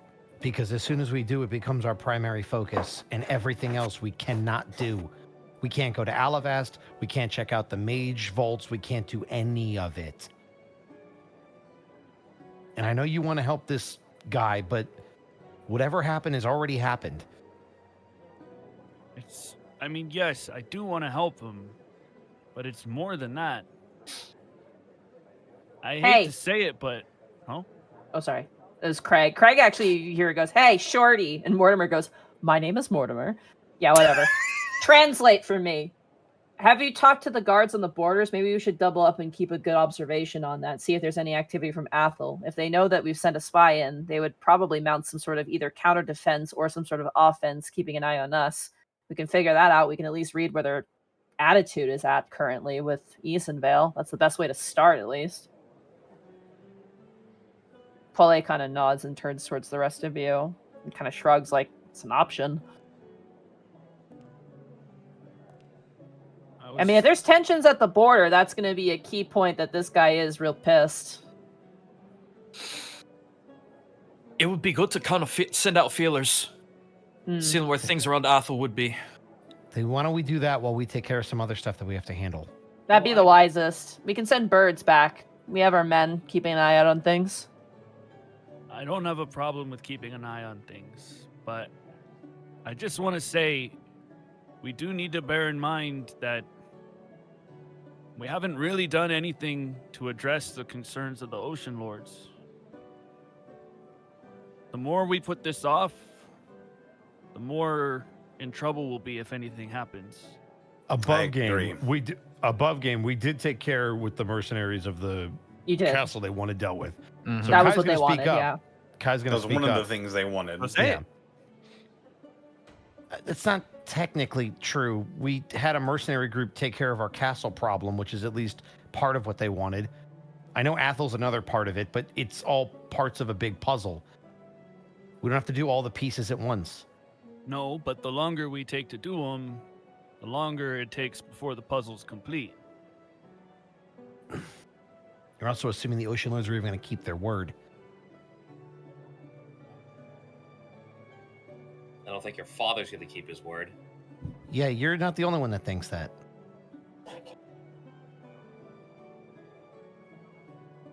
I mean, look, we'll do what we always do. You can vote on it. All right.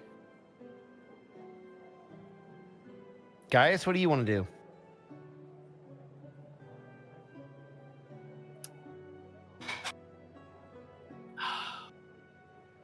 I gotta go above game real quick.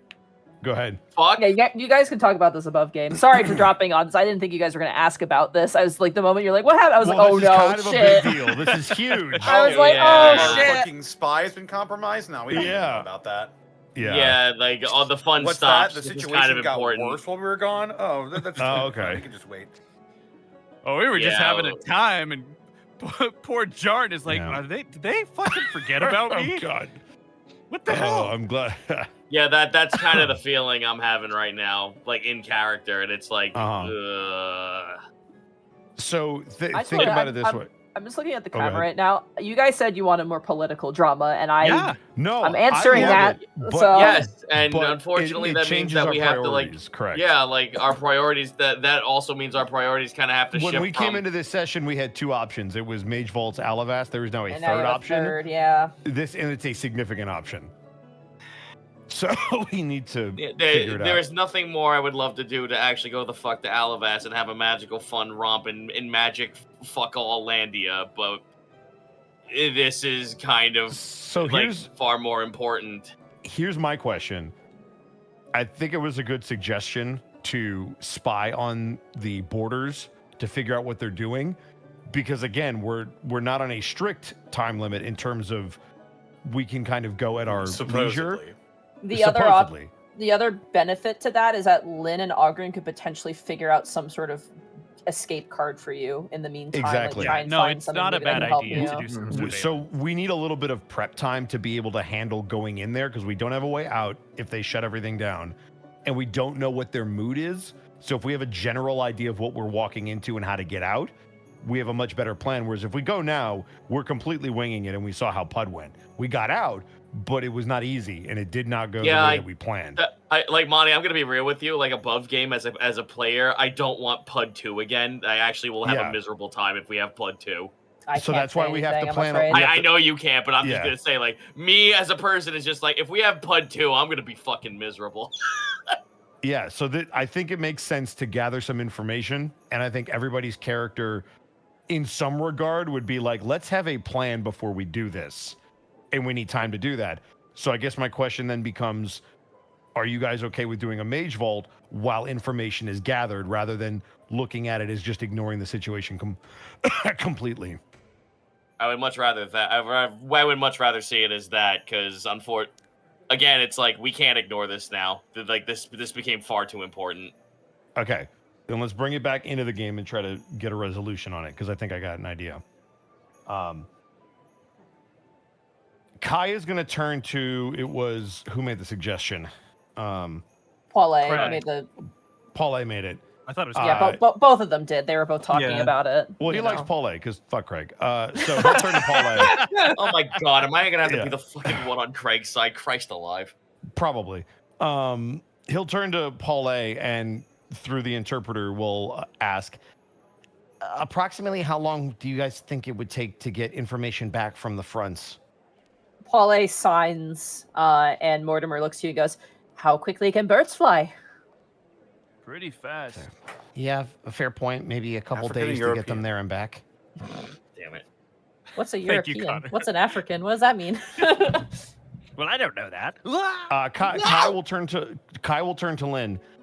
While they're taking care of that, is it possible that maybe you and Ogren could maybe look for a way for us to have a backup plan if they decide to shut down the teleportation circle? That is something I would consider. It might take some time, though. That's fine. I guess my question to all of you guys is, while they're figuring that out, are you guys okay with figuring out the Delvarian Mage Vault? I mean, there could also be something that we find, some ancient magic that we've never even considered that would actually help us with this situation. That's the other benefit. I was actually about to suggest that if we need tools to possibly get out of the situation, we may find something in a Mage Vault. Before we go to Delvaria, though, there is something that does come to mind. Yeah. Remember the one Mage Vault we went to where we had so many like materials to bring back? but we didn't have much distance. We only didn't have much distance to cover, which was our benefit. Here, we're going to have to cross an entire mountain to bring back whatever spoiled goods we take. We need a plan to transport all of the materials we find. Monty, question for you above game. The way that works in terms of establishing a point of teleportation, we all have to attune 1 day for every person that's coming with us. How do items work? If we have stuff with us, items do not count. So we could take anything that we want if we're attuned and create an anchor point, correct? And it's on your person, yes. So but if we were to create 5 days to attune to it. Correct. So if we were to make an anchor point where we currently are, go on this trek, find a bunch of stuff that we have to transport, would we be able to then come back to that anchor point if we made that as the plan? Yes, you could. Okay. The thing is, you can also, don't forget, you can also teleport back to the Easonvale Castle just for free. It does just take the 5 days to do it. You don't have to make a new anchor port in Easonvale Keep. It's already an anchor point. It can be like that point. Okay, it's a permanent one. You don't have to make it in Easonvale Keep. It's an automatic one no matter what. Did Gaia say that in character about bringing stuff back? Yes. Okay. Well, that's kind of where work would be able to help out. As long as we took the time to, basically set up a teleportation back to Easonvale Keep, we'd be able to bring anything back that we find with us. It would take some time to prepare. If all of us are going by ourselves, 5 days, obviously, but it would guarantee that anything that we find, we can bring back.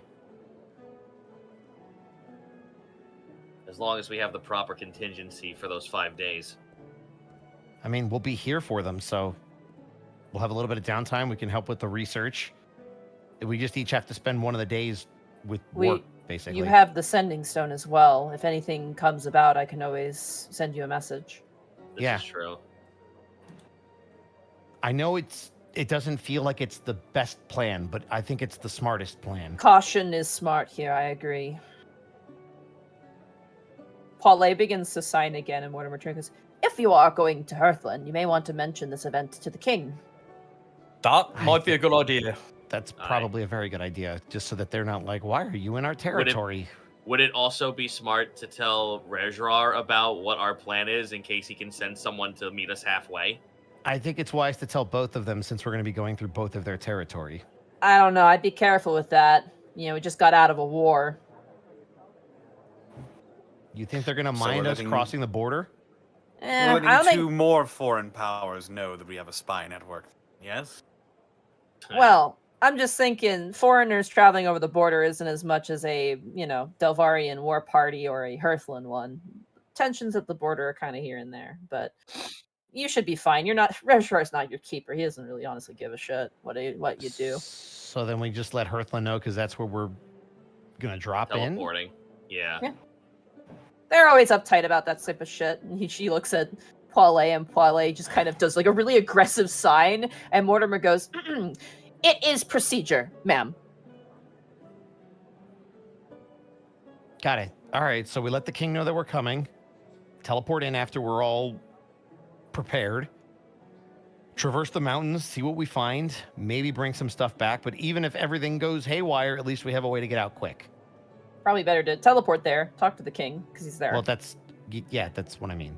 And then travel, and then that gives some downtime for the party to figure things out.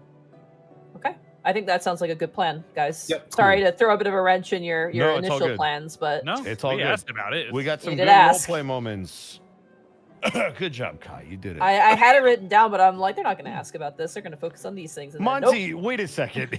You can't bring political intrigue into the party with the mastermind rogue and me and not think I'm going to chomp on this shit. They're not going to ask about the developing situation of their fucking spy being caught. Who they said they now know is our spy. In our young nation where they have an army and we don't.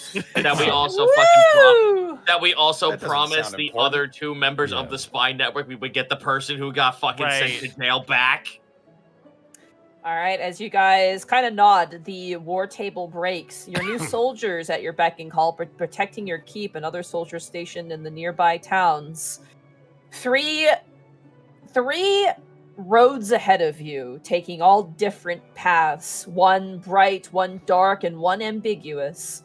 as you guys set your sights on a mountainous mage vault, that is where we're going to end the session for tonight. Yeah. Yay. God damn it. I want Sorry, to go guys. to fucking Alavas. It's going to be another We'll 2 get arcs there. from now. Well, it's not 2 arcs. No, it might even so be the 2 way- episodes. We know. The way, yeah, this next Mage Vault could be an episode. We don't know. Yeah. I We'll feel get like this the next I feel like the it- journey's gonna be more of a fucking hike than the No, destination. well, because we speed up travel, so unless there's something specific that's going to happen, that'll be quick. I mean, we're going And up then a fucking mountainside into Delvaria. There's like, I guarantee you, there's flying scorpions with laser guns on that. But we might be mountainside. able Amazing. to avoid them with our Correct. cunning wit and extremely qualified stealth. I We assume also- because of the teleportation thing, you're not taking the axe beaks, you're going on foot. Correct. Okay. Probably smart, yeah. I think Rebu would hate us if something happened to the axe beaks. Also, I don't know if they can Yeah. climb the mountains. Yeah, they're pretty all-terrain. They're all-terrain birds. Got it. They're all wheel beaks. Alt. Don't Oh, worry, guys. good At session, this- guys. Though that was Yeah. a very Yeah. intense Yeah. session. Crazy. I hope we weren't NPC overloaded, but they've been. No, the- No, I mean, it was a lot, I but- wanted to be that way. I Yeah. felt bad that I was kind of overtaking it a little bit. No, I- it No, was this is- 100% this is guys your feeling fault. Welcome to my world for the past 4 sessions. Yeah. To be fair, it's okay for everybody to have a turn in the spotlight. It's okay Your- for characters to do their thing. Your keep is very well defended. I will say that right now. Like, Oh, absolutely. it's so safe. Yeah, Stellar Plus- Coyote brings up a good point. We needed a long episode because it's been a year. Yeah, sorry we went really over No, time. To be fair, we started we? late as well. Yeah, it's Oh my 10:30, God, dude. we did. It's Yeah, God, it's an hour and a midnight. half. 30, Oh, it's Chief. 1:30 in the morning over here. yeah, Very it's sorry. time- I did it's not time to go eat home. dinner. Let's go around the You should horn do and we'll that. start with Yeah. Gaijin Guma in case you got to get out of here. Oh yeah, twitch.tv/Gaijin Goomba, Tuesday, Saturday, Sunday, 6 p.m. US Central Time. Lots of Helldivers 2, lots of Darktide. I am looking for more games. People have been yelling at me to play Bakiru. I will do that when I'm ready to get there. New Orky video had dropped. If you know Pancreas No Work, he's a 40k and Halo YouTuber. We did a big fight. I narrated it as an orc, which was fun. New Orky video, how Orky is the mercs from TF2. It sounds stupid, but I promise you it'll be a good time. Nice. Zito, tell them about your deeds. Twitch.tv/Zito. Tomorrow I will not be streaming cards because tomorrow I will be going out with my wife to the city to celebrate her birthday, which is not tomorrow, but is on the weekend. But she has work on those days. So yes, Casey and I will be having some nice Japanese dinner in the city. So if I get back and I feel up to it, I might stream, but it might be something like either Poke Rogue or Neo 2 or something light to fill that void up. However, the bigger news about my channel is that I felt the itch to want to DM again for some godforsaken reason. And then when I brought the idea of, hey, what if I brought back Kelpie from TFS at the Table to Noise Pollution, which is my big old crew of streamer and content creator pals on the internet. 20 of them answered the call. So now I'm creating an adventures guild. So, yep. Not Los Aranas, a whole new adventure. I actually posted the maps on it before. Let me double check one more quick time. I'm sorry. I forgot. I didn't pull up the names and I apologize. How dare you? Here it is. The island nations of Ortelius and the Age of Exploration on the world of Kelpie, pirate nautical adventures, will return at some point at twitch.tv/Zito. It may not be the same. It may not be the same land, but it's the same world, and hopefully you'll agree that it is the same. It is the same DMing style, even with 8+ years of homebrew content added into it to give it its own flair. So Kelpie is now a part of fiction. Woo! Very nice. Mark Allen Jr. Hit him with that info. You can find me on Blue Sky at Mark Allen Jr. here on Twitch at Aeon Pro Tech Gaming. Sometimes I'm on TikTok at Mark Allen Jr. VA, and follow my fat sleepy cat bunny on Instagram at Chonk4Life. Hey, 3-hour music challenge stream on Sunday. I spin a wheel, get a genre, make music in that genre in 3 hours or less. Come on by my channel here on Twitch. I'll do that. what else? Class. Workshop on the 18th. Check it out. All the information is available. RedScytheStudios.com, I believe. I also have it posted on my Blue Sky. You can find it there as well. Also, hey, excuse me, Dr. Stone is back. As it is now Thursday morning here in Texas today. Happy to be returning as Ukio. I hope you guys will check it out if you've been fans of the show. If you haven't been fans of the show, hey, you've got like 4 seasons of content to go through and a movie. So check it out if you're interested. That's it for me. Very nice. And if any of you guys need to duck out, feel free because I know you're in the future. Yeah, it's late.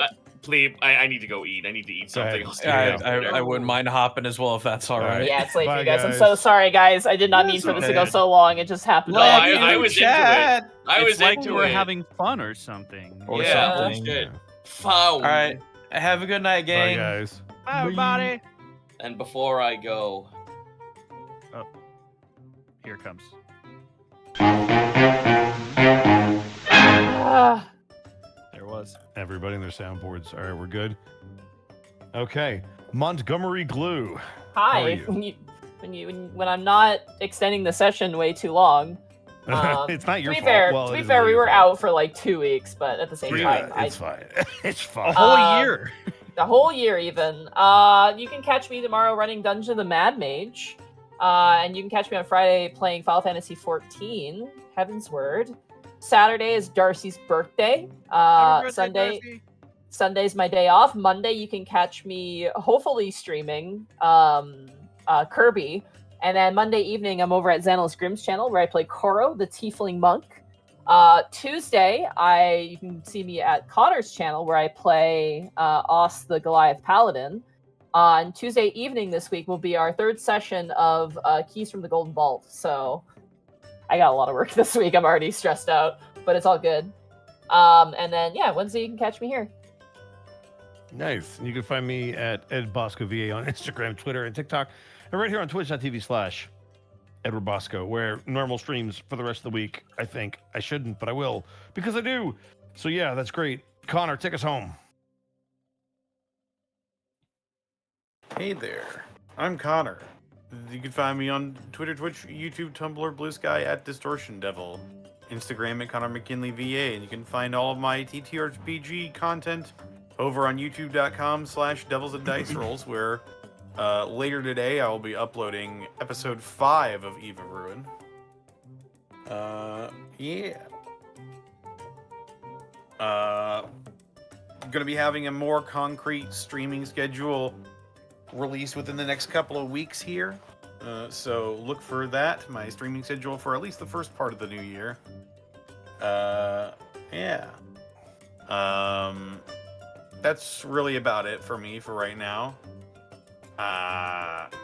Hoping to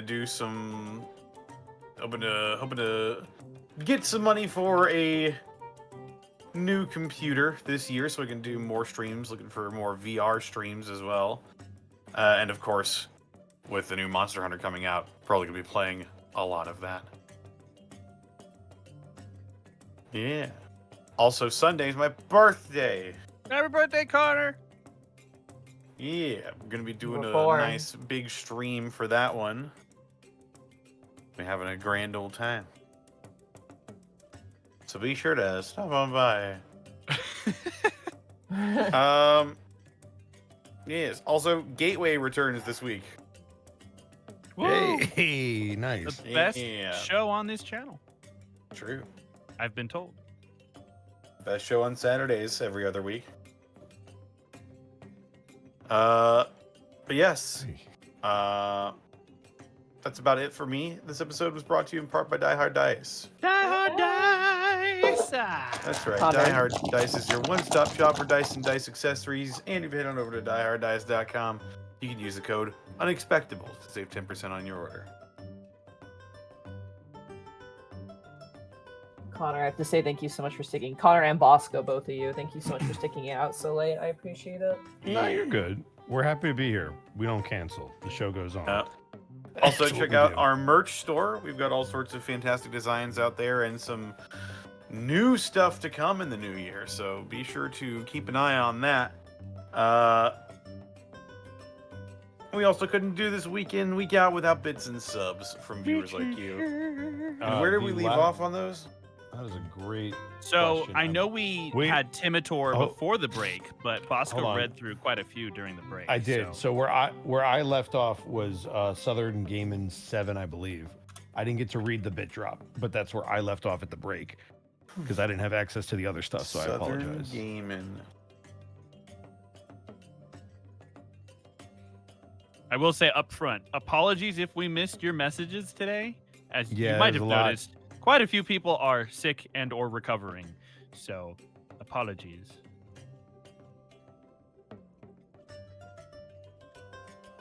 Southern Gaming.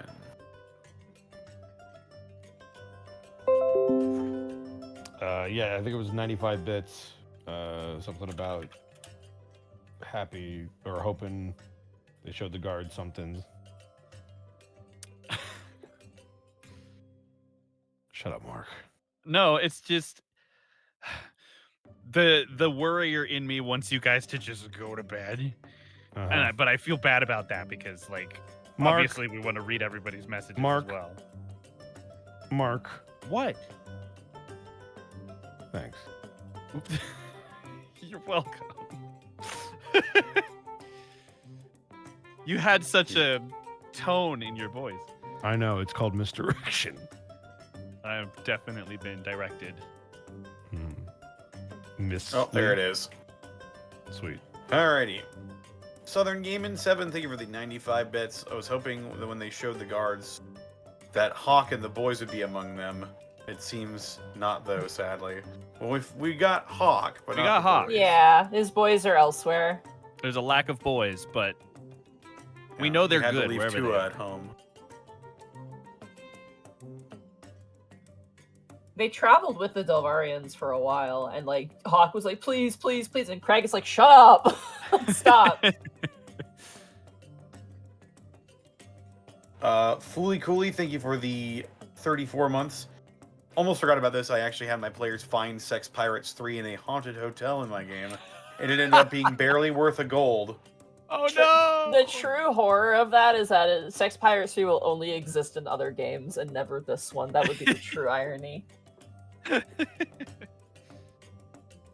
Amateur Crastinator, thank you for the 100 bits. Spent my holiday re-listening to Campaign 1. You all might be interested to know you guys rolled no less than 29 effective natural 20s during the final fight. Yeah, which is almost as impressive as 5 consecutive blackjacks.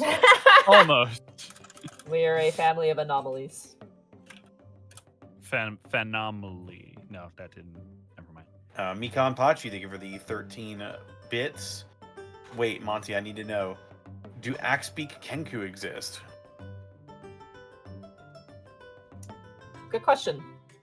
Anyway. Be a little bit odd. Thank you.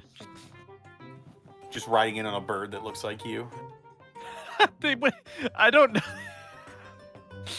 That your brain went immediately there is so funny to me. Mikan Pachi, thank you for the 13 bits. Wait, Monty, I need to know. Oh, wait, no, I already read that one. Skyender, thank you for the 100 bits. My guess on what empty is either a drow or a fae, but I could be wrong. I think they're a vampire. I don't know what they could be. All of my theories are out the window now. Like a vampire thrall. That's why they think they don't deserve food. I have no idea. Billy Goat and the Throat Coat, thank you for the 100 bits. Just stopping by to watch you all on. I'm going to watch you all on YouTube later. When not doing that, I've been listening to Prince Division. All praise Mama Rugigi. Plus, when will Kai be captured by It Works? What the fuck? Well, if you pray hard enough. I prayed for days like Anything this, is possible. and it came. Box Cheese, thank you for the 9 months of subbing. Dragoon-looking person. Yeah, I saw their halberd, and I immediately thought of the guy Volga. Mm-hmm. When I showed it to Arkolf was like, and I'm like, listen, I sent some examples, and that's what they rolled with. So I also fantastic artwork by Bumblebee. Yeah, thank you It's so much. what a crazy origin story too. Literally met them at a fight club, and then and then they're one of our artists. Fight Club. Well, we are when it's a fun origin story. Yeah. But thank you Tyler so much. Durden thought that too, and you know how that ended. They posted the art too to their Blue Sky as well if you're interested in it. I also Yeah. posted it into the Discord. Mr. fucking- Snacks, thank you for the 42 months. GTG Maximo, thank you for the 33 months. Almost 3 Hey. years. Wow.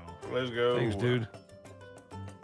Zako Duo, thank you for gifting a tier 1 sub to OSHA compliant. Excellent. That's a very Zaka one. Zako Duo, thank you for the 100 bits as well. Wolf316 says, I just grilled your ass. I fucking was thinking it too, and I didn't say it. Zenlita, thank you for the 100 bits. First you have Milo, then the Pie Ghost, and now you have Cowboy Kent Collins with a pike. Eastonvale is going to be a haven for foodies. It's true. It's very true. That's how we get the tourism up. Ellie Kit, thank you for the 100 bits. When are the guys going to throw Augroon their first birthday party? It's really hard to get tinsel. It is this sort of time like a year. fucked up Frosty situation, isn't it? Yeah, right. Well, let's figure out the day he was made in the lab, and we'll go from there. Augroon, the flesh golem. Was He's jolly scary, happy, fuck so- you know. He was. Cause his skin is pale and his hair is gone. And you two eyes don't made wanna out of look someone at else's his eyes. Ball. 2 eyes made out of someone else's eyes. Robert Hartley GM, thank you for the raid of the party of 80. How's it going? Wow. Thank you so much. Thanks, Robert. Raven's Flockmate, thank you for these 10 bits. When are they going to get to the fireworks factory? I mean, Alavast. It's true. We know what's up. Vina Norvius, thank you for the 21 bits. Don't forget, you can hire people to guard that Easton Vale Mage Vault. But also, if you did send people into Athel, you could get Jarn back so that Vicegar Luke can't use him as a hostage. See, I but mean- that's a problem. We've discussed this. Yeah, that's escalation, guys. Bubba Bob, thank you for the 100 bits. Title suggestion, Martial Rivals. That's pretty good. That's pretty good. Mm-hmm. Let me write that down. Callum Draws, thank you for the 20 bits. Episode title, Greet the World with Open Armies. It's a long one. Lestel Korea, thank you for the 100 bits. My final bits for the night, I made a Wark-themed snowflake. Hey. I saw the pictures in the Discord. Yeah, it's cute. I have to look it up. Bubba Bob, thank you for the 100 bits. Last campaign, you guys had 6 guest characters at this point. I guess that means the campaign will be longer. This Not is the longer campaign. Yeah, but also keep in mind the original group was 4, so guest characters made 5. They kept my dumbass and added Mark, so we're a bigger party to begin with. Yeah, literally 150% increase. Yeah. I don't know what's wrong with me that this campaign is so much longer than the first one. I don't You think built anything's a much wrong bigger. with you. But The it's difference mu- is you bigger world built. scale. Yeah. way more. world You also building, had bigger more scale. time to prepare. Yeah. So you could It actually. wasn't like, a That was one-off the that you turned mistake. into a campaign. That was the mistake. Oh god. Yeah. We're gonna be here forever. Shouldn't have Callum let Monty Draws, thank you for the 10 bits. You never know, the King of Athel might be a really chill and give you Jarn back. Yeah, they'll you give know, us the you head just back. all you have to do is give me my niece. Thank you for accepting my invitation. That's all I needed. Here's your spy. Just tell me where my niece is and just don't ask any questions after that, and you can have your dwarf back. The one that's already given you all the information. Callum Draws, thank you for the 20 bits. I can't believe the beach episode will happen in Athel. What are the odds? Yeah, right. A Broken Tabaxi, thank you for the 22 months. Callum Draws, thank you for the 20 bits. If Athel tries to invade, send in the skeleton. Yes, I'm sure our farmers will be enough to send them back on their heels. Yeah, well, one if we skeleton. if we use the secret that Monty doesn't know about, and that is the peasant railgun, because they're not familiar. And if we recreate it in 5e, it's a game changer. It's actually worse in 5e than it was in 3. I know, That's but we're actually using why the 3-5 Mage words. War happened, is because Because of the peasant The railgun. peasant rebellion. that's Yeah. like ancient 11th level magic right there. That's crazy. Wild. We needed one artificer. Messenger of Chaos, thank you for the 2,200 bits. If Craig ever becomes aggravated, will she become aggro Craig? Yes. And we'll have to face off against other gladiators to climb her. I love those two so much. I'm so sorry. Like Craig and Paul, I fucking love them. Why would you Dude, apologize? they're fucking great. Zen Leader, thank you for the 100 bits. We've got a letter from Vice-Gar Luke. It just says, "Dear Reclaimers," and it's a drawing of a butt.